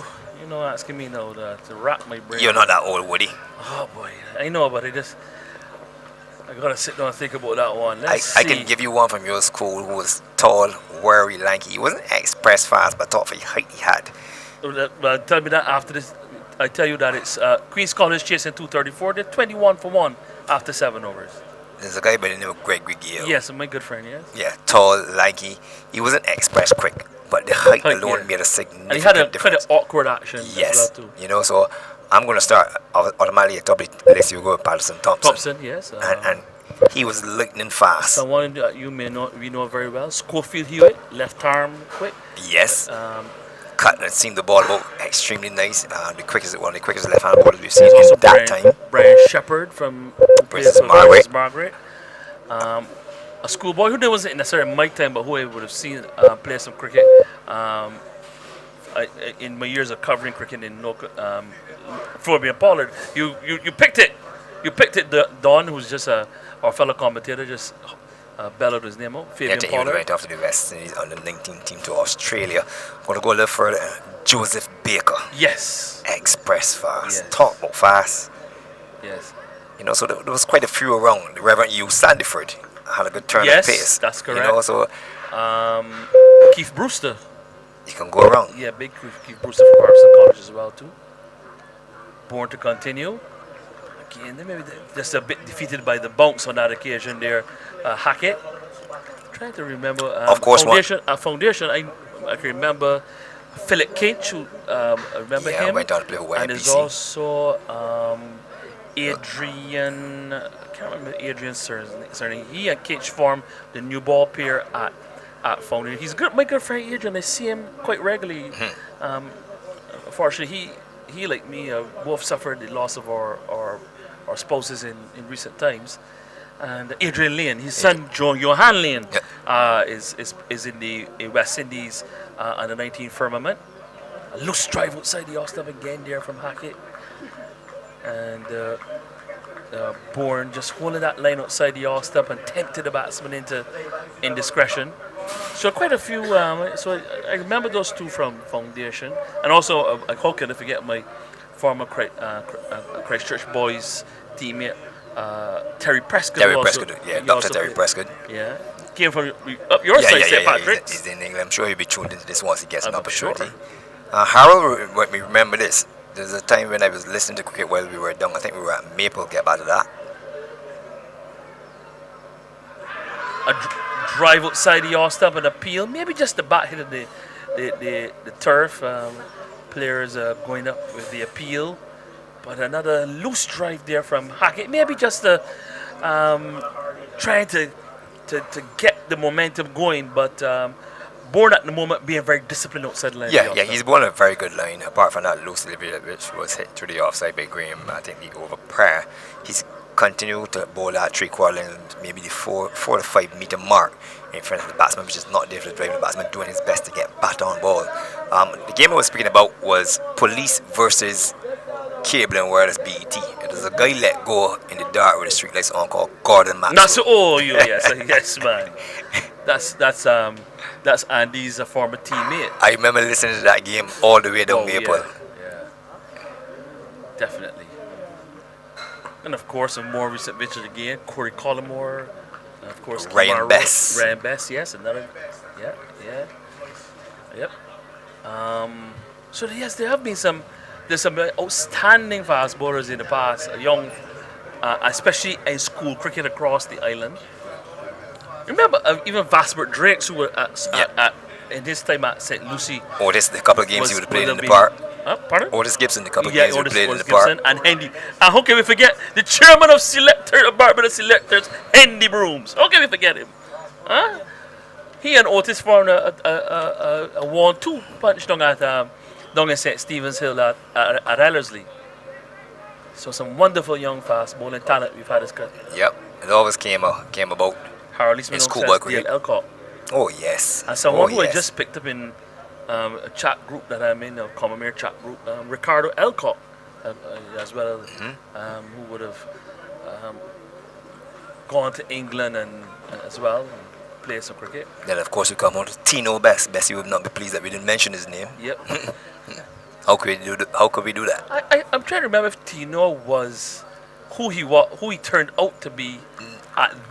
I see your point. I see your point. I think as you went on, go ahead. 8 overs gone, 21 for 1 Queen's College. We have just a chat, a reminiscence about schoolboy fast bowling that created that impression that made you want to see them or you heard about them wherever you were. Yeah, Tino would have more come on when he got to the Barbados level. Yeah. I think when he went to Defence Force sports program, and I think that's where he really developed as the fast bowler. I think he might have been more known for his batting when he was at school. I'll probably have to check that with Elvis Howard. He'll probably be able to tell us. Garrison School also had a lefty by the name of Dennis Mullins, who had played for the combined schools as well. Extremely quick and talented. Yeah. So there are quite a few fast bowlers around, but these days it's few and far between in terms of the kind of out and out quick bowling. Just reminded of David George. Yes. From St. George. Yes. Oh, he was a handful, good quick and a lovely outswinger. I don't think we played a lot against St. George back in the day, so yeah, they divided in zones. He may have slipped under the radar. But I know of. Well, Andy Payne said he certainly didn't slip him.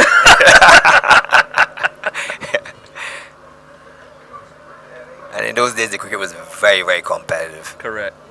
Bowling change here for Foundation. Anthony Singh will come into the attack. He'll replace Kobe Critchlow who bowled 4 overs and just conceded 5 runs in those 4 overs and picked up the only wicket that's fallen so far of the Manu Roach. What is his economy there? Economy of 1.25. Exactly. So you see what it was all about pressure. So here's the left arm spinner. This one giving a bit of ear and allow that one to drop and almost through him. That's a strange decision for the batsman to go back the ball throwing up in the air. Yeah. But I find these days with the most young batsmen just play everything off the back foot. Well, that's the point that a gentleman was just making to me downstairs under the tent, which is adjacent to our commentary position, that he finds that a lot of our young players don't use their feet to the spinners anymore. They tend to play a lot from the crease. I think that could have been the head reason why Roach was dismissed in the manner which he was dismissed, because those delivery that Kobe Critchlow bowled to him, he kept on the back foot for every delivery.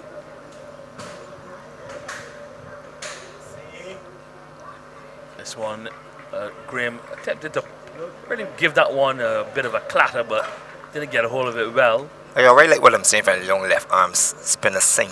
He's diminutive, but he's not afraid to throw the ball up in the air. He has long off out, long on out, deep mid wicket, a sweep on the cover boundary. So he has the protection and he's prepared to give it some air rather than just left arm throwing the wrong or left arm just pushing through the ball. And nowadays, a lot of, because of the way that the game has gone, a lot of the spinners tend to try to push the ball through them, try to put a lot more pace on the ball rather than maybe give it more flight. which will come in more into play obviously in red ball cricket. And what we've seen over the last maybe 5 to 7 years is a plethora of left arm spinners. Very much so. An excellent one there in India. Ravindra Jadeja. Yep. I think almost every team you can go around Barbados have a left arm spinner that they will start with, especially in the shorter version of the cricket. A little bit of a fumble mid-wicket allows the batsman to come back for 2. There's a time where we were even contemplating about having the dearth of good left-handed batsmen in the Caribbean, and then I guess Brian Lara spawned a whole generation. As you come to the end of over number 9, Queen's College chased 234. They're 24 for 1. And in that 234, I can tell you that Joshua Dorn got 82 deliveries, 104 minutes, 9 fours and 4 sixes before he was caught by wicketkeeper Graham off the bowling of Bellamy. 45 to Akeem McCullin, the second highest score, 55 deliveries, 104 minutes, 3 fours and 1 6. And then we had other double-figure contributions of 19 to Aquan Critchler, that is 19 to him, 18 to Shea Thorne, who I thought batted really well at 12 years old. Must have an excellent future, and again, the value of experience for the Name Owen, the coach, to actually allow a 12-year-old to fit in a tournament restricted to players 19 under.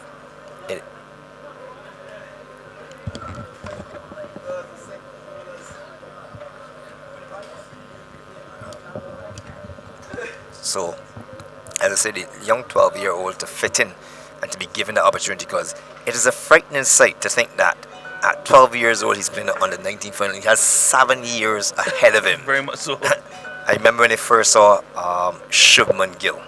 Oh man, you know, and that's around the age of 17, playing top flight, you know. So the value that experience will bring. You have a bowling change.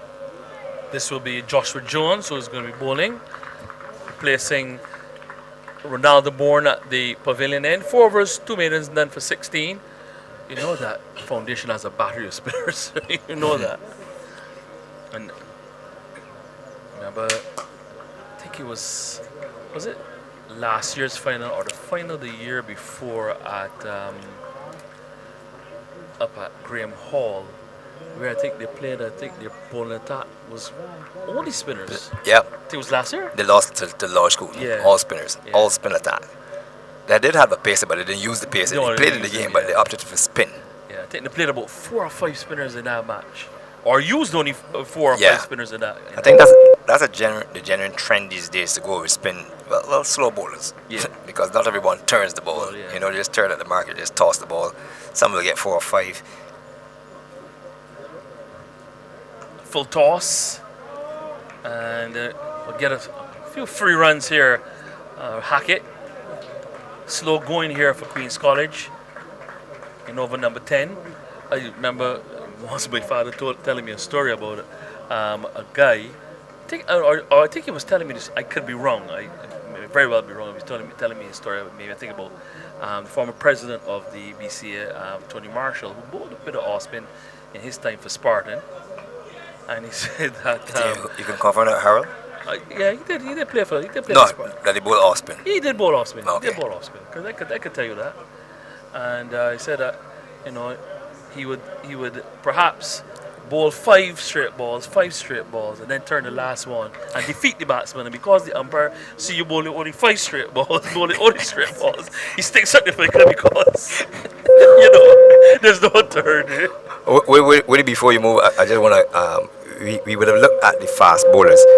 What about some of the top coaches you would have seen in your time? And they want to start the ball rolling with a guy called Bruce Cousins. Yes. But he's downstairs, actually. I'm not surprised. Yes. And decade, I think he just dedicated his life to developing good cricketers up at the foundation school. Hines. No, you're Pedro Hines down at Corjampari. And of course, at Alexandra, we had... and at Alexandra, we also had... Peter Vaughan. So there's some good coaches around the school cricket scene as well. I'm going to make way for Don to come in and join Lyndon. And welcome back, Don. Thank you very much. Pleasure to be back here. His left arm spinner Singh is pulled out to the field on the mid-wicket boundary. Another run achieved, 28 for 1 over number 11 in progress. Slow going for the Queen's colour side. Certainly losing an early wicket. I will want to consolidate. Take no chances really. The two in trying to bat as deep as possible. Trying to get a partnership going really. And I've really been impressed with the left arm spin of Singh. Not a lot of spinners do throw the ball in the air. Only in his second over. And from as early as his first delivery, he was prepared to throw the ball. He's diminutive in size, but he's prepared to throw the ball in the air, which is, I like to see spinners challenging the batsman by giving the ball some air. Not a lot of batsmen move their feet. Certainly. And I always believe as a spinner or slow bowler, and you're afraid to be struck for 6, you really shouldn't be bowling. The variation is nice. The loop is good. The direction is good. And you really, if you want to hit him, you've got to put a lot on it because he's giving you nothing really in terms of revs on the ball. 30 for 1. As this delivery, he loses the keeper. Batsman Blackett is having a sweep at it. This is Sean. And he's up to 8. Now to 9. He took 2. Jordan Graham, the wicketkeeper, in at number 3 is not on 16. How has Graham look to you, the keeper? Lovely. Played some beautiful cover drives. Defense-wise, he looks good. Looks pretty solid, the player. This delivery again tossed up. Blackett eases onto the front foot. Plays the ball back to the bowler. There's no run. The end of the 12th over, to which the Queen's College School required 234 for victory after Foundation win the toss and batting first in this, the Barbados Public Workers Cooperative Credit Union, BCA, or it's the other way around, the BCA, Barbados Public Workers Cooperative Credit Union, under 19 final between the Foundation losing finals last year and the Queen's College School.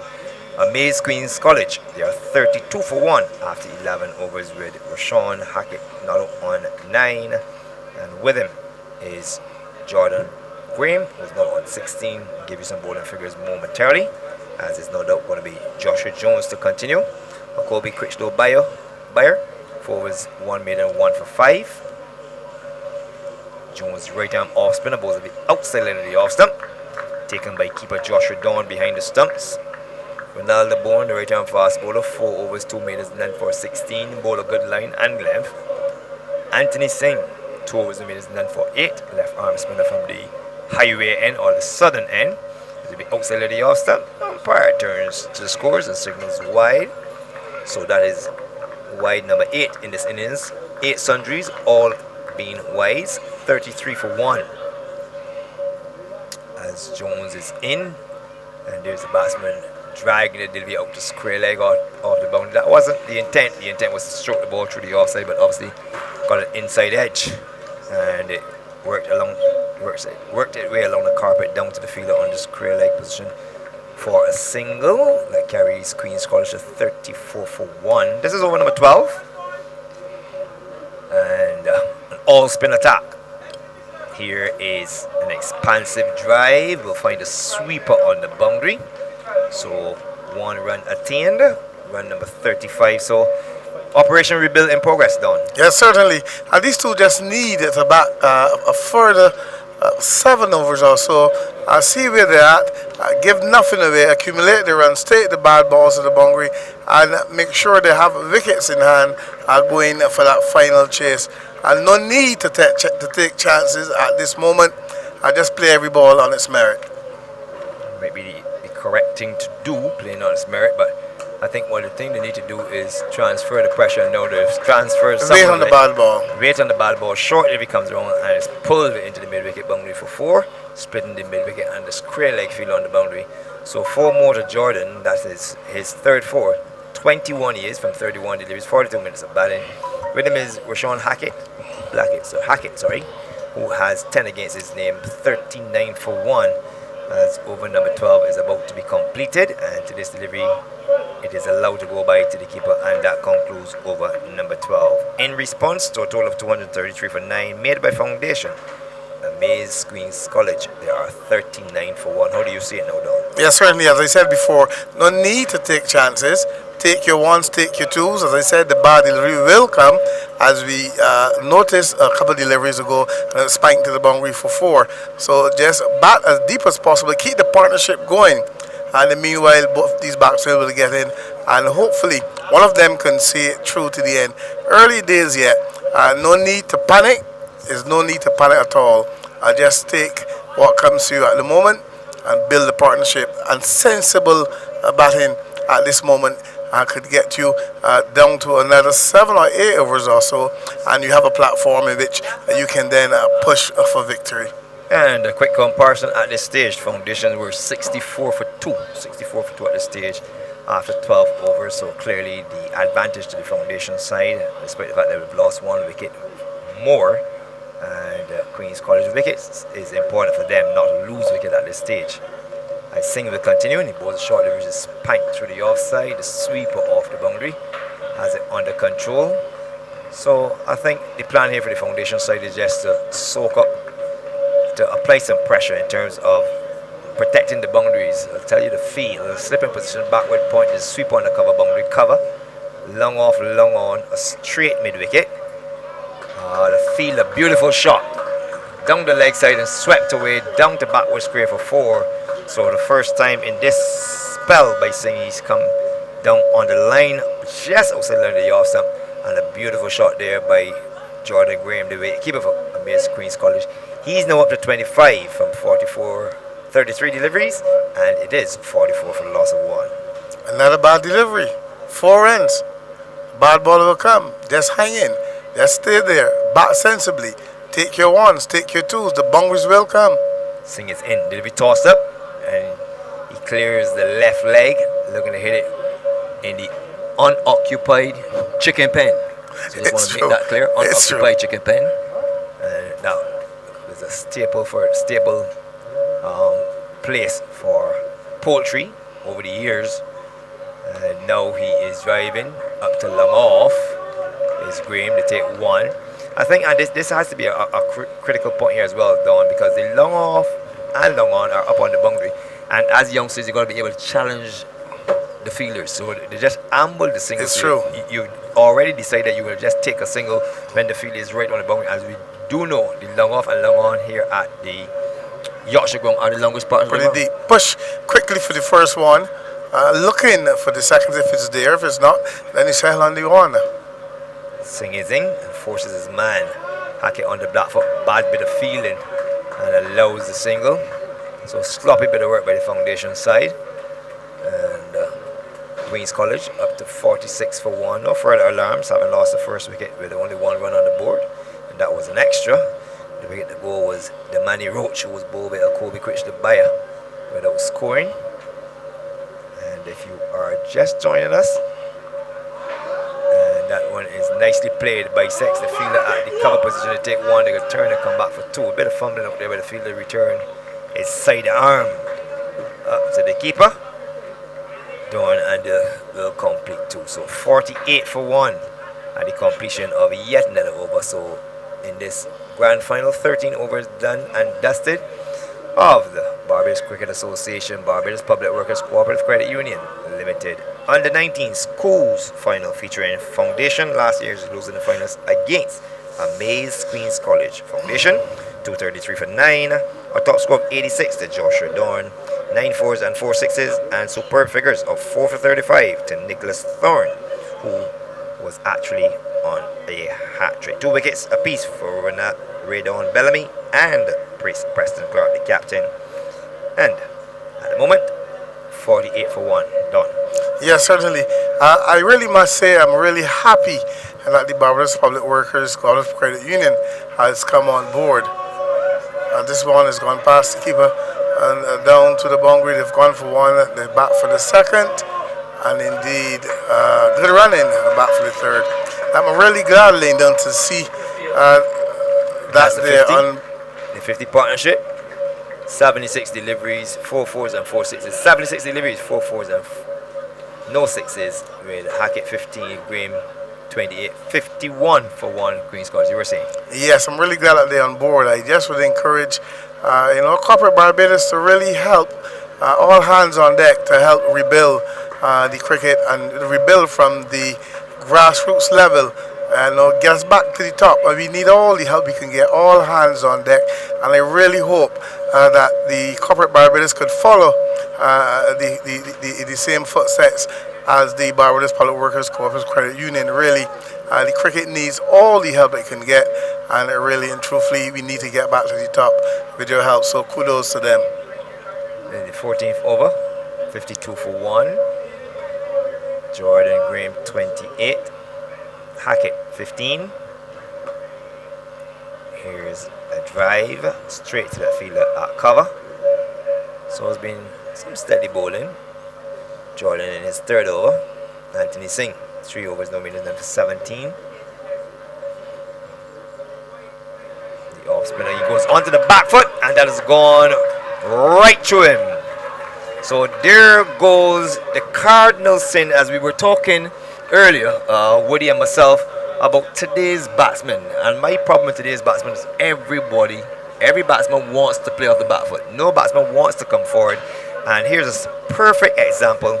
And there is Jordan Graham, who was batting really well, was driving the pacers nice, was getting behind the spinners, but reluctant to come onto the front foot. A delivery that really did not merit going on the back foot. He went onto the back foot, and his stumps have been disturbed.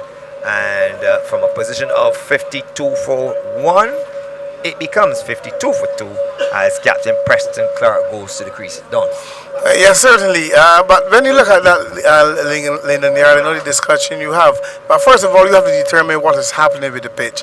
Does it merit you to be going on the back foot that much? Is it bouncing that much? Is the ball spinning at you? But on the pitch that is docile, good placid pitch, you'll be encouraged to try to get on the front foot as much as possible. Unless the ball is that short in terms of length, then you have to go back. But that ball based on length, you should have been coming forward to it. Cardinal saying, mind you, it kept a bit low. But if you were on the front foot, easily you could have negated that. But as you said, there's a habit like watch it as you see here in the replay. I am not going to take low as the reason why he got beat, because there's simply no reason for him to be on the back foot. Yes, the ball kept a trifle low, but added to that, he did play the wrong lane as well. So you go on the back foot. Misjudgment. You misjudge the length. And clearly what happens is if you're not bowled, you put everything in the umpire favor because you're right in front of you, something you're going to the back foot. So as much as possible, you try to get on that front foot. But that's a ball that should have been driven down the ground easily for a single.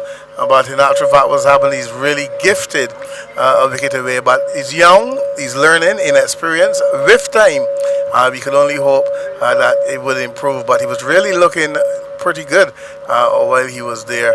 But these things come with time, and coaches working really to help these youngsters, to help them really develop the game, work on the craft and get better. So while the water break is being taken and the umpires make their way back to the middle, I can tell you from the top, Daniel Duncan was caught by Zandre Baptiste out of bowl of Bellamy for 11. Kevion Newton caught Graham bowl, Nicholas bowl Thorne 6. Graham is the keeper. Graham also took the catch to dismiss Shea Thorne, who batted at number 3. The 12-year-old got 18. Joshua Dorn was caught by Graham, the keeper of the bowl of Bellamy for 86. 82 deliveries, 9 fours and 4 sixes. Akeem McCullin caught Wood off the bowl of Thorne 45. 3 fours, 1 6. Ronaldo Bourne, he was bowled by Preston Clark for 11. Ramiro Stout, leg before wicket, level 12. Aquan Critchlow, bowled Thorne 19. Joshua Jones, he's finished not out on 3. Kobe Critchlow Bayer was caught by Wood off the bowl of Thorne without scoring. That was the opportunity for pace bowler Nicholas Thorne to get a hat-trick. It was averted as Anthony Singh finished not out on 1. 21 extras, 1 by 2 leg by 16 wides and 2 no balls, 233 for 9.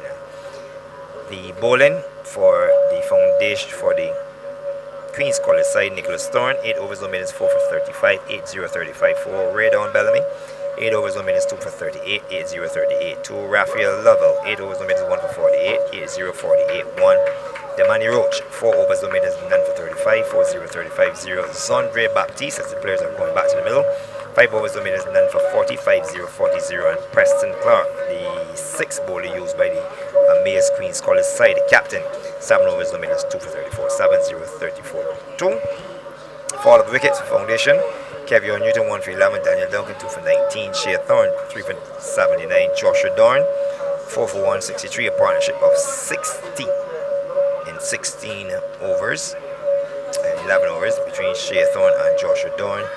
4 for 163, the wicket of Joshua Dorn for 86. Ronaldo Bourne made it 5 for 188. It became 6 for 206, the wicket of Ramiro Stout.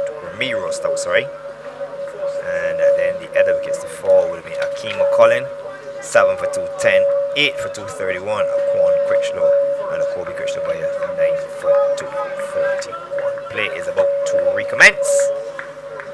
And how do you see this patches of play, Don, coming up ahead? Well, Captain Preston Clark is there. He is joined Rashawn Hackett, who's on 15. This partnership needs to go deep. Simple as that. And to his first delivery, he thinks about playing through the offside. In the end, he holds his shape and allows it to go through to the keeper Joshua Dawn, who's doing duties behind the stump. So he medals and everything. He opens the batting, he bats in the middle, he wicket keeps, he bowls off spin. And that is just what Joshua Jones is bowling. And here is Preston Clark playing the ball up on the offside. Is now run still 52 for 2 at the end of over number 14, Amaze Queen's College. Hackett, this is Rashawn Hackett. He has 15 against his name. Clark is yet to score. Your thoughts, Don? Well, certainly, as I said, Clark now gone here to join Hackett, and they would need to go as deep as possible. Early days yet, no need to panic. No need for panic to set in at this moment. Still early days. Still keep pushing the ball around. Wait on the bad ball. The bad ball will come. And see where you're at in the next 10 overs or so. Then you can gauge properly. Then you can assess properly. Then you can make your run for it from there, so to speak. But as I said, just keep batting normal as you were before. Keep the strike ticking over, the scoreboard ticking over. That is important. You don't need to bat yourself in a rut. No need to panic. Just bat as you were before. Keep the scoreboard ticking over and see where you are probably after 22, 23 overs or so. Little left arm spinner Anthony Singh to continue. 3 overs dominated done for 17, and he'll be doing business with Rashawn Hackett, who is on 15 after this delivery is tossed up, and he goes onto the back foot, steers it out on the offside, and there is no addition to the total. 52 for 2 in the over number 15. Andrew Mason will come a call in momentarily, and he will join Dawn as this delivery from Singh is tossed up, and the full toss is stroked down to the fielder at the long off position, who's in attendance, and that run achieved 53 for a loss of 2. And the red and white color, sea of colors that was seen on the mound up by the left side, this is just to the extreme left of the old chicken pen, has given way to more colors of sea of white now, which simply means that the Queen's College students have given away to, I suspect, parents, and that's a good sign to see the parents coming out.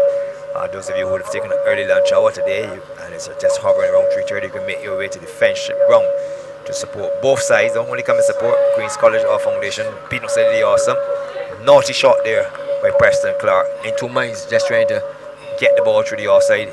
A low percentage shot with a slipping position. Yeah, certainly. Ball definitely too wide. Chasing it really. Trying to get close to it. And this delivery is tossed up. And he's sweeping. There's a fielder at mid-wicket, comes across to his right. And Clark will open his account. So he's on 1. And Queen's College up to 54 for the loss of 2 in over number 15.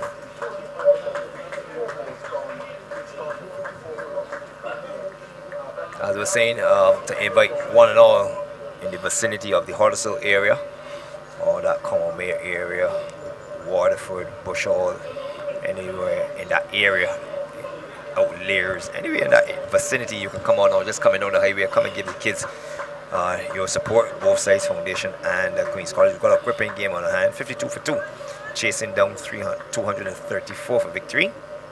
Singh is in, the retoss, the batsman goes on the back foot and pulls it out to mid-wicket, who's onto it, take one, a bit of fumble, and there is Hackett looking to come back for 2. Clark was satisfied with the single. And you don't want to lose wickets via the run-out route. No, certainly, they certainly don't want to give your wicket away. The batsman guilty here of just ambling the first one. The fielder missed that one and misfielded that one on the boundary, and he had time to look for the ball, recover, a high return back to the keeper. That's telling me that they could have easily gone for the second. So you need to take everything that's gifted to you here in terms of your running between the wickets. But certainly, you don't need to take any chances at this moment. Just take what you can get. Wait for the bad ball, as I keep saying all the time, and just see where you're at after a few overs. And 179 to get, so still a long way, 25 overs. As Jones is in, and there's a drive through the fielder at that cover position, a sweeper off the boundary across to his right to take 1 and come back for 2. And 2 to Hackett, he's up to 19. Clark is on 1. More known for his batting, for his bowling and batting, but in recent times he's been getting some scores in the elite for Barbados Youth. As they welcome back my good friend, my good long-standing friend, a matter of principle, a good friend. If ever the word friend can be pelted around, you can want to pelt it around with this man. Andy Payne, welcome back. Welcome, Yardy. Thank you. Good introduction, I must say. I wouldn't have it any other way, my brother. No other way. 57 for 2. How do you see it at the moment in the process of over number 16? Yeah, as he's looking at it, Queen's College, they've got a lot of running to do. The required run rate is somewhere over 7 point. But a lot of pressure being posted here by the foundation spinners. They're really bowling very accurate. And partnership before between was it Young, Roach and Hackett. 51, albeit not as quick as it could, but they've put a platform there. So it's up to the likes of now Clark and Baptiste to come to really press it on. But I want to say foundation will be the ascendancy here. Yes, as Jones is in and he digs out a Yorker. Now what 2 deliveries can a batsman get? First delivery prior to this, he went onto the back foot, the ball seemed to be just sliding down. And then he gets a faster delivery, and again he's stuck on the crease. So this tendency to the young batsman to play on the crease, the amount of cricket that you would have seen in your time in comparison to what you do now, do you see a lot of that as well, where the young batsman just prepare to play everything off the back foot? It's a lot more evident now. I mean, like as you guys were alluding to the pace bowling a lot earlier, so the amount of pace bowling we would have seen where we had to be on the back foot. To see this like now coming on, we were really pressed to get to the front foot because this is what we wanted to see of it. So they just need to try to get forward a bit more. There's nothing here to push them back, so to say. So I'm sure the coaches will be working with the younger players to say, hey guys, it's slow bowling. We know try to get forward as much as possible to it. Hackett on 19 is driving square. There's a fielder, a sweeper off the boundary. And another thing that I think they'll have to do here to get the score rate going. At present, the current rate is 3.63. The required rate is up to 7.33, and it will rise because basically the big shots are traditionally just finding the sweepers on the boundary either to the left or to the right, so they're not piercing the field. And another critical area, I think that they are somewhat behind in terms of not realizing what foundation do to break the shackles when Queen's College had the ball basically on a string, was turning ones into twos, especially tackling the fielders that long off and long on. Yeah, they were last days killing their approach to the running, and that was to put pressure on them and set foundation to put themselves in a good position. Yardy, always saying, even though the partnership was 51, I thought they could have turned a few ones into twos, as you're alluding to. So yes, so it puts a bit more pressure on the incoming batsman now to try to get the boundary. But you've seen Dorn, he's got a very good field set. He's got the sweepers in good positions, and the bowlers are just keeping it in good areas. And that bowler we're speaking about, the little left arm spinner, Anthony Singh, who's in, was a flat delivery. Maybe that's his first flat delivery he's bowled, which is smacked back at him by Hackett. There's a field cleanly, it goes up to the long off fielder, they'll take 1. Run number 59 for 2. And there's no up to 7.39, 23.4 overs remaining, and they require another 175 runs for victory. 59 for 2 in over number 17. Singh is in, And there is a sweep shot pulled out by Preston Clark. Will go close to the boundary. Feel that mid-wicket has no chance. And that is into the boundary for 4. So Preston Clark getting a delivery again for the second time in 3 overs, saying just losing the plot, sliding it down center and leg. And the batsman quite competent enough to just put his left leg inside the line and help it down behind square for 4. Yeah, but you must give Clark some kudos for his. You can see the more experience there. He picked the length of what he's bowling, and then he also saw that there was no fielder back on the square leg boundary, and he's now gone back, Yardy. But it gave him what we call an escape shot. So now he's put some pressure on the fielding side. And now he gets some runs in the dark. He's looking to flash that one down to the long on region. It peels off the inside edge, and he loses the stump. The fielder from slip chases after it to take 1. So run number 64 achieve. And what awareness by Captain Joshua Dorn in that the moment that sweep shot was played, he had the fielder back at the square leg on the boundary. He's now brought that fielder back in, and let's get back to that awareness as Hackett waits on this delivery, which is flat, and it goes back and pulls it up to long on, 3/4 of the way in, and they take what is run number 65. So speaking about Dorn's awareness, it reminds me of Carlisle Best when he as a batsman, Bessie would bat, take guard, and commentate with the bowlers running in. And here's a situation where Dorn was in full flight. I think maybe he was in the 60s. Here's a sweep shot pulled out and straight to that fielder. That is born. The return comes in and they take 1. So good field position, good captaincy by Joshua Dorn to have that field at square leg back. And I was saying, in his batting, in his while he's looking to go into overdrive, I think 60s into 70s, he alerted the umpire that there was actually an extra fielder outside when there wasn't to be one. So the fact that he has that sense of awareness of following the game to pick up what's going on, and the umpires for a moment, they obviously lapsed because they didn't see it, and then the free hit was awarded then. So that was the end of the 17th over, Yardy, and the score is 66 for 2 after 17. And as you continue to speak about Dorn and his awareness, that's the experience coming out. This is a young man who's going forward in his game. So with all this is a good student of the game, if you must say. And I would like to see a lot more of that awareness in the game.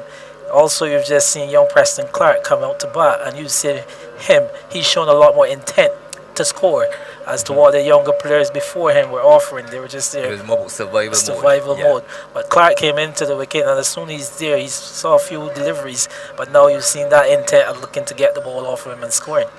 So we're going to have a bowling change. A Corn Critchlow into the attack, and it looks to be a right turn off spinner, and of the flat variety. His first delivery is banged into the wicket, and onto the back foot goes Clark, plays it back to the bowler. There is no run. 66 for 2. Start of over number 18, and this delivery is a big drive, and it goes over the slip. They take 1. They should look for 2. They're going to come back for 2, and we wait for the umpire to signal. A signal of no ball. So the Cardinals sin committed by Corn Critchlow in only his second delivery, and that's the first no ball of the innings to go along with 9 wide. So free hit coming up, and this is the opportunity, Andy, just to break the shackles. Of course, but as we said, Clark, he's intent of trying to get after it a little bit more, and with that ball was a quick pace for slow. I would like to see him capitalize off this free hit with a boundary. Let's see what happens. And he throws the kitchen sink at it, and he hits the bat hard into the ground. The ball finds its way to the slip on the carpet, and there is no run attained. So good comeback delivery, having given away a sundry. Critchlow here, he's not looking to fly in the yard. Most definitely, he's the complete opposite variety of the off spinner Jones and the left arm spinner Singh, because he pulls everything into the wicket. There we go, and there's a lovely drive straight to Bourne, who fumbles, and they go for the single. So the return comes in and hits the stumps, but Clark made his ground quite safely, and an error in the field there by Bourne at mid-off. And I think this is what you got to try and transfer the pressure rather than just soaking up the pressure. Yeah, and Clark, he's very intent on doing that. I can see, even though that ball was misfielded by the fielder there at that mid-off position, Clark, he was still looking for the single. So after the misfield, he was able to capitalize pretty easily. So we've got 72 for 2. And 17.4 overs gone. So the screen's just slightly behind. And here is a drive involuntarily. Not where it was intended. Looking to go through the offside and drags it off the inner portion of the bat out to the fielder to his right at mid wicket. And that takes the total by 1 to 73. 73 for 2. In over number 18. Just another delivery remaining to complete this over. And it's going to be Clark on strike. And to this delivery, he's hitting the full toss up to long on. Will take one. The fielder from mid off. Bourne is across quickly, but can't prevent that single, which moves the total now to 74. 74 for 2. And just a shot of the crowd. There's Mr. Green, as usual, having a little bit of sleep. Yeah, so 72 for 2 the score. Just make an adjustment. So it's actually 72, so the screen is right. So I'm just going to make the adjustment to the statistician Harold. 72 for 2. And for the first time, I think this innings, I've seen the batsman try to get onto the front foot. Now that's a good sign. And it'll get him 2 runs. Albeit he wasn't in total control, but he'll take those 2 as we have another shot at the crowd. And it's good to see the families and friends come out to support schools great. This is the future. And this has been a very competitive competition this year. The large school went under to Queen's College by 3 runs. And hence they are out of the competition, not in a position to win back their championship. And I can tell you at the end of over number 18, it's going to get the score for you. Yeah, I'm making it 74 this time, Yardy. Okay, 74 for 2. You're on top. Yeah. So a nice little partnership developing here. But and at least there's some sign of urgency in terms of scoring. Yeah, and Captain Clark, I'm sure as he went out to the middle, he was saying to Hackett, look, hey Hackett, we got to try to press it a little bit harder here. And we got to try to run as hard as possible, try to find as much gaps as we could. Here is a beautiful drive. We'll get one. It beats that fielder at the cover. So we only got one. No. Again, not capitalizing on an overthrow. So again, lack of awareness between both batsmen, and I guess that urgency is there. It seems as though they're content that once Clark can get a boundary, then that will ease the pressure. But I'm thinking that if they could turn 1 into 2s into 3s, and press the fielders on the boundaries, force them to commit that error, as opposed to just allowing to say the ball is going straight to them and they only jog 1. Yeah. Well, Clark, he's looking to score. He's looking to have that urgency. But Hackett, he on the other hand, he's just kind of intent on taking the one and not looking around, to see what's happening around him. Here he had a chance for another overthrow, and Clark, he was eagerly looking for it, but he had Hackett who was backing him, and it was to no avail. Singh left arm around the wicket is in, and onto the back foot goes Hackett. Plays the ball to cover. No run, 75 for 2. Over number 19 in progress. Singh is in. And delivery flat. And onto the back foot, he flares it. And knocked down by the fielder at backward point, given some support by that fielder from the cover point position. And they take one. Run number 76. And beautiful conditions for the Barbados Cricket Association, Barbados Public Workers Cooperative Credit Union, under 19. I think Woody, final. Clark just needs to keep his cool here a little bit, though. I know he could try to get a little bit flustered by what's happening in the middle with Hackett, again, not showing all the urgency as he would like. But Clark needs to be the one to really say, hey, I have to be here at the end. And he pulls up the sweep. There's a fielder at backward square to take one. That's all it will be. Backward square comes off the boundary, and run number 77 is attained by the Amaze Queen's College School, who require further 157 runs and have 21.2 overs for which to get them. With Hackett on 26, Clark on 13, and the run rate is 4.1. and the required rate. I'll give you that momentarily. Here's the hit in the air, up to the fielder at long up, mid on, and the catch is taken. And a very soft dismissal in the end. But Andy, we always got the impression that something was up here. Something was about to happen because Clark was looking to get on with scoring. Hackett, in the meantime, didn't seem to change gears or didn't seem to get the memo, so to speak, in that we need to have some urgency to get on with it. And in the end, he played. I think the ball was there for the shot, but he just didn't. I think he came out of his comfort zone because he's in a position where he's looking to work the ball around, just rotate strike, as opposed to transfer the pressure. And in the end, giving a simple catch to Critchlow. This is Aquan Critchlow, who judged it well, going back and just jumped in the air, plucked it out of the air. And I think at 77 for 3, Amaze Queen's College are in a spot of border as they require 157 from 127 deliveries. Andy? Yes, Yardy. I'm sure by Ford and the think tank, they'll have a few words with Hackett, especially having the captain in and how he was looking to get on with it. And I don't think he was offering that support in terms of, running between the wicket and showing that awareness. And by extension, he thought his way out of it was try to get a boundary, and he just succumbed to hitting that one to mid-on.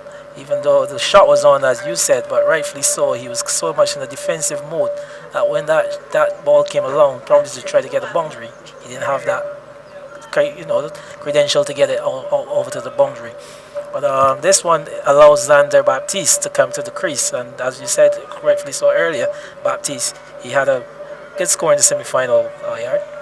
Well, you need to produce something magical like that again in collaboration with his captain, because they are in some trouble at 77 for 3 with some 18.5 overs gone.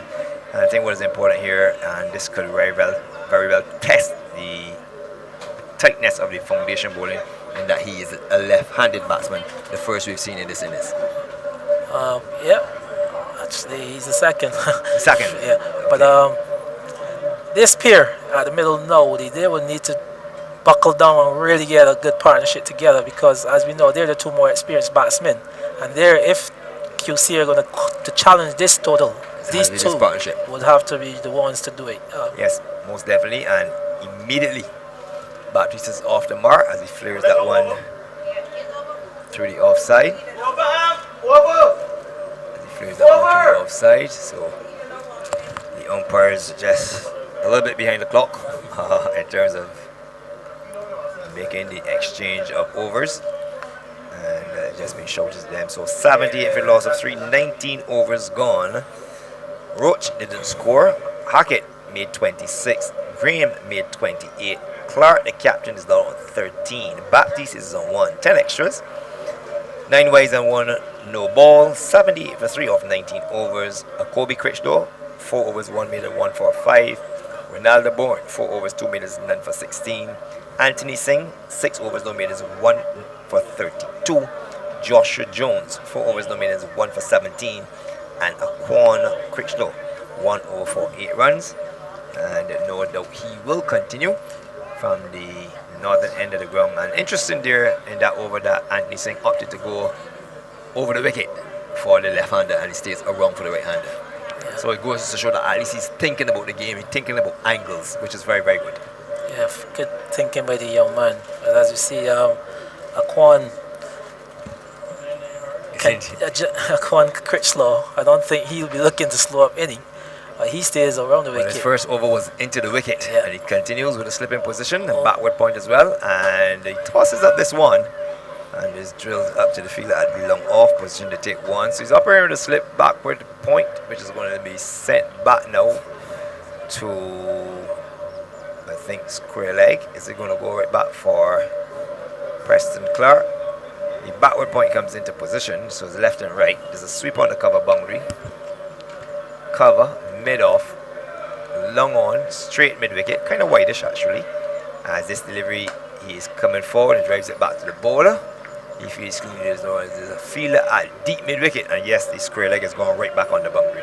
So they're trying to take the sweep shot out of the equation, or actually make him sweep it along the carpet If he's strong enough and good enough, then you have to go in the air. As Critchlow is in, and he goes for a big drive. Beautiful shot through extra cover. Oh, beautiful shot. There's young Thorne, who threw his body at it, couldn't pull it back, and the ball ricocheted across the outfield for 4. Magnificent shot for Ford Clark. That's his second boundary. 17 he is. 83 for 3. Yeah, the idea, and as we were speaking earlier about batsmen trying to get on the front foot, as you've seen the difference here, Clark, he's trying to get on the front foot, as well as Baptiste for the first delivery. He faced it up from Critchlow. But this experienced players we see, you can see the difference in what they're trying to do. They're trying to get forward a lot more easier than the other batsmen, the previous batsmen were. And by extension, you've seen how freely it is for them to score getting onto the front foot. Well, Critchlow has remarked his run, and he's into bowl to Clark, and he pulls out the sweep. Square leg is interested, comes across and makes a meal of it. Poor bit of feeling, and committed the cardinal sin that was committed by the Queen's College School, and that's not what you want. No, you just like to see it. He should have stopped that one. He got to it. Got to it. And just made a mess of it. A meal of it over there at that square leg area. But again, Clark just showing his intent to score and to put the pressure back on the foundation team, taking it a little bit to Critchlow. 87 for 3, and now he's forward and drive is going to bowl! Looking to be too aggressive. He had already come to the 4 through the extra cover region. Swept the next delivery to square leg for 4, and again the delivery pushed through, flighted, and he's driving loosely and brilliantly taken by Aquan Critchlow.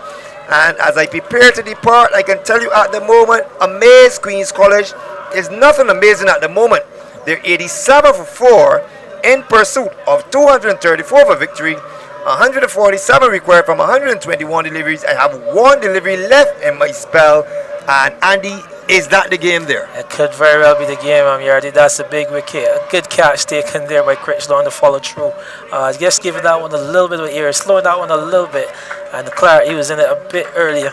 And a big wicket at this time of the innings. Looking at see the replay. Yep. Loose drive.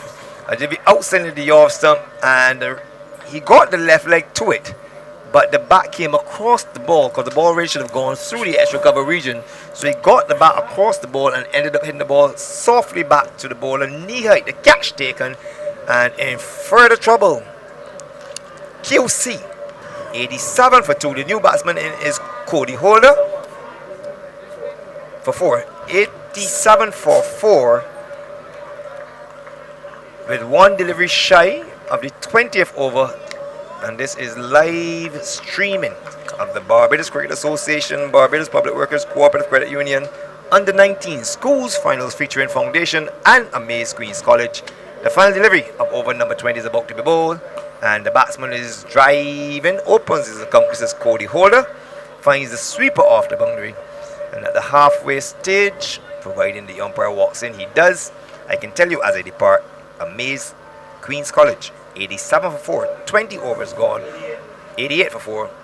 Holder is on 1, Zondre Baptiste is on 2, and Aquan Critchlow 2 overs, no meanings, 1 for 18. And we're going to have a double whammy as Adriel Woody Richards is back, and with him is his new umpiring friend who's never umpired locally.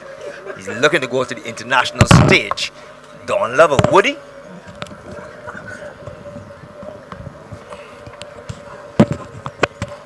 Tell Lyndon to show some respect for you, man. Certainly. Come on, Yardy.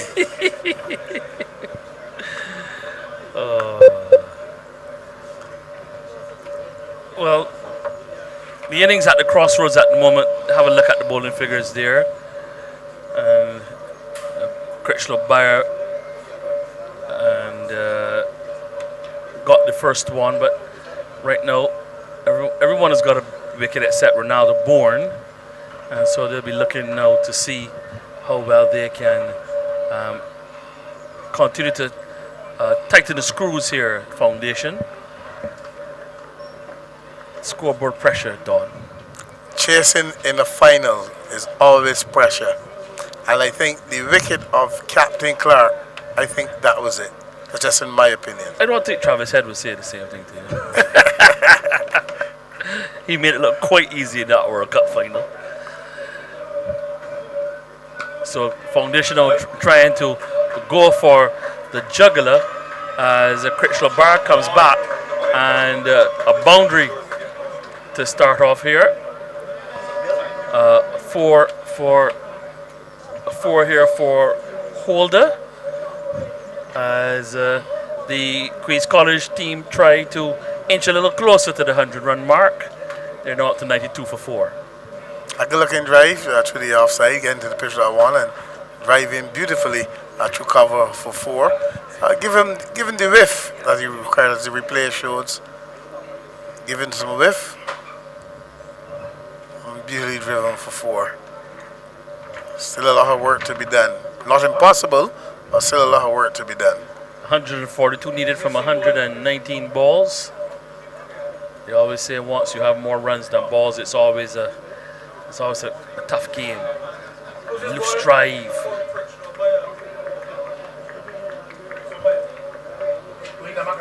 A loose drive here from Holder.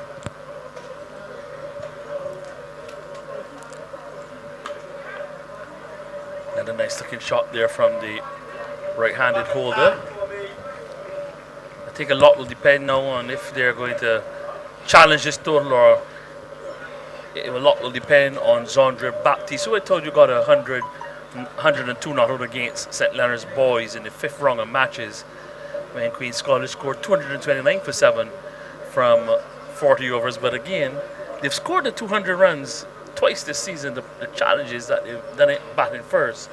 They never had to score as many as they do now in any of their games. So that's where the challenge will come.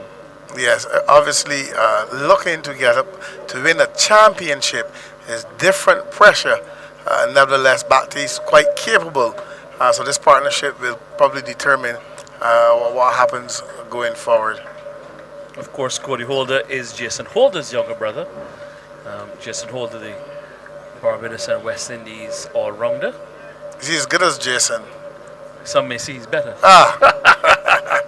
I can say that. That's bigger for Jason.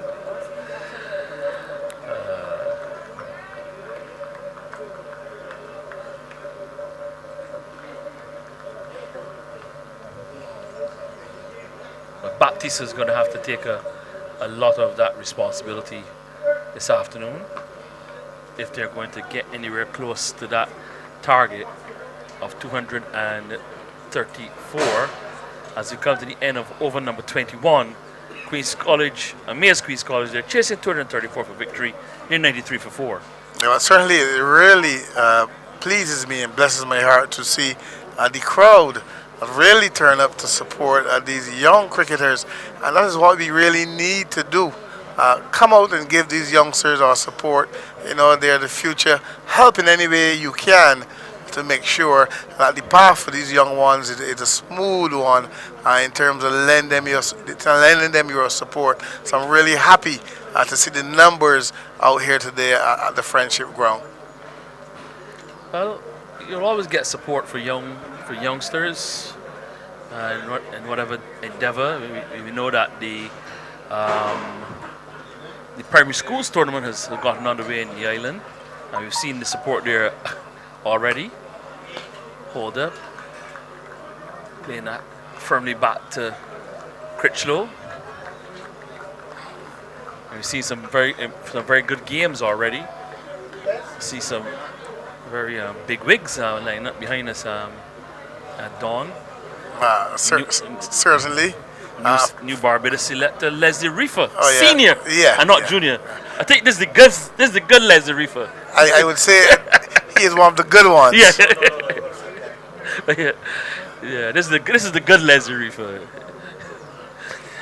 And then I also see Enoch Lewis. I see the director of West Indies cricket,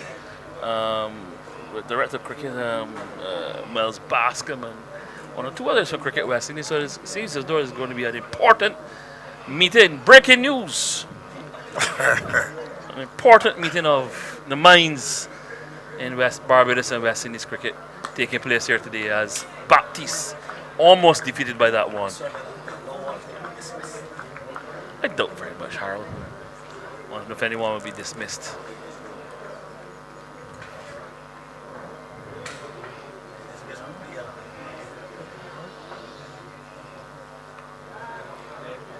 Baptiste whipping this off the pads.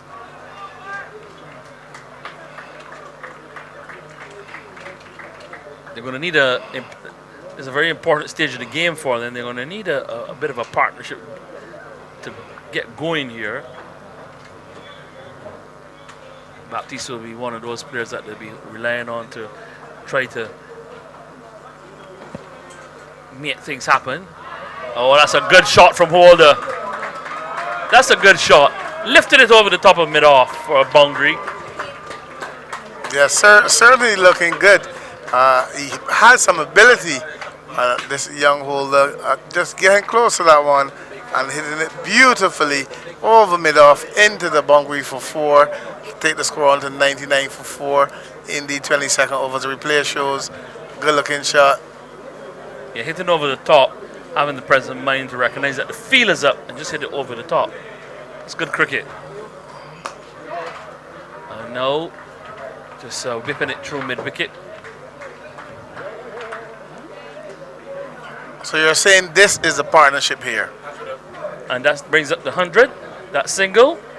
From 138 deliveries, 9 fours in that 100. But the most important thing, although they've brought up the 100, the other column is that's the crucial part. They've lost 4 wickets to get into that 100.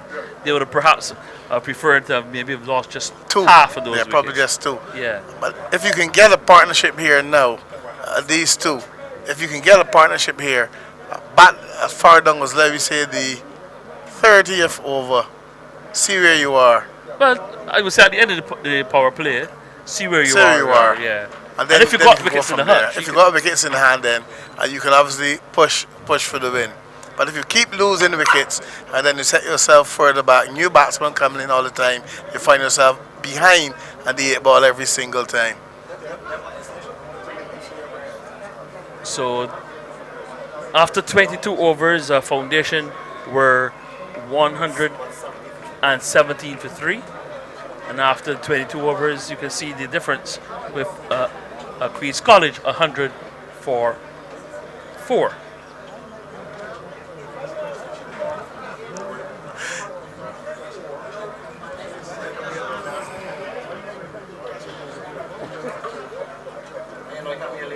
Wicket apiece for Critchlow Bayer, Critchlow, Jones, and also Singh getting the wicket there as well. I was really impressed with Singh, not afraid to give the ball that loop. I really ask you to put whatever you want back on it if you want to hit him for a boundary. He was really impressed with him. So we have a change in wicket keeper, and it's the young man who at 12 years old is playing in his first final at this level.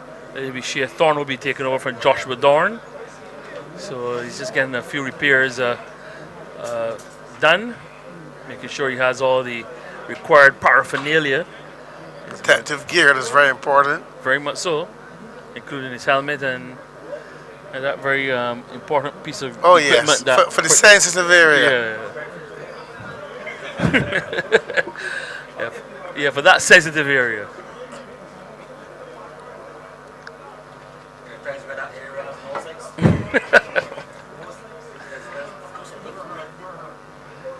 So Critchlow Barrett will be to continue.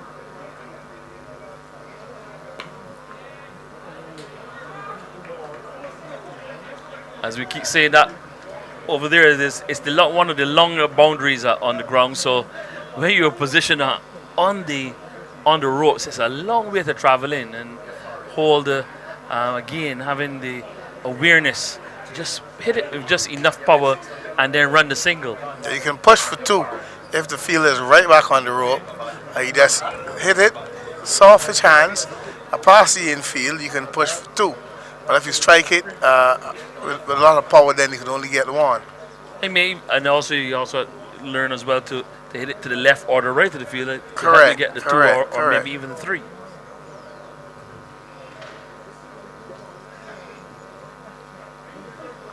Field will shift to accommodate the left-handed Baptiste. Well played behind square.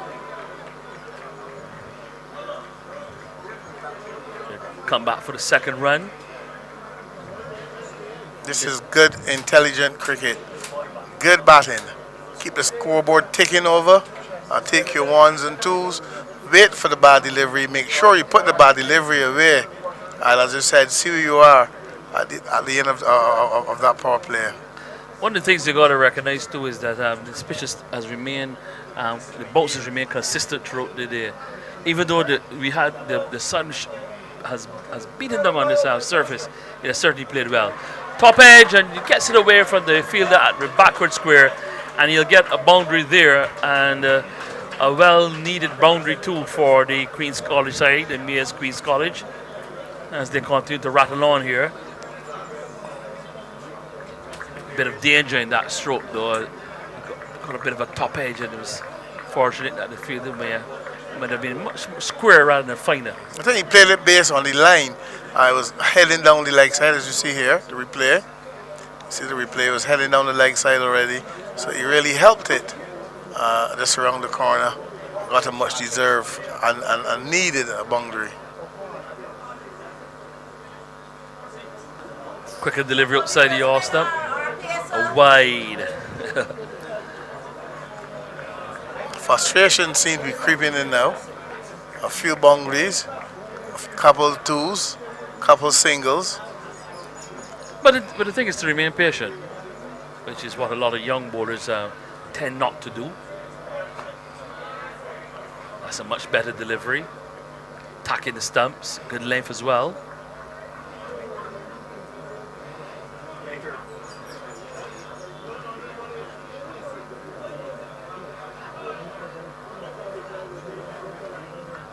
But what they need to understand is that you may not always bowl a wicket taking delivery, but with your feet placings and accurate bowling, you create pressure, thus creating the fault shot. Then you can still get a wicket.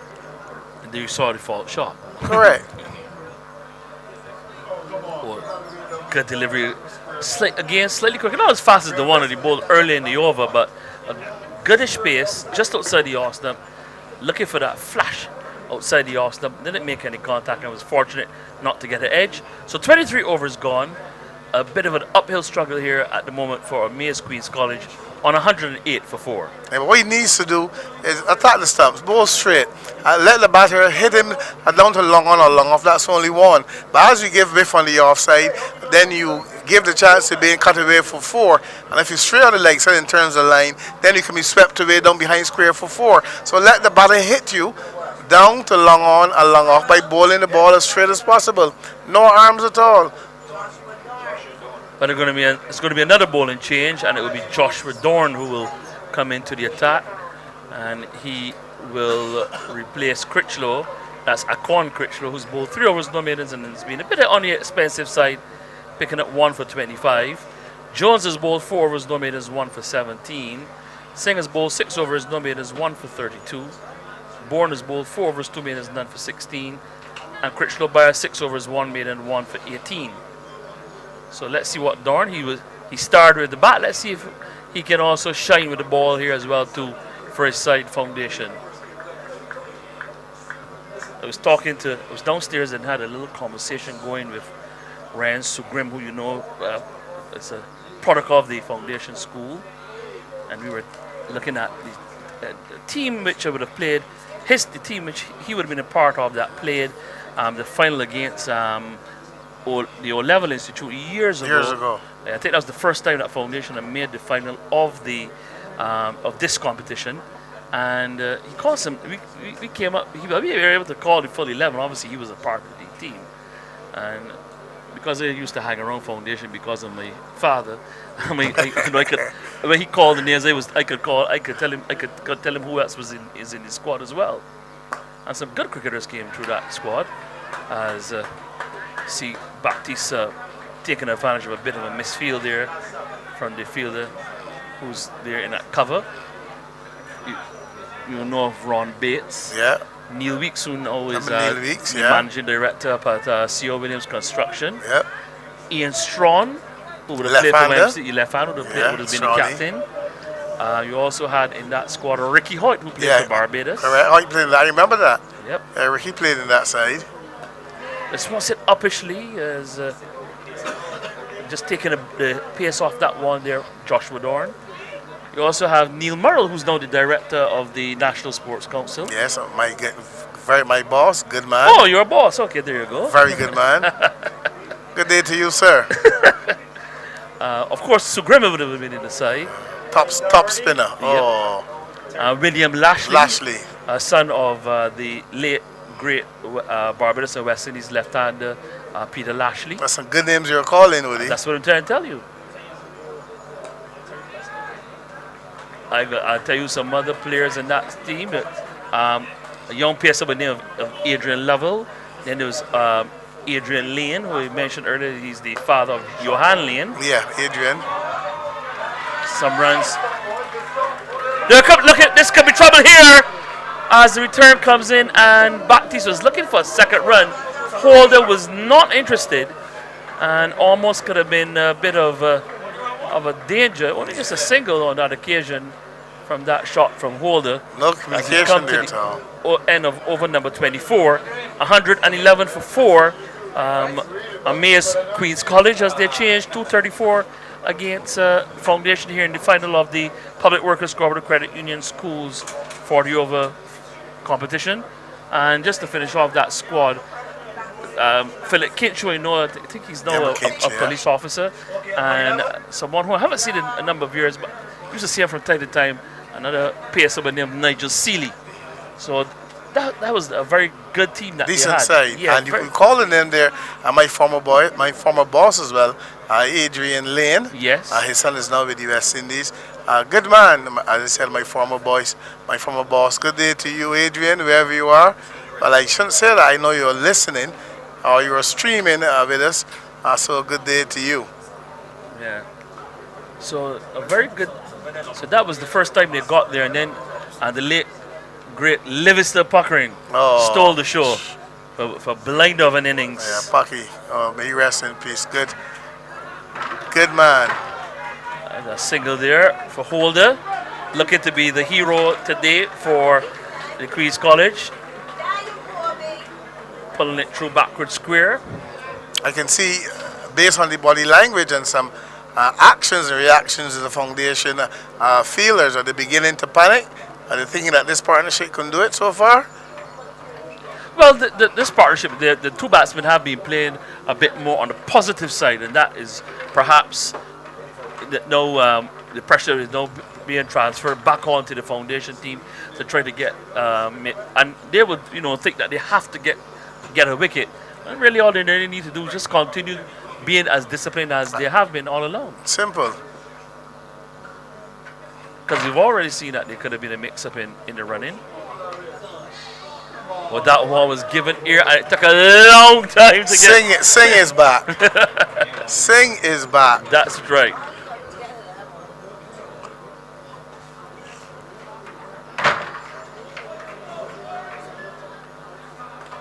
Outside the off stump. And Baptiste looking a little bit curiously at the umpire, thinking that perhaps it might have been given a wide.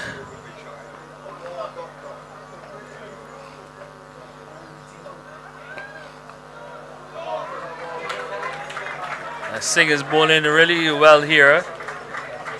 You can see Baptiste trying to force the pace, but Singh just giving the ball a nice loop.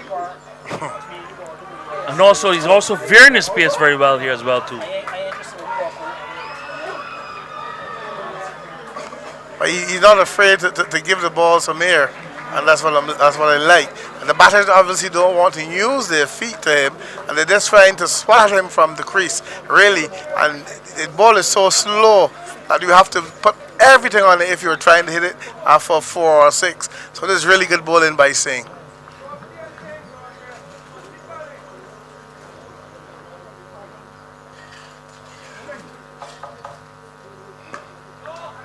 And again, Singh doing well, bowling to his field.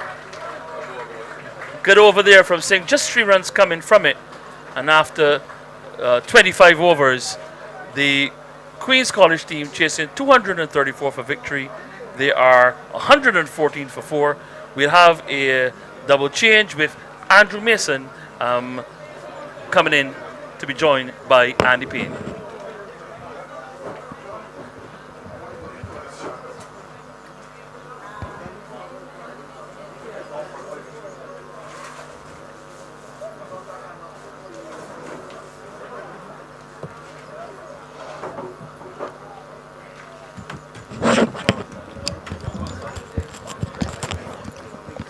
Thank you, Woody. So what a battle we've got on here at the same stage.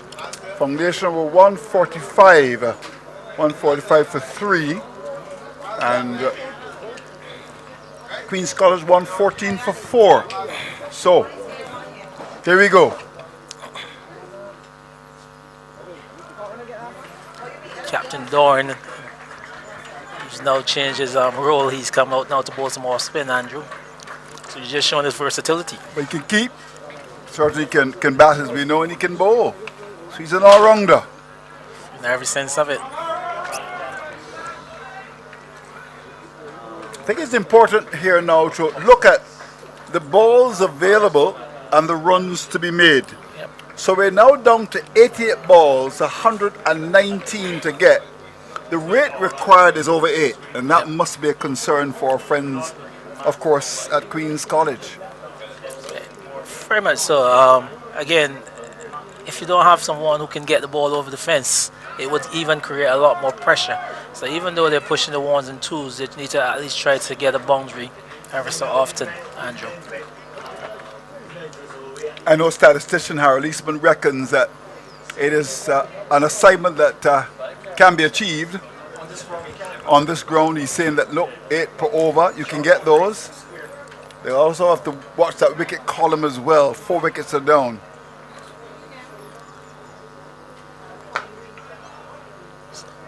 They need a boundary or 2, I think, really. I'd like to, you know, if you're looking at Queen's College, we want to try to bring that rate down to maybe about 6. I mean, 8 is a bit of an assignment.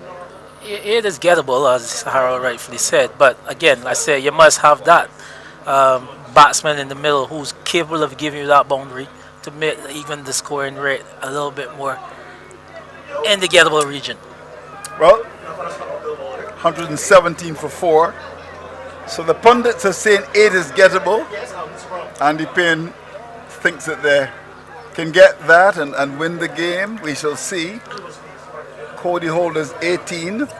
Zondre Baptiste has got 14. It's 118 for 4. Last ball of over number 26. And that's a drive.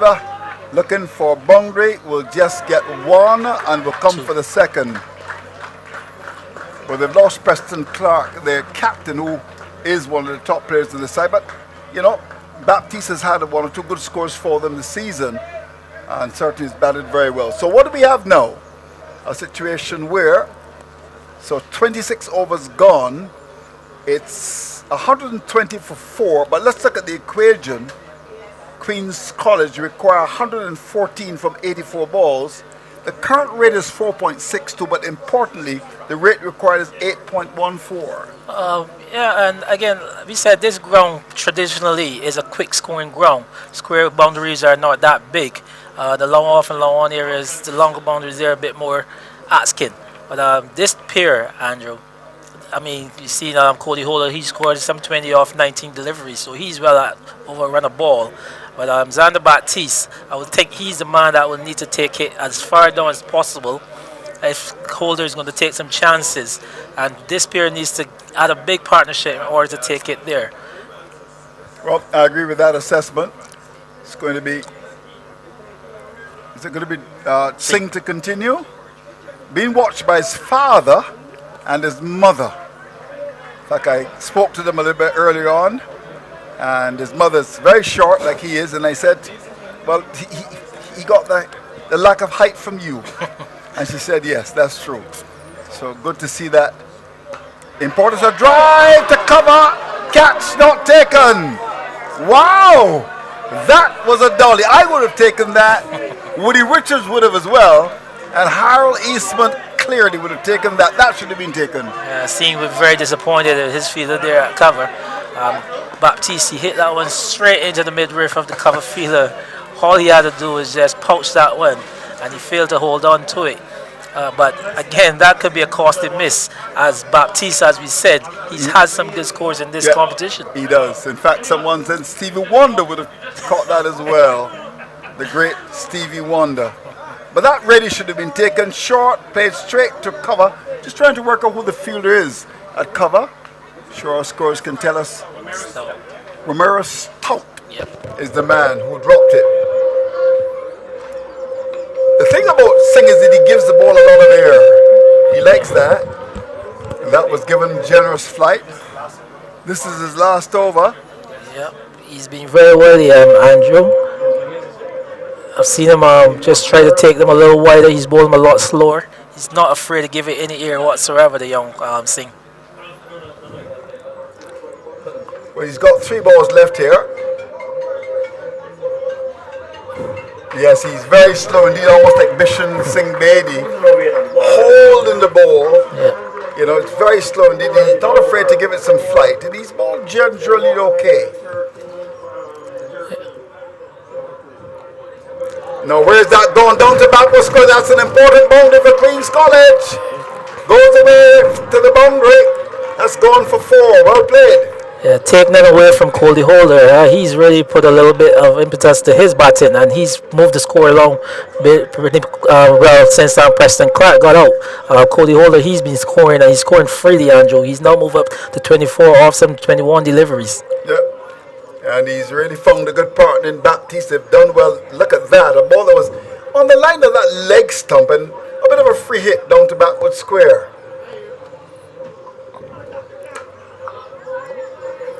Just a single, a bit short, hit with tremendous power down to cover to get a run. So, an over in which how many runs came, Harold Eastman? Just double checking, 6 runs came. And Singh has finished. Anthony Singh, 8 overs, no balance, 1 for 41. And the requirement now, it's a situation where Queen's College require 108 from 78 balls. And the rate required is 8.31. They're scoring at 4.67. Yep, they're still keeping that scoring rate in the 8 runs or over. But if they need to continue to keep batting at this 6 runs or over, 7 runs or over, but picking up importantly that boundary in each over, that would just keep them very much in the game, Andrew. Yeah, I agree with that. And of course, the important thing too is that they don't want to lose wickets. Game being watched by a pretty good crowd. The parents have come out. And in fact, as we look at the far side of the ground, from on high to our left, under the big tree there, many people are watching on the far side of the ground as we look out from on high. Some spectators on the mound. You can call it the Yorkshire Mound. 126 for 4. Here we go. Dorn. So Dorn to continue. And that's hit away! 6 runs over the wicket. That's a good hit by Cody Holder. Responding to the challenge here. Giving some air. And that's gone away for 6. Well played, young man. Again, Holder, you said he's got some pedigree. He's a younger brother of Jason Holder. So that is good to know. He's got some pedigree, as we said. And he's taken it on himself to get this Queen's College score moving, Andrew. Well, I'm told he's Jason Holder's brother. He is. Oh my golly. But he's on the back foot. I wonder where Jason Holder is now. Where is Jason Holder? I'm sure he's watching somewhere. He's in Abu Dhabi and he's logged on. Abu Dhabi, yeah, he's logged on. Jason, if I don't have your cell number. These big boys don't ever give me their cell numbers. But the situation is that he really is battled about another 6. Another 6 indeed. Well, Jason, he's logged on. And a 50 partnership, your brother's doing it in grand style. Cody Holder, not Jason, has come to the party.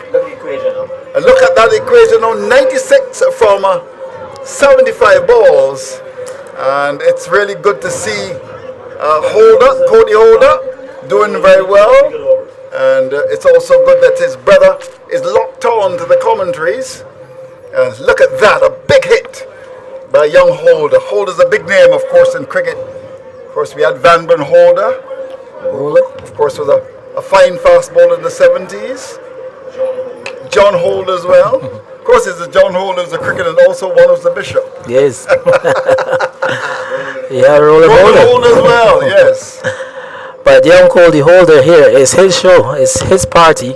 That one was given some air by Josh Dorn, and Holder, he was well into it, hitting it wide of Lawan to pick up his second six in the over.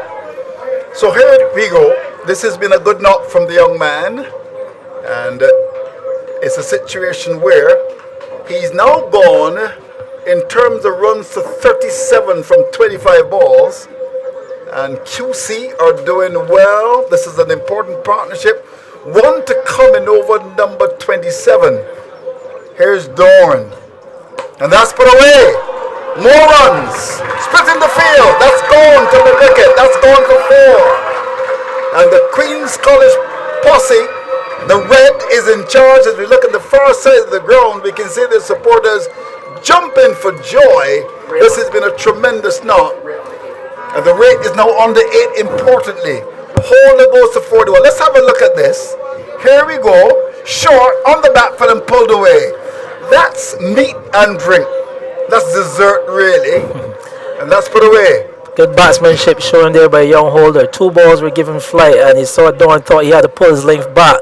And Holder, he was on the back foot and waiting and pulled that one through deep wicket. Now Dorn has now gone around the wicket, and very smart batting by Holder to go back and play the ball up towards long. How many runs in the over so far, Harold Eastman, our statistician? 17 runs in the over. It's been a big over for Queen's College. He's still got 1 delivery left in this over. Yes. So it's just the onus now is on Baptiste. They've got 17 in the over. What will I do here? Partnership is good. Don't give it away at this stage. Just that smart. Smartly. That's important. Don't give your hand away. You've done well. You've brought the rate under 8. Here's Dorn to pull to Baptiste. And he's driving. Lovely flowing shot by the left hander. Gets a single. A big over for our friends at QC. And over which 18 runs came. Dorn the ball. And now, well, they were going to maybe look for an overthrow, but they decided against it. Yeah, but this is a big over. 18 in the over. And Harold Eastman tells me important. The rate is now 7.50. 90 runs to get from 72 balls, and there's no doubt about it that our friends from QC are very much in this game. Yeah, I'm sure Barry Ford and the think tank, they'll be out there telling the guys just keep this partnership going for another 5 overs. You guys are just stolen the ascendancy from the foundation team. So once this pair can continue to carry on for some time, Andrew, but I like how young Holder, he's paced himself. He saw Baptiste, he was struggling a little bit. He's taken the pressure off Baptiste as he would have been the main man. And you've seen how he's moved the score along to bring the score rate down to well on the 8. Indeed. Of course, you're hearing the voice of Andy Payne, who did some big work with Cricket 360, Vinod Mamchan. Are you enjoying doing some commentaries with the local guys? Are you happy? Andy Payne? It's a new stint. As I said to you guys earlier, I mean, it's something new to me, but I'm loving it, Andrew. Right, indeed. Of course, experience is a great teacher, and we shall certainly make sure that you do well. 144 for 4. As I said, it's good that Jason Holder, one of my favorite cricketers, he tells me I'm his favorite commentator. He says he likes when I say, "Oh my golly." He told me that as well. My golly. Well done, Jason Holder. I think he got a national honor as well. I think I heard that somewhere. He got an honor. Maybe he should appear on Mason and Guest next week. Maybe we'll arrange that. Give you a range. Well, my phone is going. It's Starcom calling for a report, but I can't do the report now. I'm sorry, Starcom. Bowling change, Andrew. Seems like a new bowler coming in Romario Stout. Yeah, Romario Stout is into the attack. And I can say to you that this partnership is rattled foundation a bit. These two are batting with a wash pan of common sense. And with smart batting, they can get over the line. But of course, it's a long journey. There's no doubt about that. Cricket, Andrew, game of... Yeah, you got to think it. And of course, they say if you itch for success, then keep on scratching. Yep. Here we go. Stout is the bowler. And a bit of bounce there from the... Oh, is he bowling off breaks? Just trying to work out what he's doing. That was all spinner. Bit of bounce there. Yeah, he was the man that dropped the catch. He looks uncomplicated. Let's have a look at him. A big man. And he's no pace to work with, you're right. No pace to work with. Almost like Bishan Singh Bedi, who just went to the great beyond. Here's Stout.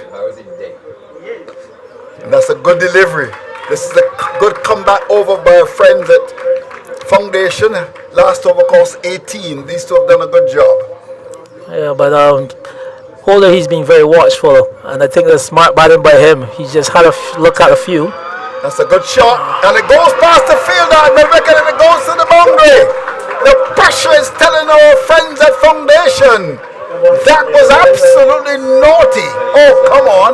He's trying to work out the fielders with mid-wicket. Can you tell us? Deep mid-wicket, who's the fielder? Tell me, please. I want to hear. Oh, Akeem McCollin. Oh, my golly. How could you have done that, my friend? But yeah, naughty. Kid batting the game by Holder. He's been watchful for the first couple of deliveries. That one was a little straight. He's on 46 now, and he swings it. Where's that gone? That's gone almost to the highway. And what a way to bring up the 50 in Bear style. Cody Holder, the brother of Jason Holder, has excited the taste buds with some scintillating cricket. Brilliant, excellent, superb. Of course, you've got to keep that Holder name going, and he's done an extremely good job here. Have a look at that, giving some air and swinging the ball away mightily over my wicket. Brilliant shot from the young man. And in terms of his 50, Harold Eastman tells me 32 balls, 38 minutes, 5 fours and 3 sixes. Congratulations to Cody Holder. What is very important there, Andrew, his selection has been very good up to this point. He just, like I said, he was watchful for the first couple of deliveries. Then that one came down a bit straighter. He hit it to mid-wicket, albeit a misfield. But that one was slow and little air, and he went full into the slug sweep and hit that one high and hard and far. Yeah, he did indeed. And Harold Eastman cheekily says the wrong holders in Abu Dhabi. But if you look at the equation now, Andrew, yeah, it's now 79 to get from 66 balls. The rate is on the 8 importantly, and you made the point that the boundary will come. We've had some very good overs in recent times. Just checking how many runs came from that over, Harold Eastman, who's on his telephone. 11. So the over before, 18. So this is good cricket. So in the last 2 overs, 29 runs coming, and that will certainly do a lot for our friends at Queen's College. Holder's gone to 52 from 32, but do not discount the work of Baptiste, who has batted extremely well. 29 overs gone. The players are refreshing themselves. It's 155 for a loss of 4, and the equation 79 to get from 66 balls, and we may very well have a game not for the weak-hearted. This has been a tremendous response from Queen's College. Of course, it's a great institution, and inspired by the thought that if you feed your faith, doubt will starve to death. And if you wait for success, then keep on scratching. a good partnership in the making here. As you said, no take anything away from Baptiste. As we said, Baptiste, he's meant to be the main batsman here, coming off a few good scores in the competition before. But Holder, he's played a gem so far. He's some 52 off 32 deliveries.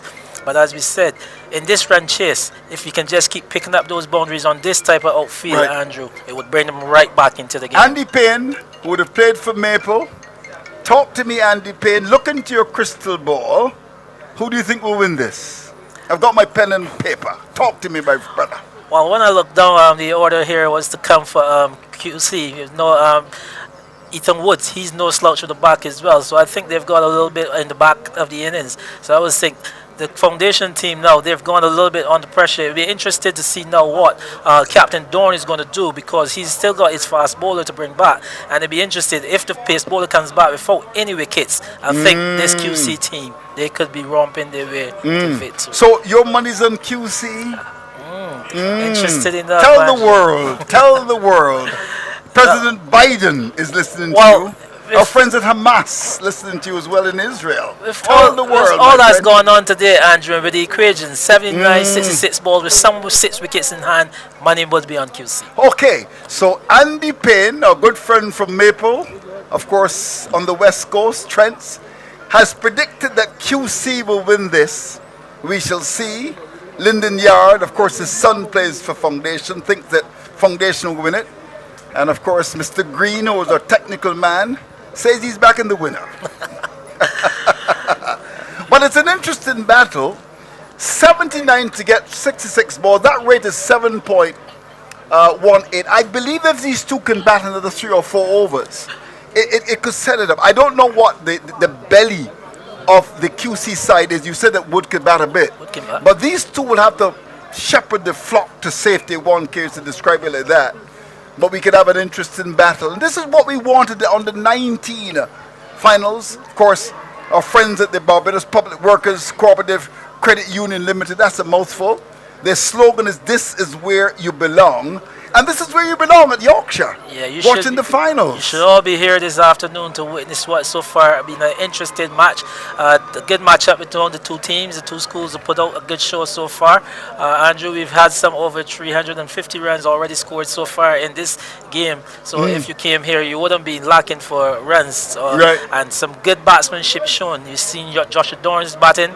We've also seen young Preston Clark showing glimpses of it. But young Holder here now, he's just putting the icing on the cake as to what Barbados cricket has got going forward. I wonder if Jason Holder is this coach. I'm just beginning to wonder. But it's good that the young man, 52, Baptiste has given good support. He's been a silent partner. So we had some refreshments. The equation now, of course, there's 29 overs gone, 155 for 4.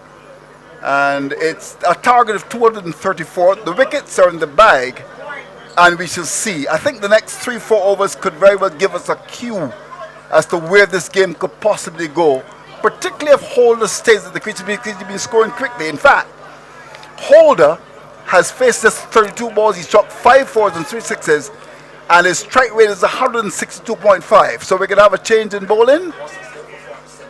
And 168 for 4 at the similar stage. So that's interesting. Thanks to our Leisman. That's why we pay you big bucks to provide that kind of information. So Ronaldo Bourne is back with his medium pace. Here we go. We start over number 30. Oh, that's a lovely shot. Down to backward point. Runs for Queen's College. We'll get 2. Open to the face of the bat and pin that expertly. A bit of the Alvin Calicher run in that shot. Down to backward point. And I think Baptiste has recognized his importance of just staying there, batting the way. The last 3 or 4 overs certainly going to Queen's College. In fact, the last overs produced as many as 29 runs. This is an important over. The first ball of over number 30 producing 2 runs. Yeah, and as predicted, I thought Dorn, he would have to go back to his pacers. So here he's going back to Bourne. And as I said, this over and the next, this will be very interesting because once I can say they see out this pace bowler without off from the wicket, I'm saying that QC, they will be very much in it. Andrew. Okay, so here's the young Bourne to continue. He's going to bowl to Baptiste. That's played very well indeed. A good authentic on drive. Down to long off for a single. That's the way to bat. Bat with a washpan of common sense. Work the ball around. The bad ball will come along. There's a gentleman to my left who was actually sleeping and snoring, but he's up. You got 2 female scorers as well. Mimi, our good friend, I think she's got an association with Foundation, and I don't know the young lady who is very close to Lyndon Yard. Do you know her name, Lyndon? Can you ask her name? Johnny Gibson. Johnny Gibson. Hello, Johnny. What a name to have, Gibson. A big name in Barbados. Indeed. Yes, maybe she's a singer. Yeah, good seeing him. Andrew, but good start there by the QC boys. They've taken some 3 runs off the first 2 deliveries. And if you just, without taking any risk here, just see this pace ball out, just pick your singles up. They're very much in it. And Cody Holt is the batsman now. There's a short third man, a backward point covering the boundary. There's reinforcement on the offside with the cover coming inside the circle to save 1. The long off, presumably there's a long on, yes I can see it. There's a mid wicket. There's a man just behind the umpire, backward square. There's a third man and a fielder inside the circle, a short, fine leg. So let's look at this field. I would think it should be an off-stump line, just maybe outside the line of the off-stump. Let's see what happens here. It's interesting that they've got 5 men in the infield, Andrew. Yep. So, as they say, he's bowling to his field that was pitched up, full length. Holder was not able to put it away. He missed out on that. That really should have been driven through cover for 4. But let's see what happens here. 158 for 4. We're into over number 30. 76 to get from 63 balls. Another delivery wide the off stump. Big drive. So we've had the first 2 balls producing 3, the next 2 not a run. And Holder's got to be careful here because, you know, seeing West Indies cricket over a long period, he's got to be smart here. Yep. You've done well in the last 2 overs, despite the fact that you haven't gotten a run. Just don't be a victim of your own indiscretion. Yeah. So let's see what happens here. Yeah, he needs not This is a get big carried ball in my away. view. This is. Let's see how he plays this. And he's bowled him. Well, you know, cricket is a funny game. Funny game. The 2 balls before beat him for pace, that was pitched up at the stumps, played across it, and Cody Holder departs. And we've been around for quite a long time. We know this game. Experience is a great teacher. And you just got the feeling that something had to give. Now, you must also give the bowler some tremendous credit in that he bowled 2 deliveries outside the off-stump with good pace. Lyndon Yard observed that. And then he went for a wicket on the stump full. Holder played across it, and his stumps are disturbed. That's a big wicket to get. It is, Andrew, but again, you can see a bit of inexperience being showed there. And this is why this game is such a glorious game, Andrew. You've had the pace bowler coming back. Holder, if you see the replay, look, beaten for pace all the way, all ends up. But you've seen the pacer come back. You've seen Baptiste, who's equal to the task against the pace. And then he's exposed Holder, who was beaten for pace 2 previous deliveries before. You must give it to Bourne for bringing that one as straight as possible into the stumps and disturbing the stumps. So that's now put the game into a bit of another spin, Andrew. Yeah, when we look at the replay, there we go, ball pitch up. But I want to comment on Ronaldo Bourne. I think he's a fella that you can watch. He's deceptive. He's a little man. And this is where we see them. I think young Bourne has got some ability. I've said that in my first 10 and this innings. I think his first over, he was just on 4th stump. I just think he needed to show a little bit more patience in that spell. And when you come back in this spell now, Andrew, this is where you attack the stumps more and get your success. Yeah. As you can see them bowl here in this period of play, this when he needs to be a bit more attacking. And just, I think his coaches will work with him, and let him know that new ball. Well, Nicholas Thorne has come to the crease, but this young man has bowled well. Looking for a 2nd wicket. Here we go. And he's bowled him off stump, backed out of the ground in spectacular fashion, and he's running across Yorkshire as if he just won the gold at the Olympics. This is absolutely fantastic stuff by this young man, and this is a young name that you got really to make a note of. He's bowled brilliantly. That was bang on target, and bowled neck and crop Nicholas Thorne, and all of a sudden the game has been turned inside out. And young Ronaldo Bourne is an hat-trick. Beautifully bowled indeed. Oh, pace again on and full in. Look at that stump, licked right out of the ground. This young man, he's showed a lot of promise this afternoon. As I said, Andrew, his first spell, he showed a bit of promise bowling the ball outside the offside. He just needs to be a little bit more patient. But then, coming back into this 2nd spell, he's really targeting at the stump. And he's zoned in very much. He's zoning very much at the stump.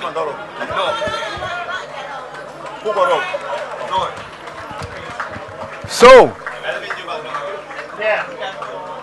Nicholas Thorne, the man to go.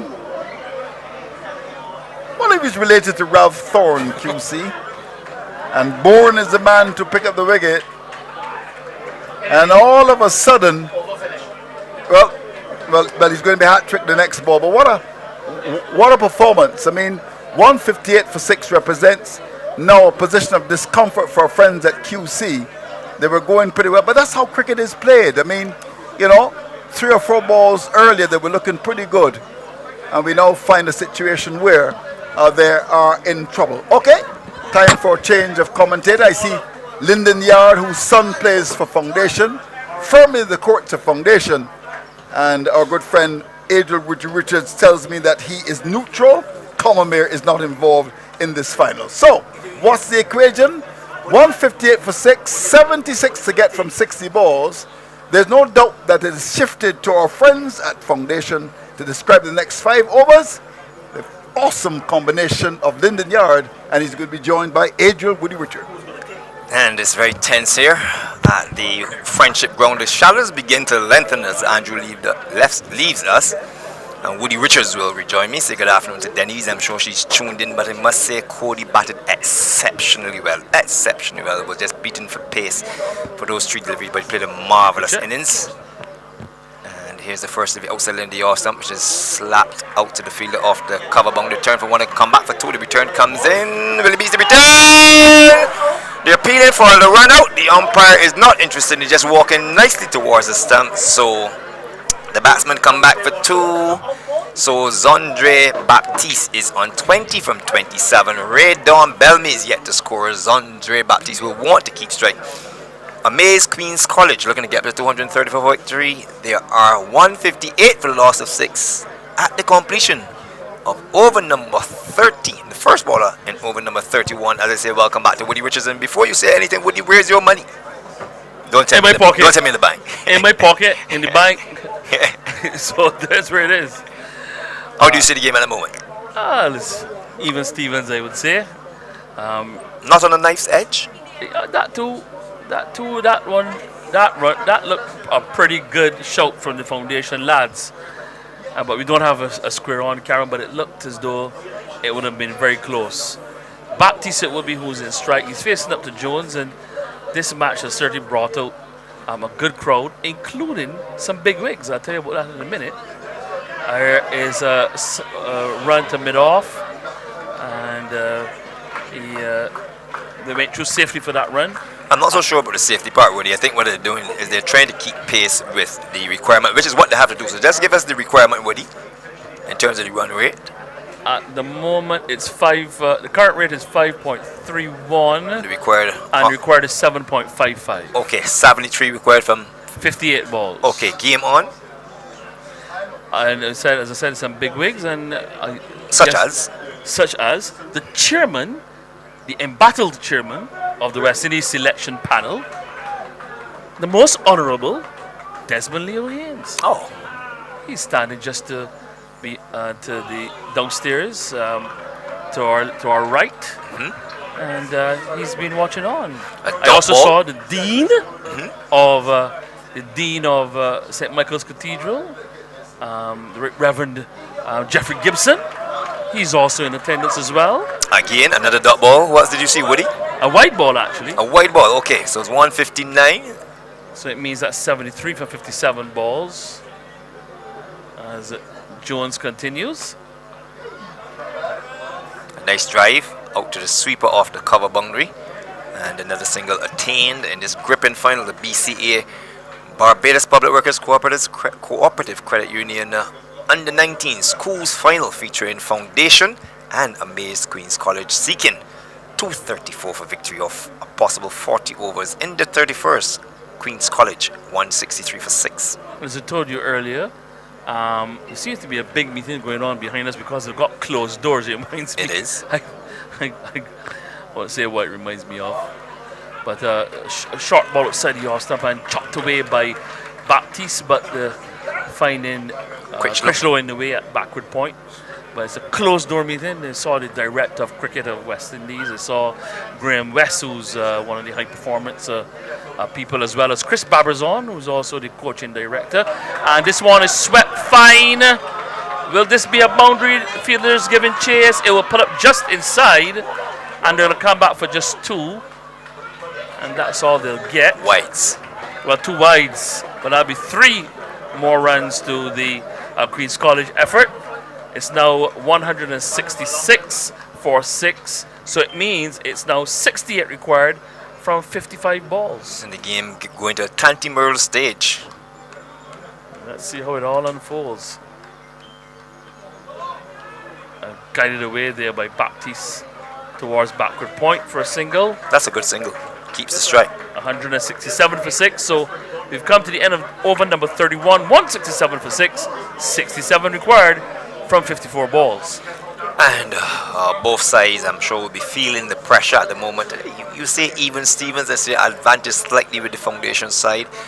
6 wickets down, that's going to be the main problem here for the Queen's College side, but they can depend upon Zondre Baptiste. He's batted exceptionally well for his 24. He was very content to play the sheet anchor role to Cody holder who batted exceptionally well in bashing the ball around. Hit 3 gigantic sixes, 2 over mid-wicket, batting from the northern end, and the other one out by the chicken pens, batting at the southern end of the ground. But his wicket has also set the cat among the pigeons. And this is the crucial delivery because young Ronaldo Bourne is on a hat trick. To describe it, Adriel, Woody Richards. Have you ever been on a hat trick, Woody? Hat trick of what? I don't have to describe it. Let's watch this delivery from Bourne. Ooh, but just outside the leg stump, hit striking the batsman on the pad. Maybe if it was a little bit straighter, he might have been in with a good shout. But he's come back, bowled an important spell here for Foundation when things seem to be getting away from them. And that, again, I will say to you, this scenario, the captain used the pace bowler in a very important stage of the game to retrieve the situation, slightly different to what we saw earlier in the day from Queen's College. Slightly different. We're in the middle of the innings where things were getting away from them. Queen's College a chance for a run out, but Baptiste is back, gets home safely at the highway end of the ground, and so 2 runs. That makes the equation now 65 required from 52 balls for the Queen's College side. As I was saying, we saw in the middle of the Foundation innings where the spinners were going all around the park, and at no stage did they think about bringing on the seamers. And it's only towards the back end of the innings, and that did prove to be a bit of make a difference. Good delivery there from Bourne. A dot ball. Those are very important. That's a very important delivery at this stage. He's in his 6th over. 5 overs and 3 balls, 2 maidens, 2 for 21 before this. He reminds me a lot of Kemar Roach in his run-up. His action very much together, very tucked up, very neat, fairly straight indeed, and a whippy round arm action. And he's bowled well under the circumstances. Bourne. Baptiste was given the bowler the charge, looking to play through the onside, and was fortunate enough that it didn't dislodge the bails. But that's a good delivery from Bourne. Yeah, beautifully bowled Yorker, and how it missed the stumps. We'll have to wait on the replay to see. But this has been a very impressive spell by young Ronaldo Bourne. And Baptiste did well to come back for 2-3 balls prior to that. Right now, the third man really should be attacking the ball.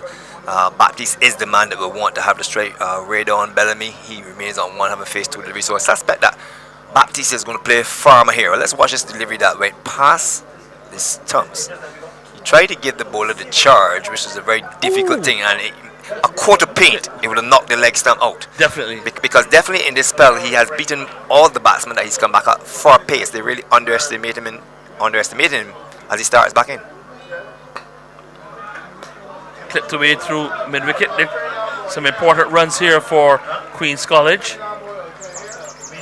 So the equation now 63 needed from 49 balls. So they're coming down, they're keeping pace nice. I think the important thing for Queen's College is not to lose wickets. They're not to lose wickets because that's going to put a total different spin on the game. Even if the over course, let's say 2 runs comes off this delivery, it doesn't concede the boundary, then the important thing is that he's still there, is Andre Baptiste, and it's more important even if he gets a strike, even better if he gets a strike. 171 for 6, final delivery. Oh, that's going to be called a no ball.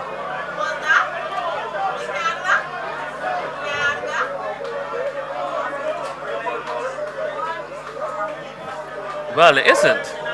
That's strange because I think the standing umpire was looking for square leg to call it. Square leg didn't call it, and it was definitely over the waist of the batsman. It was actually over his head.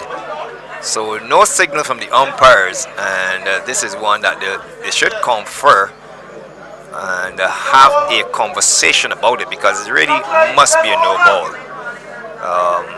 No call from umpire Samuel Sargent, and it's come to par. So there's no signal from the umpire, so that's the end of the over. And end of over number 32, the end of the second power play, with Queen's College now requiring 63 from 48 deliveries. But I must say that was really a question questionable umpiring decision there. I think a glaring error on the part of the umpire because it did go over the head of the batsman. It'd be interesting to see the replay because even if the batsman had ducked, it definitely was over his waist for sure. Here's the delivery, meant to be a slow delivery, and it comes down over the head. The batsman duck. If he stands up upright, it is still over his waist. That's right. So legally, it's a no ball. That's the long and short of it. Yeah. So the umpire might have missed a play there, and nonetheless, what has to happen is that the Queen's College batsmen need to keep their composure and get on with it. That is over, done and dusted, and look forward to getting the remaining runs. 171 for 6 as we start over number 33. So Jones will be to continue from the highway end with Queen's College needing 63 from 48 deliveries. There is Bellamy looking to dab into the offside. Dangerous shot. Well, I think what needs to happen here is that Baptiste needs to find a way to get down to the strike. That's right. Another good delivery. Once they're not giving away that any kind of runs, or even more importantly, a single to get Baptiste into strike. That's a good delivery. For what we're saying here, Bellamy looks certainly out of sorts. Well, there's the important single to bring Baptiste into strike. Yes, and what those two dot balls would have done, Woody, is they would have put Baptiste under some pressure. Because technically here, he will still need to look for a boundary, and he has to be mindful that the third delivery is gone. So while looking for a boundary, he also has to think about where he's going to get back the single to maintain the strike. Because if Queen's College are going to win it, he's going to have to be the man to win it, and he's going to have to keep Bellamy away from the strike as much as possible. 172 for 6. Intriguing field, very strong offside field, Lyndon. Yeah, third man backward point, cover on the boundary, extra cover mid off, 3/4 of the way, long off, deep mid wicket, and a deep square leg. There's 6 fielders on the offside. That's intriguing. It's a good policy at this level to force him to hit the ball through the offside. I think the natural thing would is to go to your favorite side, cow corner. There you go. And in doing so, he gives away the wide. So, not the ideal plan, but the plan is to bowl the ball wide, but not that wide. So, if he wants to hit the ball, he's going to have to fetch it from out there. It's a good policy.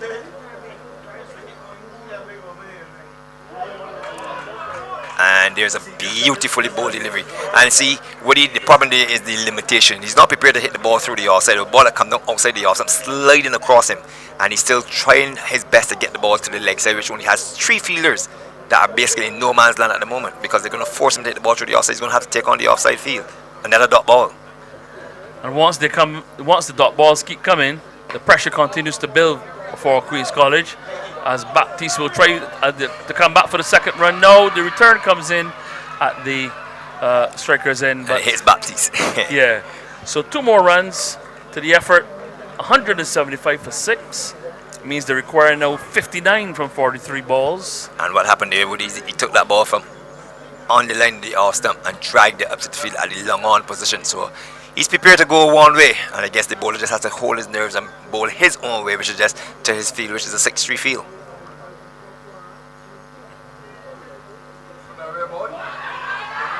An appeal for stumping, and it would appear that he's gone. The umpire has nodded his head.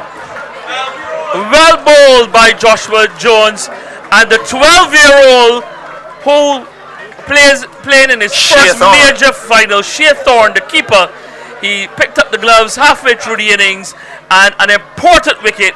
Zondre Baptiste, the man upon whom Queen's College were perhaps relying to bring them over the finish line, he's been stumped, and well stumped too by Thorne, and Queen's College lose their 7th wicket. They're now 175 for 7. The equation, 59 needed from the final 7 overs. And they have an extremely lot of time for this young man, Shea Thorne. Let's watch it. He falls across.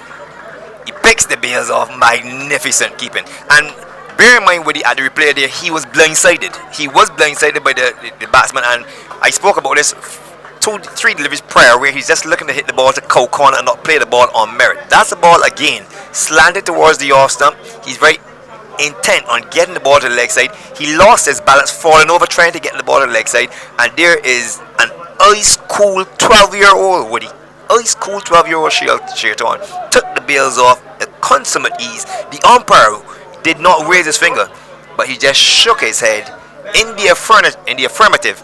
And as you say, the wicket of Zondre Baptiste again losing his shape, losing his balance. The keeper's blindsided, and he's also wrong-footed in the way he played the ball, Zondre Baptiste.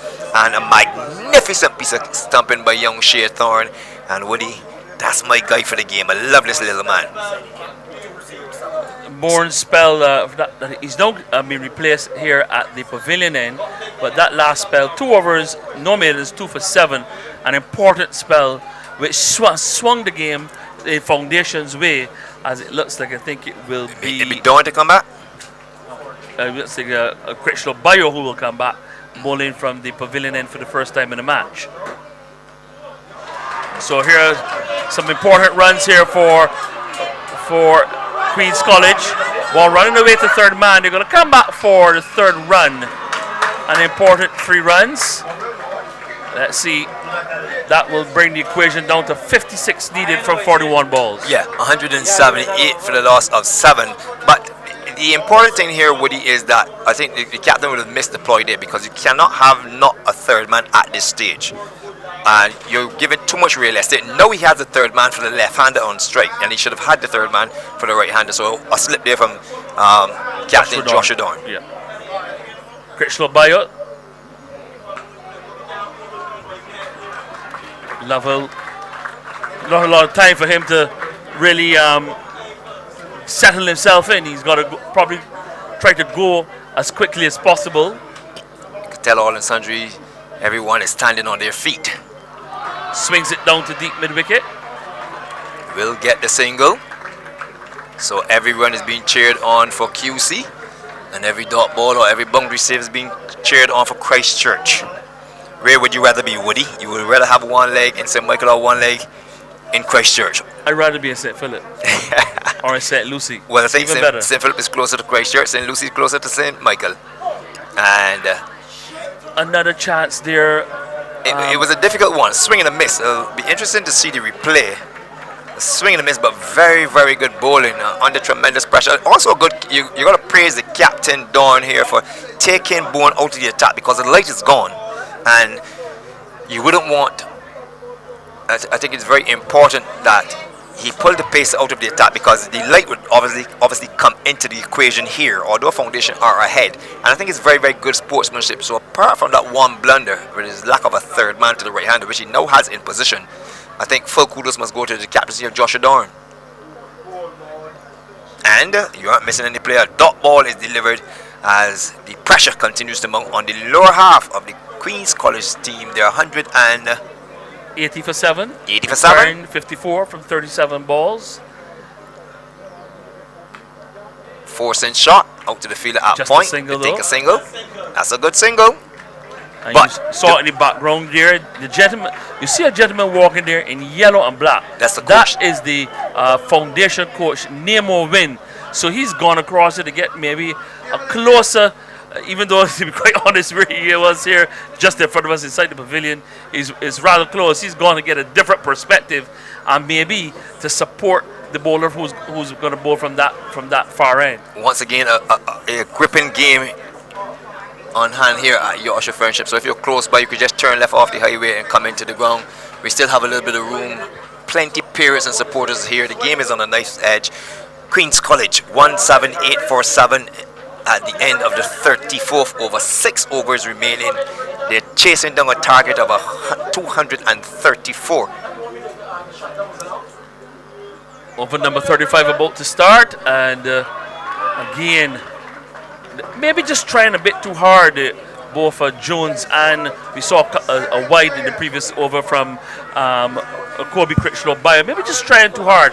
Just settle, just be patient, just be steady, and just bowl in a steady manner, and all will be well. And a wide signal there by the umpire. 183 for the loss of 7. In over number 35, the target 234. Looking to swing into the leg side is Lovell, and the bowler thought he had him, but looking at these looking at both batsmen, Woody, I'm struggling to see which batsman is the more dominant batsman. So I think it's a case that this Christchurch Foundation side just need to hold their nerves.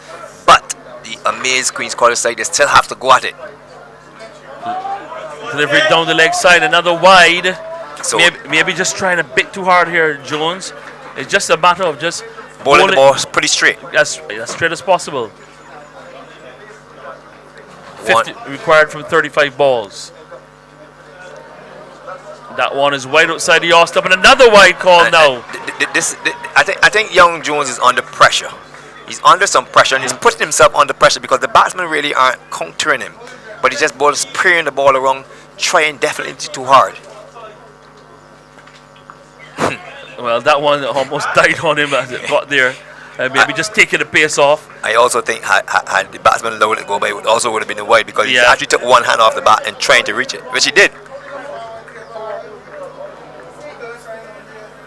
186 for 7.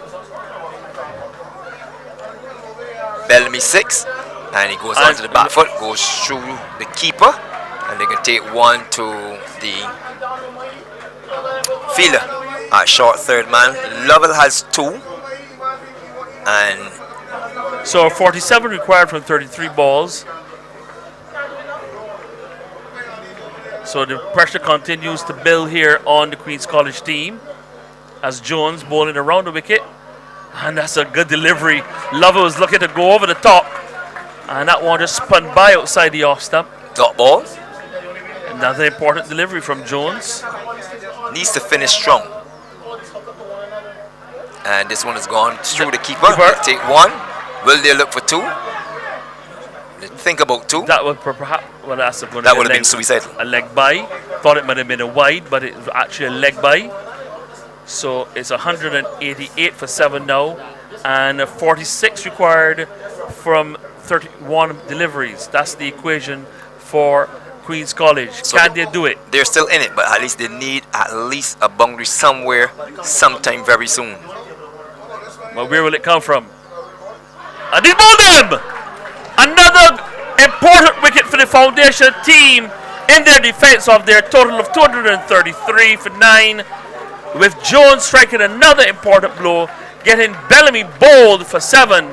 And now, Queen's College under intense pressure, requiring 46 to win from 30 balls, and they've got 2 wickets in hand. And as the replay comes up. Let's have a look at it. A delivery. The Cardinals in, the batsman on the back foot, giving the impression that the ball kept low. However, it's a case he didn't cover the ball. And that's the problem we've seen all day long with the batsman opting to go onto the back foot. So we're going to have a double change. We're going to have one change. And I can tell you, Roach, he went without scoring. Hackett went for 26. Graham went for 28. 21 to Captain Preston Clark. Zondre Baptiste, he was out for 30. Cody Holder, a hurricane 52. And Thorne didn't score. Jones got the wicket of Bellamy for 7. Lovell is not on 2. And Wood is not on no score. Here is a delivery. The batsman goes on the back foot, plays the ball to the offside. And it remains 188 for a loss of 8. 46 required from 29 deliveries. Here is a delivery. The batsman is flashed outside the offside, doesn't make any contact. That is Lovell. Dot ball sent down. And a Kobe Critchlow holder, Kobe Critchlow Bayer in his final over comes in to bowl to Lovell. Lovell is driving back to the ball, a dot ball. Pressure continues to mount on the side. 188 for 8. That's the score. Queen's College, Amaze Queen's College seeking 234 for victory. A Kobe Critchlow Bayer into bowl to Lovell and fading like the ball peels off the edge in the air. It will fall safely. Magnificent catch! Oh my golly, that is a stupendous catch! The fielder at backward point took off. The fielder at short man took off. The fielder at backward point, Jones, pushed off like he was splashing out in Brandon's Beach and came up with a magnificent catch. Andy Payne, if that does not win the game for Foundation, there will be no winner here today. Amaze Queen's College seeking 234 for victory. They are in sincere trouble. 188 for the loss of 9. The replay come and look. Oh, magnificent catch. He took off full stretch and came up with a magnificent catch. 188 for 9. Amaze Queen's College at 520. Andy Payne, I know your money was on Queen's College. You're a broken man. I am a broken man, Linden Yard. But what a catch that was there by Joshua Jones. Running way back over his shoulder, behind point. Saw Lovell going for the big shot, trying to get the score moving along. But that is a really good catch, Linden Yard. But the last man has come to the crease at 5:21 in the afternoon. It is gloomy. The replay, the ball peels off the edge. There's both fielders going after it. A stupendous catch. Oh, what a catch. That's the play of the match. Stupendous catch there by Young Jones. The last man in is Armstrong, and here is a quick slow bio into him, and he beats him outside the line of the off stump. 188 for the loss of 9. We are deep in the 35th over, so just 36 over, 4 overs after this to come. Armstrong is yet to score. Wood is yet to score.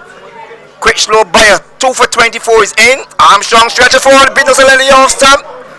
In gloomy, murky conditions, Amaze Queen's College are under tremendous pressure as the 36 over comes to an end. Seeking a target of 234 for victory, there are 188 for the loss of 9. Andy. Very well bowled there by Ronaldo. Sorry, by Young, the spinner. I can see that replay again, Yardy. What a catch, though. That catch, like you said, those catches win matches all day. Running back from backward point, looking over his shoulder, and to hold on. Stupendous catch. I think this must make prime time sports tonight. There's the Young Jones, takes off, and he pushes off full pelt with no balance whatsoever, and the fact he was able to maintain the catch.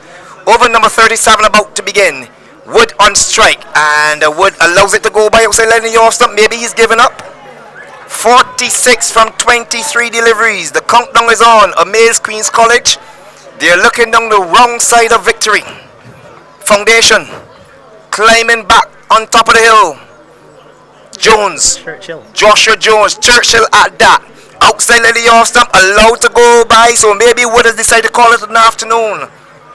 188 for the loss of 9. It's been a tremendous Barbados Cricket Association, Barbados Public Workers Cooperative Credit Union final under 19. Foundation versus Queen's College. Onto the back foot goes Wood, and Wood clearly can't get back on ball. Joshua Jones, 7.3 overs, no maidens, 3 for 36. A gripping game is about to come to a wild conclusion. He's down the wicket and smashes the full time. Game, set, and match. And Foundation are the 2023 Barbados Cricket Association, Barbados Public Workers Cooperative Credit Union under 19 champions by some 45 runs. They bowled out Amaze Queen's College for 188 of some 36.3 overs. Andy Payne, what a victory, and most importantly, what a tremendous game. A quick word from you before we go to Andrew Mason, who's trying to get hold of Joshua Dorn, the winning captain. Andy. Comprehensive victory there by the Foundation team. I mean, very well executed. They put everything into that. When the partnership was going between Cody Holder and Xander Baptiste, you must give kudos to Captain Dorn, who brought his pace bowler back, and Ronaldo Bourne, and who really executed and bring them fully back into this game. And then you also saw some good wicket keeping by Young Shea Thorne to complete that stumping to get rid of Baptiste. And the cause of that dismissal, I think that would have led to further pressure and the demise of the QC innings, in my view. Well, I think, Andy, when you called it for QC, I wasn't surprised it looked like QC because Cody Holder was belting the ball all around the park. But when we saw Captain Dorn went back to his strike bowler, his first delivery whistled past the bat and missed the stumps. His second delivery also beat him for pace outside of the off stump. And then in trying to work the ball through the leg side, they almost threw him over. He lost his wicket. I thought that was the game there. Zondre Baptiste with a lower order that is from what we've seen here, were quite incapable of getting the job done. Shepherd the low order for as much as he could, but he fell short, and in the end, a nice, exciting victory by the foundation side from Churchill. And look downstairs, Andrew Mason is in conversation momentarily with Joshua Dawn, the winning captain from Foundation, and we're going to hear from them momentarily. But scores in this game, I can tell you, Foundation 233 and Queen's College 188. Andrew Mason, over to you.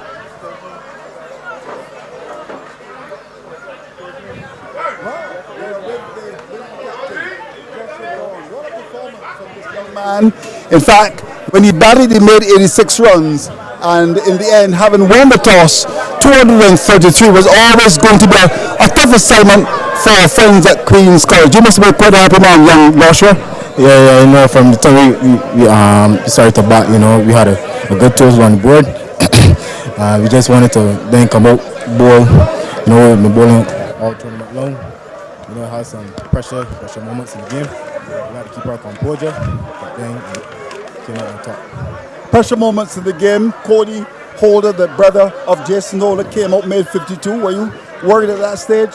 No, well, I just tried to, as captain, keep calm and just, you know, because if the captain goes down, that means the whole team goes down. So you just have to keep calm and just for a trip. Now let's go back from the very start. You won the toss. You chose to bat. What would have influenced you to have done that? Well, we thought the pitch was a good pitch. Not really any moisture in it. So we thought we could have posted a good total. And then let's back our bowlers. You came at number 4, made 86. Talk us through your innings. Well, you know, I just wanted to come out and put on a good performance for the team. You know, I always believe in myself to do it. Couldn't have done it without God, so I thank God. And yeah, just really happy that I could have done that for the team. And of course, watched by your father. I've had a little chat with him. How does it feel to have your family watching you? We know your ability. We feel you're going to go to the very top. It's always good to have that influence in terms of family. Yeah, you know, they've been supporting me all through my career so far. So just try to, you know, thank them as much. And you know, it feels very nice to put on a show in front of them. Oh, thanks for coming to the microphones and talking to us.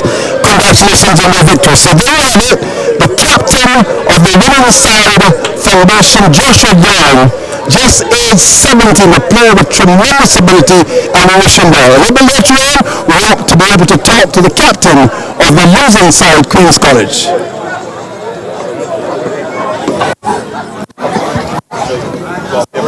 So Andrew, yes, you have right with you the captain of the Amaze Queen's College side, Preston Clark. And that interview will be coming up momentarily as Andrew begins to organize himself to speak to the captain, the runners-up captain. I don't like to say the word losing captain because both teams deserve the victory here today. I think we can both agree, Andy, that cricket definitely was the winner. Schools cricket in Barbados is definitely alive, and the cricket game here today was a winner, despite the fact of a margin victory for Foundation by some 45 runs. And we're going to go down to Andrew. The losing side, Queen's College. A very exciting game, Preston Clark. Preston, when you do an assessment of the game, where did you go on? Overall, I felt that 230 was always a good score on this pitch. I felt we did well to, you know, straight Foundation and then last 10 overs. At the start, you know, if I was wearing that steady bowling team plan, I think that's the main reason we went wrong and scored. But in terms of, you know, batting performances and what's not, obviously we didn't get off the best of starts. I felt like we could have rotated the ball a lot better. We had a lot of dot ball, a high dot ball percentage today. Personally, as a skipper who had a sense of responsibility for getting outs so softly this game, I could have contributed a lot more to the team. By the end of the day, you take your wins, and Foundation was the better team today. So yeah, I thought they played well. Had a situation where they made 233. Joshua Dawn got 86, but he got him at a crucial stage because when he was batting, it looked as if you might have made a situation where he had to make a lot more runs. And I thought you did reasonably well to restrict them to under 240. Yeah, kudos to Josh and McCollum. They were batting very well in the middle, and I also had an opportunity off of him. I didn't necessarily time my jump as well. I won't mark myself hard. That was a drop catch, a drop opportunity. So congrats to him, to his team, for him to continue on and get that knock. But again, I felt we did good to pull back and stick to our lanes. Positive in terms of Queen's College. I thought that Cody Holder, the brother of Jason Holder, batted quite well, and at one stage looked as if he could have won it for you. Yeah, Cody batted really well. I like to give him all the credit. He targeted his bowlers, he targeted his square bowlers very well. But one flaw is that he targeted the wrong bowler. Ronaldo Bourne bowled very well today, and I felt the fellas could approach it differently. But that's in the game. You learn from it. Yeah, I think Ronaldo Bourne is a bowler certainly for the future. I thought he had a wonderful spell against Hull and got him out, and I think that really made a difference. What do you have to say finally to your many supporters? You've had several supporters here today. Yeah, first of all, I would like to thank everybody out for coming. Secondly, apologize for your performance today. Apologize for not sticking true to my word and bringing it back to husbands. But, that's life. You have disappointments. You just learn from it. So. Well, I wish you well. I know it's a little heartbreaking for you to have lost to your rival's foundation, but better luck next time. Yeah, thank you. Thank you, Andrew. All right, so there you have it. The captain of the losing side, Queen's College, Preston Clark. Earlier, we certainly heard from the winning captain, Joshua Dorn, a player with tremendous ability. So that's it from downstairs. Gentlemen, back to you. To take place and bring a conclusion to this gripping final. Andy, let's go from the top until the presentation is ready. Foundation win the toss today and opted to bat 233 off 40 overs for 9 wickets. A top score of 86 by none other than Joshua Dorn, showing his class and his commitment to doing the job. 82 deliveries, 9 fours and 4 sixes, and that was a key moment there to set the tone for a decent foundation total. Key moment indeed, Yardi. As we said, this young man, he's come out. He was meant to be the best batsman on show today, and he didn't disappoint. You can see the manner in which he went about his innings. He had a good support from young Shea Thorne at the beginning of the first partnership. Thorne, who you can't take anything away from, Yard. He bided his 12 years old. 12 years old. He showed a lot of maturity for 12 years in his first big final with a crowd like this. And then Thorne, as Thorne was out, him and McCollum, they just kind of moved the scoring along. And they were scoring at a brisk rate. If you look at the partnership that they had, they capitalized on the bad balls, they hit boundaries. He had some 4 sixes in that innings. You can't take that away. But the manner in which he went about, you can see him just transfer his weight onto the back foot and maneuvering the ball around the outfield. And his running between the wicket, that was instrumental in helping his team up to such a good score. So he shows some good batsmanship there, Lyndon. Yeah, a tremendous, well put together total of a 233 for 9. And the bowler of Nicholas Thorne, he returned the impressive figures of 8 overs, no minutes, 4 for 35. And he was on a hat trick. How impressive was this young man, along with his opening partner, Ray Don Bellamy, with a new ball. Again, when we were on air, we said that the Pacers on this type of wicket, Yardi, the work that they put in, early in the spell, he was just on or about off stump. He came back into the back end of the innings, and you could see him changing up his variations. He has some good variations, Nicholas Thorne. Some slower deliveries does cause for a few wickets as well. But the young man, he showed that he's got a little bit of experience, as well as his opening partner in Ray Don Bellamy, who was a little bit more pacey. But both of them together as a strike force, I thought they put the team in a good position. And the captaincy of Preston Clark, not only how he maneuvered around the field, his fielders, which were not on top of their game today in terms of fielding, but his field placing and then his bowling. He sent down 7 overs, no maidens, 2 for 34. How impressive was Preston Clark? Yeah, again, another experienced player at this level, and he was very particular in where he wanted his fielders, and he apparently knew the batsmen that he was up against, so you can see him try to restrict them. And the last 10 overs, when you see how he set the field and when he used his bowlers in Thorne and Bellamy, I thought that he showed some good leadership qualities there, and he knew his players, and he also knew a little bit about the opposition. So I'm sure him and his coach and Barry Ford, the think tank there, I think they've got a good team together, and they know the roles of each player there. I think the foundation side would have reckoned they probably would have been about 25 runs short of what they would have required. Haven't gone into the last 5 overs with whole 6 wickets down, but 6 wickets intact. But then they lost their way as Queen's College crawled their way back in the last 5 overs. Tremendous performance by the Queen's College team in terms of not only stemming the flow of runs, but the way in which they did it was to pick up wickets. Set 234 for victory there often, and a ferocious start when Kobe Critchler-Bayer pushed back the off stump of the Manny Roach without scoring, and only 1 run on the board, and that set the tone for what was to come. 26, 28, 21, 30, and then entered a hurricane in Cody Holder, the son of Denise Holder, the brother of Jason Holder. He smashed, and you wouldn't use another word, he smashed 52 from 35 deliveries, 5 fours and 3 gigantic sixes to give Queen's College a ray of hope, despite the fact that he found no partners worthy after that could help him. But with him at the crease, along with Zondre Baptiste, it seems as though the guys from Husbands had one last hope to hold both hands on the cup. And again, young Preston Clark earlier in his interview, you heard him said he thought that the top order in terms of Hackett and Graham, they didn't push on the score as much as he was like, and that was a bit to their demise in that they were batting, they had a partnership going, albeit a little bit slow. So when he came, he thought he had to push on a little bit. Baptiste, who we said he had some good scores leading up into this final, and he wasn't on the go, but entered Cody Holder, and he's really put some impetus in that. In his boundary striking was good. His selection was very good. Yardy. He kind of targeted the slow bowlers. He was hitting them to the smaller side of the ground, and he was good in his sixes. So that partnership between him and Baptiste, they thought they were really bringing the game back into Husband's territory.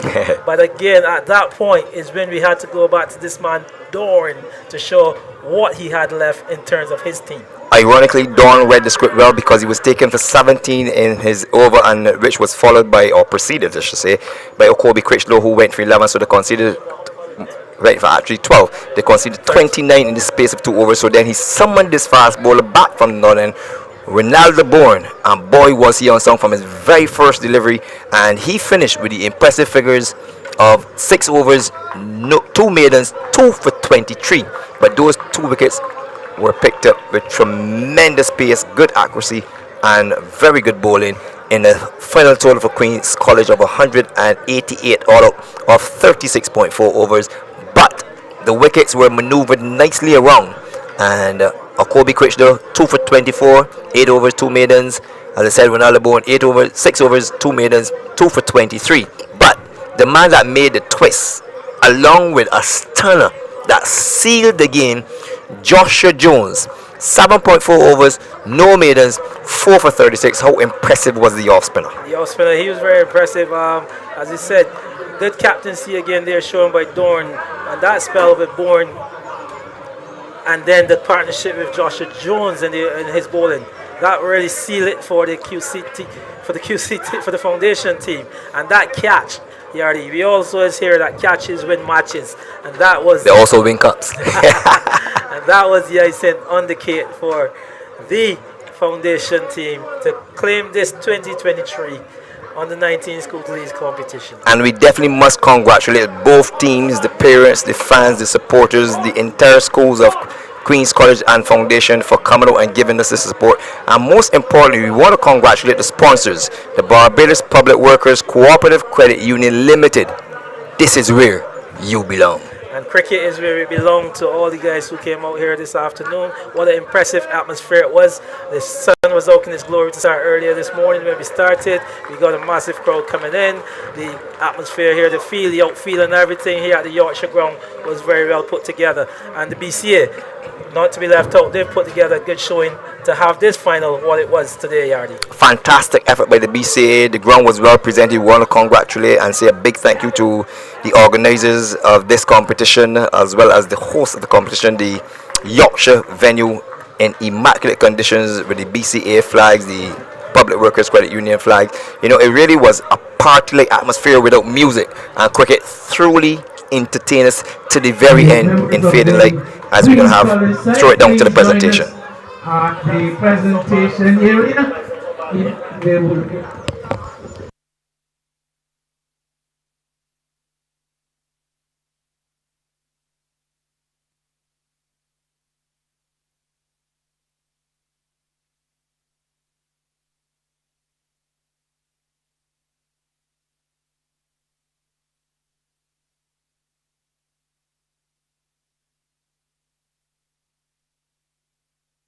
To each and everyone, it is my pleasure to welcome you to the presentation of awards and prizes at the conclusion of the BCA's, the Barbados Cricket Association's 2023 Schools Under 19 tournament. Of course, this year sponsored by the Barbados Public Workers Cooperative Credit Union Limited. And I'd like to ask all of you to acknowledge the contribution of the BPWCCUL and say it and show your appreciation. Welcome to the BCA family, to the Barbados Public Workers Cooperative Credit Union Limited. Of course, we know that time is of the essence. The light is leaving us fairly quickly. So I am going to immediately try to introduce the presentation party. I'm going to miss out a few names. But of course, we start with the president.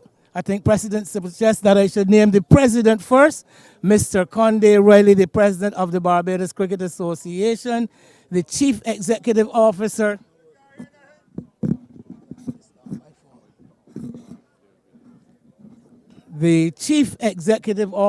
of the BCA, Dr. Roland Toppin, board directors,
you're advocating chaos, Cameron.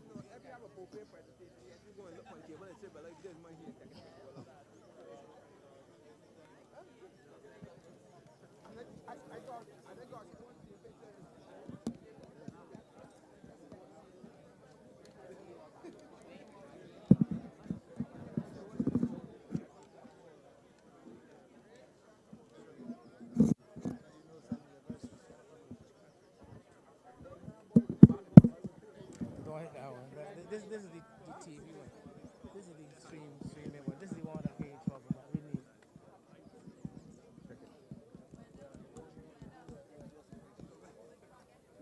I told you, Mark, don't collect anything. You go through the windows. Yeah, sounding like You had to go through the windows. Sounding like we have some juice now, so let me apologize for that slight hiccup. And we continue. Well, I'll begin again with the presentation party headed by the president of the Barbados Cricket Association, Mr. Conde Riley. We have the chief executive officer, Dr. Roland Toppin, the Cricket Operations and Development Manager, Mr. Wendell Coppin, and board directors, Messrs. Winston Stafford and Pedro Grace, and of course the contingent from the Barbados Public Workers Cooperative Credit Union Limited, and I'm seeing Sherry Ross also from the marketing department. So first, before we go any further, let's hear from the president of the Barbados Cricket Association, Mr. Conde Riley.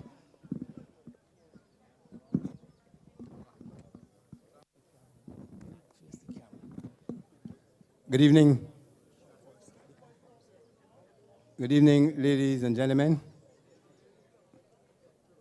Of course, after a final like this one, there could be only one winner. But I'd like to congratulate Queen's College, the foundation, offer my commiserations to Queen's College, and my congratulations to foundation on a well, hard-fought game. Today is the day before independence, and I hope that these two teams, who are the future of Barbados' cricket, will stick together. When they leave school, they will be playing for other clubs and so on. But I hope that they remain friends and continue to keep this rich tradition of Barbados' cricket locally and regionally as strong as it has been. So, again, commiserations to Queen's College and congratulations to Foundation.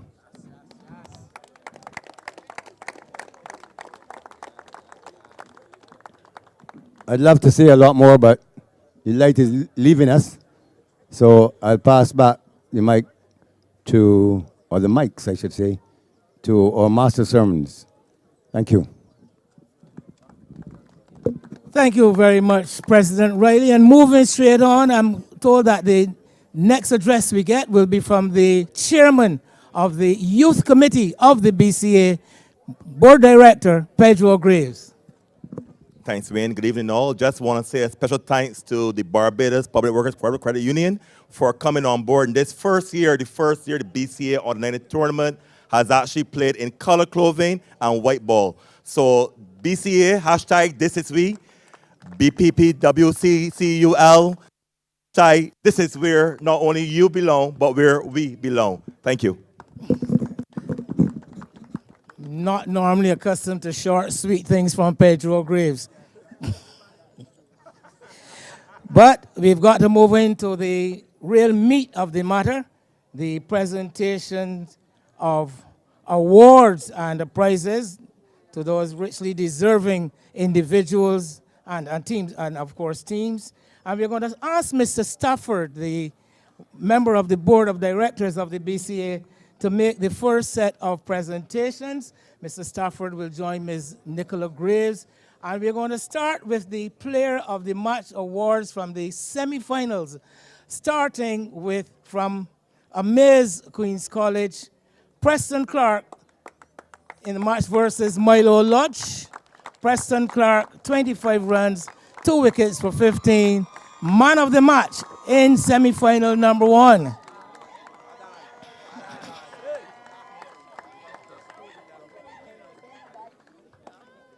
The player of the match in semi-final number 2, playing for the Foundation School versus Lasco Aikul St. Michael's School, a knock of 98, Daniel Duncan, Christchurch Foundation.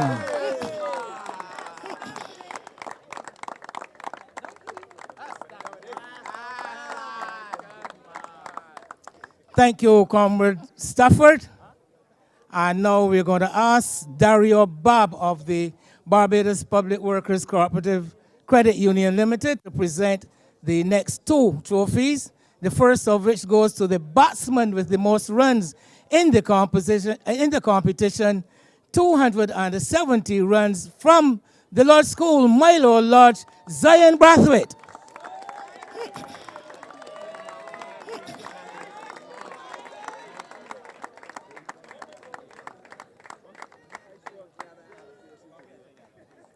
I can't explain, but you will never know how pleased I am to call the next name. The bowler with the most wickets from the Grantley Adams Memorial, Jaheem Boyce. Congratulations.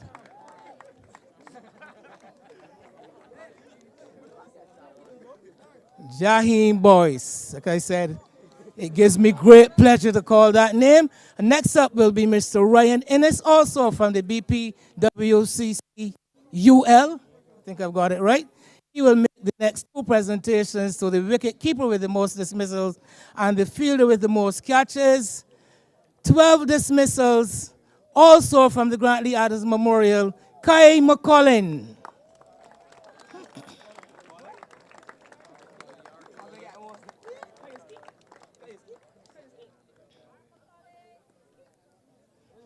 "12 dismissals, wicketkeeper with the most dismissals.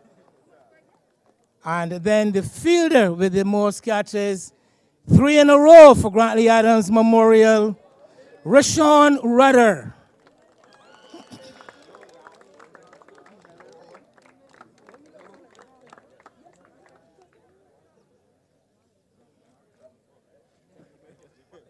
Thank you, Mr. Innes. We're going to ask Mr. Steve Pender to come forward because he will be the man to present one of the major awards for today's final.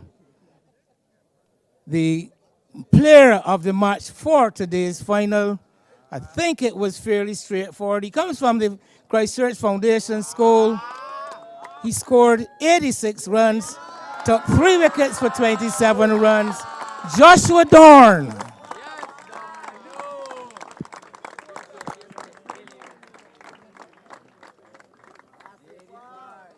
Congratulations to Mr. Dorn. Thank you, Mr. Pinder, Mr. Wendell Coppin, Chief Operations and Development Manager at the BCA, to make the presentations, the first presentations to the zone winners in this year's competition, starting with Zone A, Milo Lodge, the Lodge School.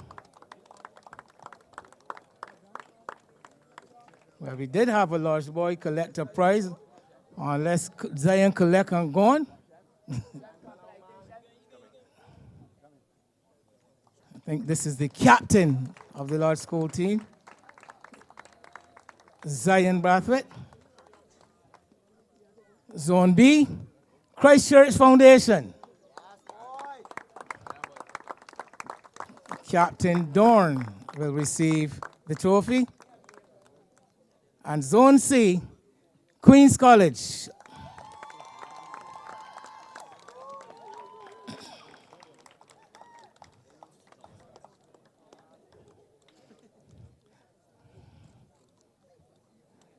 We could have done this all in one. Wendell, please stay, because there's also a money prize involved in these semifinals.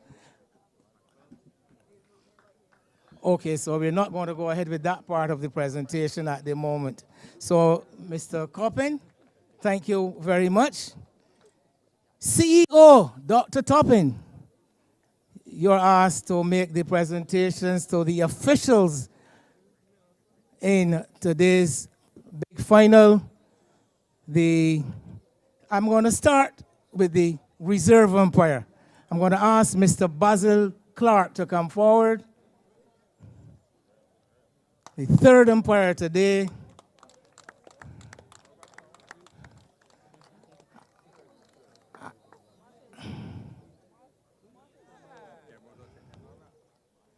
And the officials on field, Messrs. Clyde Allen and Samuel Sargent.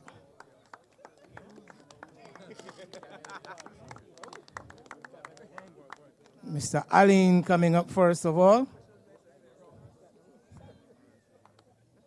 Well done to all 3 gentlemen for a job well done, if I may say so myself. Dr. Toppin, you don't move, because there's also some medals to be presented to the runners-up. They call them on the sheet here the losing finalists, but I don't consider them to be losers at all. The runners-up in today's final, the team from Queen's College, the boys from Husbands. Will the Captain Clark please lead his troops forward to receive the award of the medals, the silver medals. And Mr. Clark, I'm going to ask you to join me and identify your players as they come forward. Rashawn Hackett,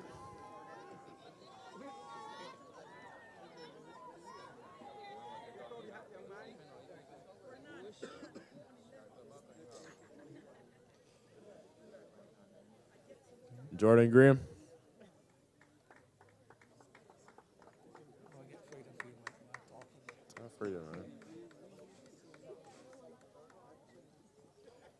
Damani Roach.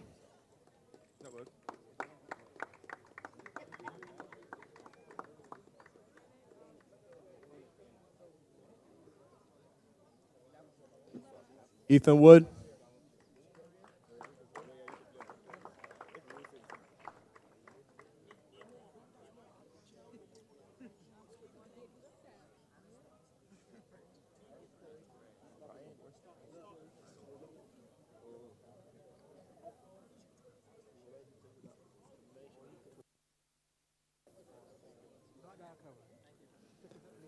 Radon Bellamy.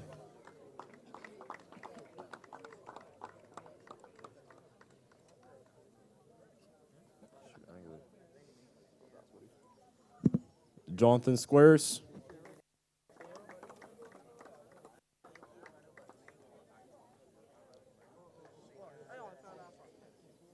Thomas Armstrong.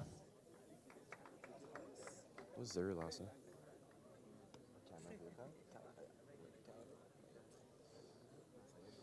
What's their last name? Raphael Lovell.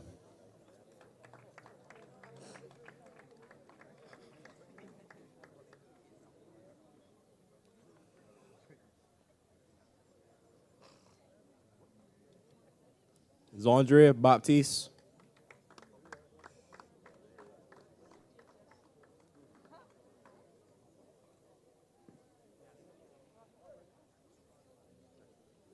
Nicholas Thorne.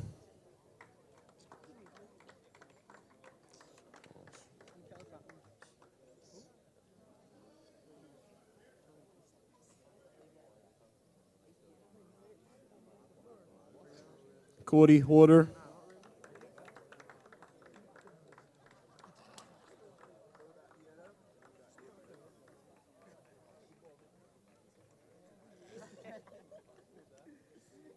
Seth Smith.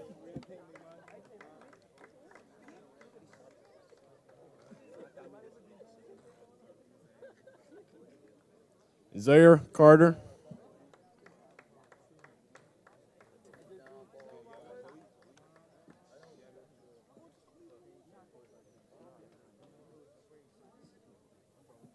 Zachary Carrington.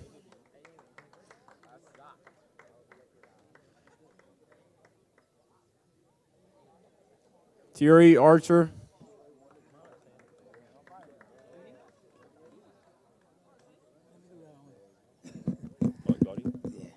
And thank you so much, Preston. And last but not least, Barry Ford, the coach.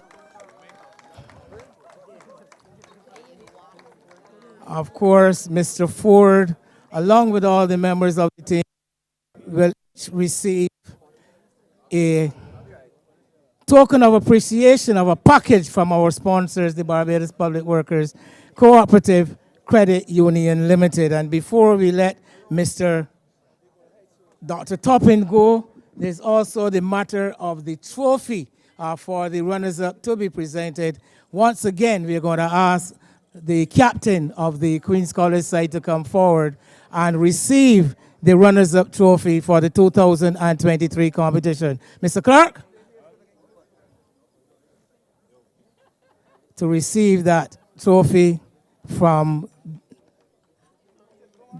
Dr. Toppin, the runners-up trophy for 2023, Barbados Public Workers Cooperative Credit Union Limited, BCA Schools Under-19 Cricket Tournament. Thank you very much, Mr. Vice President, Mr. CEO.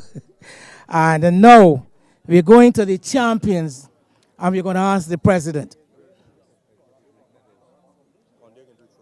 Oh, before we get to the president, Mr. Graves is going to join us. He will present the gold medals, gold that go for winners. The Christchurch Foundation team to receive their gold medals. I'm going to ask Captain Dorn to come forward first, and then he will join me.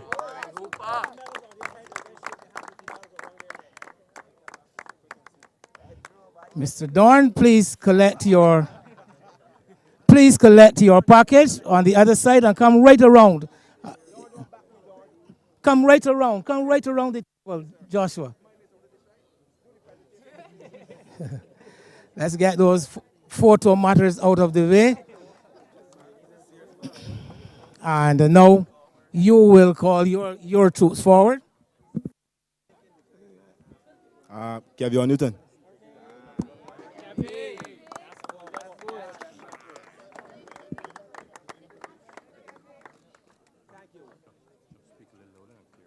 Aquan Quitchlow.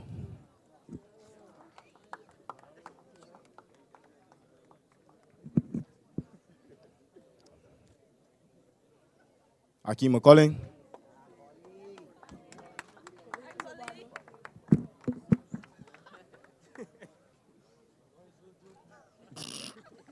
Shit.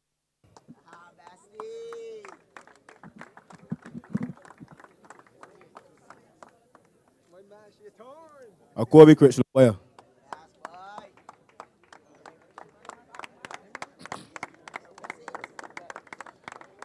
Ronaldo Bourne.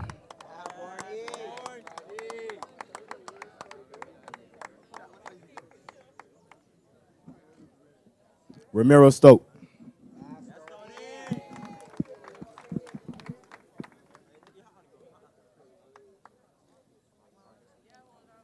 Ashir Bamford.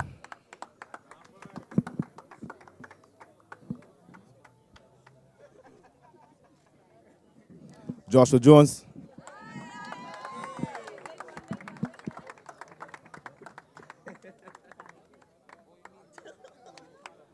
Daniel Duncan.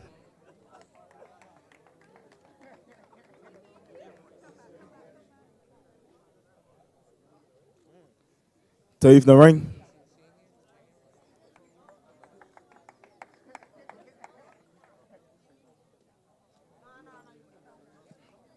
Ashir Hosanna.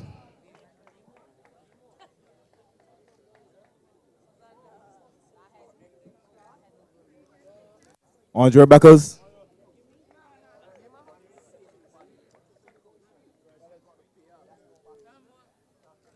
Anthony Singh.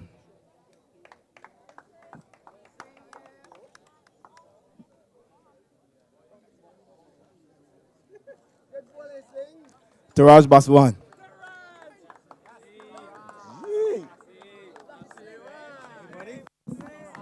Thank you very much, Joshua Dorn. As a matter of fact, Coach Win will be the next one forward. Nemo Win, the victorious coach, 2023. And thanks to Mr. Graves. And now we're going to ask the president, Mr. Conde, ready to come forward. He will make the presentation of the trophy, the challenge trophy, and of course the trophy that the school will get to keep. My quick research tells me that Foundation were this would have been Foundation's 10th final. They would have won the competition 7 times, including one joint, ironically, with Queen's College. And now, as champions for the 8th time, 2023, BPWCCUL BCA Schools Under 19 Cricket Champions, the Christchurch Foundation.